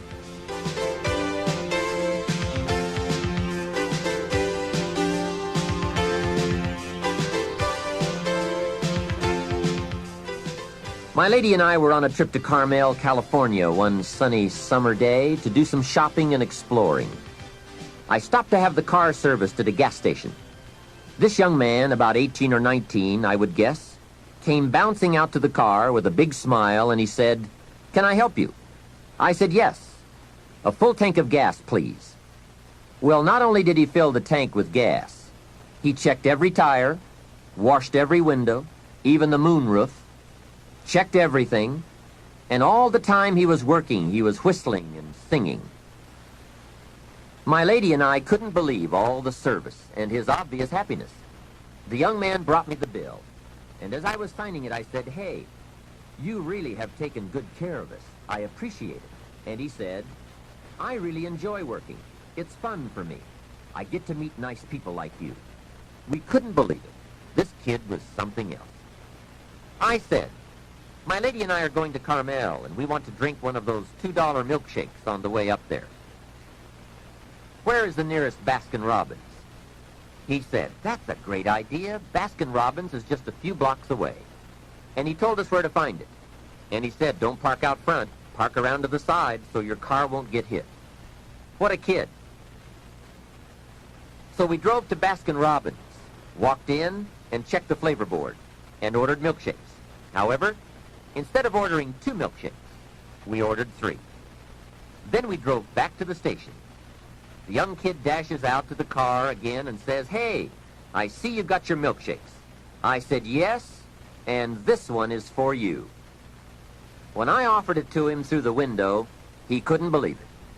He said, "For me?" I said, "Sure. With all the fantastic service you gave us, I couldn't leave you out of the milkshake deal." He said, "Wow, no one has ever bought me a milkshake." I said, "That's probably true. Have a nice day." Then I buzzed up the window and we drove away. When I looked in the rearview mirror, there he was, holding that milkshake, a big surprised smile on his face. Now, what did that cost me? Only $2. Hey, I've enjoyed and shared the memory of that experience 100 times. For just $2. Remember, it's not the amount that counts. It's the style. That same day, I guess I was feeling extra creative. When my lady and I got to Carmel, I drove straight to the flower shop. We walked inside, and I said to the florist, "I need a long stem red rose for my lady to carry while we go shopping around Carmel." She was some impressed. The florist said, "Well, we sell them by the dozen." I said, "I don't need a dozen. I just need one." He said, "That'll cost you a couple of dollars for just one." I said, "Wonderful. There's nothing worse than a cheap rose." I selected the rose, handed it to my lady, and said, "Here, carry this while we stroll around town." She was impressed. And the cost? $2. Just $2. A couple of hours later, we were having some refreshments, and my lady looked across the table and said, "Jim, I just thought of something." I said, "What's that?" She said, "I think I'm the only lady in Carmel today carrying a rose." I said, "That's probably true." For $2, can you imagine $2? Remember, it's not the amount. Hey, just 2 ideas and a total cost of $4 for unique experiences and sweet memories. Just 2 modest examples of how easy it is to put style in your life. Make sure you don't miss out. Don't miss anything you can enjoy. Be sure you live your life in style. Here's something else to think about. Did you ever hear where the expression tip came from? As in tipping the waiter or waitress in a restaurant. Mr. Schoaf taught me that it began as a symbol for the phrase, to ensure promptness. Now, Schoaf said, if a tip is to ensure promptness, when should you give it? Answer, up front. See, I didn't know that. I said, no, you have lunch, and if you get good service, you leave a good tip. If you get lousy service, no tip. And he said to me, no, Mr. Rohn. Sophisticated people don't take a chance on good service. They ensure good service by giving the money up front. I said, wow, what a way to live. I had never thought of that. So the next time you have someone special to take to lunch, call the waitress over, arm around the shoulders and say, here's $5. Would you take good care of me and my friend? Schoaf said you won't believe what happens. They do what's known as hover. They hover around your table. Without the insurance, you are usually looking around saying, where is my waitress? Has she gone on a break? Same money, different style. One last major point. Life in style is also life in balance. Make sure you pay attention to all the values and dimensions of your life. One is family. If you have someone you care about, there is no value to match that. One person caring for another is life in the best of style and value. Protect it with a vengeance. If a chair gets in the way, I suggest you destroy the chair. It was wisely said so long ago, but is still true for today. There are many treasures, but the greatest of these is love. Better to live in a tent on the beach and have a love affair than to live in a mansion by yourself. Ask me. I know. Family must be cultivated like an enterprise, like a garden. Time and effort and imagination, creativity and genius must be summoned constantly to keep it flourishing and growing. Next is friendship. A priceless value, friendship. Friends are those incredible people who know all about you and still like you. Friends are those people who are coming in when everyone else is leaving. And, as someone once suggested, be sure to make the kind of friends on your way up who will take you in on your way down. Life is a bit of both up and down. But with true friends, friends who care regardless of your circumstances, the ups are more automatic and the downs less devastating. Traveling around the world, I have made some unique friends. I've also got some strange friends. One of them is a thief. He steals, but you'd love him. He's really a neat guy, but he really does steal. Now, he's not a big thief. He's just a little thief, but he is a thief. Once in a while, someone reminds me, your friend steals. I say, I know. What can I do? I talk to him about it. He's just my thieving friend. I do have one very special friend, though. If I was stuck in a Mexican jail and accused unduly, I would call this friend. Guess why I'd call this friend? He would come and get me. Now that is a friend. Someone who would come and get you. Guess how much you would spend to get me? Right, as much as it would take. Guess how long you would try to get me out? You're right, as long as it would take. That is a friend, someone who would come and get you. Now, I also have some casual friends who would probably say, call me when you get back. I guess we all have some of those friends. But friendship is so vitally important to those in search of the good life. Make sure your friendships get the attention and the effort they deserve. Properly nourished, they will give back to you that priceless treasure of both pleasure and satisfaction called the good life. And remember, the good life is not an amount.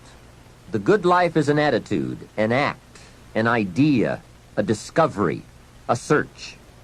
The good life comes from lifestyle that is fully developed, regardless of your bank account, so that it provides you with a constant sense of joy in living and fuels the fires of commitment to all of the disciplines and fundamentals that make life worthwhile. What is wealth without character? Industry without art? Quantity without quality? Enterprise without satisfaction? Possessions without joy? Become a person of culture to add to the whole culture, for we are most certainly a product of all the values of our community and country. Become that person of unusual substance that brings an added measure of genius to the whole, so that our children and the children of many will be the beneficiaries of the treasure. There are three major parts to life change. First is knowledge, second is emotion, and third is action. When all three come together in a unique way, we call that the day that turns your life around. Hopefully, from all that you have heard in this album, it has added to your knowledge a blend of your experience, the experience of others, and now my experience. I hope I have brought you some wealth of knowledge. Now, here's the next important part, and that's emotions. Human emotions are powerful. They are so powerful that any one of them can have a dramatic effect on your life in a single day. However, make this careful note. Emotions are tricky. They can go either way on you. Emotions can build or destroy, weaken or strengthen, make or break. It all depends on how you use them. We call civilization the intelligent management of human emotion. That's it. The power, given an intelligent direction and objective, can accomplish spectacular things. The power, the feelings, those surges of heart and soul. What are they? What can they do? Well, here are some. First, disgust. Disgust is a powerful emotion. Disgust says, I have had it. Hey, that could be the day that turns your life around. That's what I said the day that little Girl Scout came to my door. I give her the big lie, she leaves, and I say to myself, I don't want to live like this anymore. I've had it with being broke. I've had it with being embarrassed. And I've had it with lying. What a day. A life-changing day. The day when you've had it. And whether it's something major or something small, the day you can say enough is enough, that could be the life-changing day. The man has finally had it with being a loser. He's had it with mediocrity. He's had it with those awful sick feelings inside, knowing his wife is at the grocery store looking at 2 cans of beans, one marked 69 cents and one marked 67 cents. The man knows his wife is going to buy the 67-cent can, and she doesn't even like the brand. Know why she's going to buy the 67-cent can? To save 2 cents. The man sick inside says, I've had it with being on my knees in the dust looking for pennies. We are not living like this anymore. Look out. That's the day. The I've had it day. The never again day. The enough is enough day. Powerful. Hey, nothing is so life-changing as a powerful disgust. And there's probably nothing so pitiful as a mild disgust. The man says, I kind of think I've had it. How sad. Not powerful enough for life change. Now here's the second emotion, decision. Decision-making is emotional. Those knots in the pit of your stomach, waking up in the middle of the night, lying there in a cold sweat, trying to decide. We sometimes call it inner civil war. conflict, battle of the mind, heart, and soul. It's emotional, it's powerful, and critical. It sets the course or blinds the course. It sets the mind or leaves us helpless, drifting, not being able to make up our mind. Well, for progress we must decide. Come to grips with the surges, the tides, the conflicts. The best advice I can give you is, if it's easy, do it easy. If it's hard, do it hard. Just get it done. If after listening to this program you cleaned up a whole list of decisions, that might furnish enough inspiration for the next 10 years. And I might add, sometimes getting on with it is easier than deciding. Sometimes deciding is the toughest part. But once you have waded those waters, you can climb the mountain. Deciding is truly the day that turns your life around. Next is desire. Wanting to bad enough. And I don't know how to tell you to want to. You have to come up with that. There are two things, however, that I know about desire. First, it comes from inside, not outside. You don't send off for it, although some people try. And second, desire can be triggered. Sometimes it waits and sleeps, waiting for something to happen. And who knows what that trigger, that happening might be. Maybe it's a song, maybe it's a sermon, maybe it's a movie, a lecture, a seminar. Maybe it's a conversation with a friend, a confrontation with an enemy, an event, a day, a bitter experience. Whatever it is, it's good. Sometimes from the bitterest experience comes the greatest awakening. Here is some of my best advice to you. Welcome every human experience. You never know which one is going to turn it all on. Don't keep up the walls. The same wall that keeps out disappointment keeps out happiness. Let life touch you. Don't let it kill you, but let it touch you. It could be the next touch that makes the day that turns your life around. And here is the last emotion, resolve. Resolve says, I will. Two of the most powerful words in the language, I will. Benjamin Disraeli once said, nothing can resist a human will that will stake even its existence on the extent of its purpose. Shortly put, I'll do it or die. That could be the day. The man says, I will climb the mountain. They've told me it's too high, it's too far, it's too steep, it's too rocky, it's too difficult. But it's my mountain. I will climb it. Pretty soon you will see me waving from the top or dead on the side because I'm not coming back.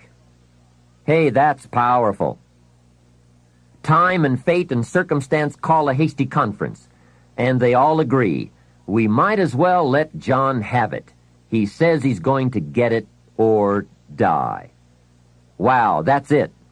Resolve. The best definition of resolve I ever heard was from a junior high girl in Foster City, California. I'm talking to the junior high kids, and I asked the question, who can tell me what resolve means? I got several hands. Some were pretty good, but the last one was the best.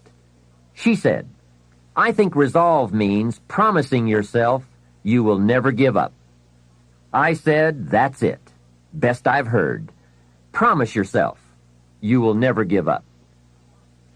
I asked the kids, how long should a baby try to learn how to walk? How long would you give the average baby before you shut him off? You say that's crazy. Any mother in the world would say, my baby is going to keep trying until it learns how to walk. No wonder almost everyone walks. What a magic formula. The until formula. Good question. How long are you going to work to make your dreams of wealth and happiness come true? I suggest the until formula. It's the best.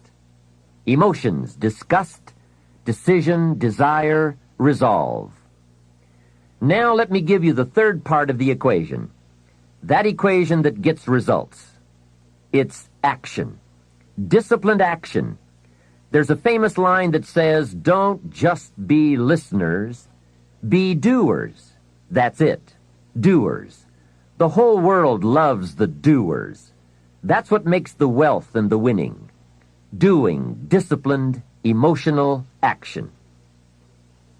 Another famous line says, faith without action serves no useful purpose. Wow, what a major piece of information. Many people these days are big on affirmations. You have to be very careful of affirmations. Remember, there is a thin line between faith and folly. Here's the best I can give you on affirmation. Affirmation without discipline is the beginning of delusion. And there is nothing worse than delusion. Walking west looking for the sunrise. It's bad. However, affirmation with discipline can bring the most incredible results. But remember, they go together. Make sure you have a game plan to match your wishes. Otherwise, they will always be wishes.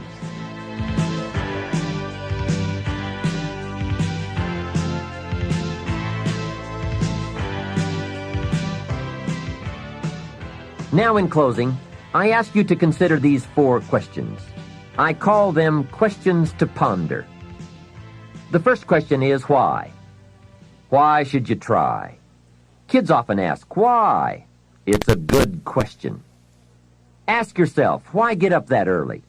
Why work that hard? Why read that many books? Why make that many friends? Why go that far? Why earn that much? Why give that much away? Why put yourself through all those disciplines? Why is an excellent question. The best answer I know to the question why is the second question to ponder. Why not? What else are you going to do with your life? Why not see how far you can go, how much you can earn, or read, or share? Why not see what you can become, or how far you can go? Why not? You have to stay here until you go. Why not? The third question goes a bit further. Why not you? Some people have done the most incredible things with a limited start. Why not you? Some people do so well they get to see it all. Why not you? Why not you watching the morning mist rise over the mountains of Scotland, soaking up history in London, or exploring the mysteries of Spain? Why not you having lunch in one of those neat little sidewalk cafes in Paris? There's nothing like a stroll through the Palace of Versailles. Someday you must gaze directly at the Mona Lisa. Why not you on a sailing schooner in the Caribbean? 2 weeks there and you lose all your cares. I can show you where to find the most exquisite seashells in Australia. I know where they are. Why not you? Why not you shopping on Fifth Avenue in New York City, staying at the Waldorf, or having sliced roast goose on a bed of apple strudel at Luchow's? Stop off and drink in an Arizona sunset. Take a quiet walk along the beach with that incredible feeling, knowing you are enjoying the result of a disciplined effort. Why not you, with an unusual awareness to the heartbeat of life? Why not you? The last question is the key to action. Why not now? Why postpone your better future any longer? Get at it today. Get some new books, make a new plan, set a new goal. Ask some new questions, lock onto a new resolve, make a new effort, and do it all now. Another thing is to ask for God's help, which may sound a little strange. This is not a religious program. My personal word would be that humans are unique, but we could all use a little extra help. Of course, it's a two-way street. I think God will do His part if we will do our part. During this program, we have talked about our part. There is a story about a man who took a rock pile and in 2 years turned it into a fabulous garden, and people came from everywhere to see it.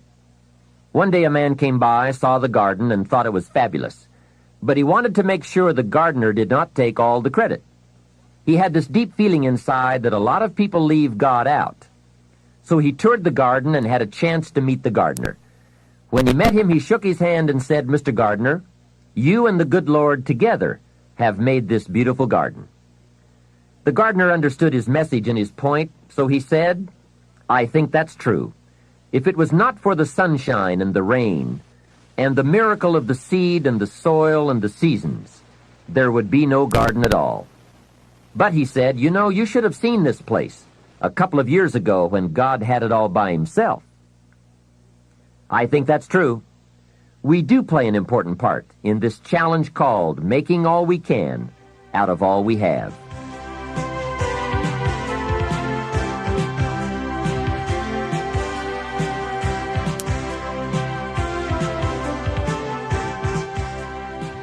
Well, we have shared a feast together during these cassette sessions, a feast of ideas that can, if we'll digest those ideas, satisfy our lifelong appetite for both wealth and happiness. Here's what I want to offer in the way of a suggestion. Now that we've feasted on the philosophical side, the theory side of the fundamentals, let me encourage you to participate in what should always follow any feast, and that is activity, exercise, and effort. In this case, the active and intense application of all that we've learned and shared together. I want to appeal to you right now to go to work. I appeal to you to review your associations with those people around you. I appeal to you to set your goals, to begin the quest for developing yourself, and to embark on a journey leading to your own financial independence by following a well-defined plan. I appeal to you to enjoy your life as you seek to improve it. I give to you my strong appeal to seek knowledge so that your value to yourself and to others might increase. And finally, I appeal to you to discipline yourself for the control and management of the precious commodity of which we are granted only a limited amount, time. Work on all these areas, but by all means work. It is always easier to think than to do. It is easier to promise than to achieve. It is easier to pretend than to produce. It is easier to plan than to act. I ask you not to do what is easy, but to do what will actually bring you the achievements you seek. Those who enjoy wealth but not happiness, those who are happy but not prosperous, as well as those who are neither happy nor wealthy, seem to ignore some or all of the fundamentals we've discussed. They are perhaps too busy, too tired, too preoccupied, too lazy, and perhaps even too rich to give attention to the basics. But don't let that be you. Go to work today on the fundamentals and commit yourself to yourself. The results will be well worth it, I promise. This is Jim Rohn giving you my final appeal. Let's do something remarkable.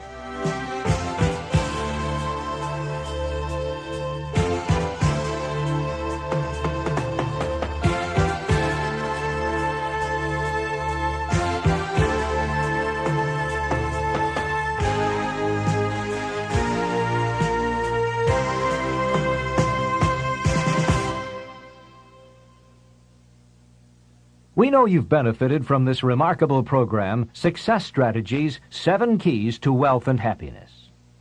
We're confident that if you choose, your plan can help you make your dreams reality. This is just one of the many programs Nightingale Conant produces to help you reach your highest potential. For instance, listen to this excerpt from another of our dynamic products, Unlimited Power by Tony Robbins. Robbins discusses the power of neuro-linguistic programming and how we can all use our personal power to produce new behaviors and emotions.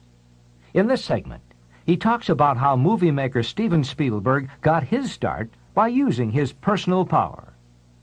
He's known he wanted to be involved with movies. He's had a love for movies since he was 13 years old.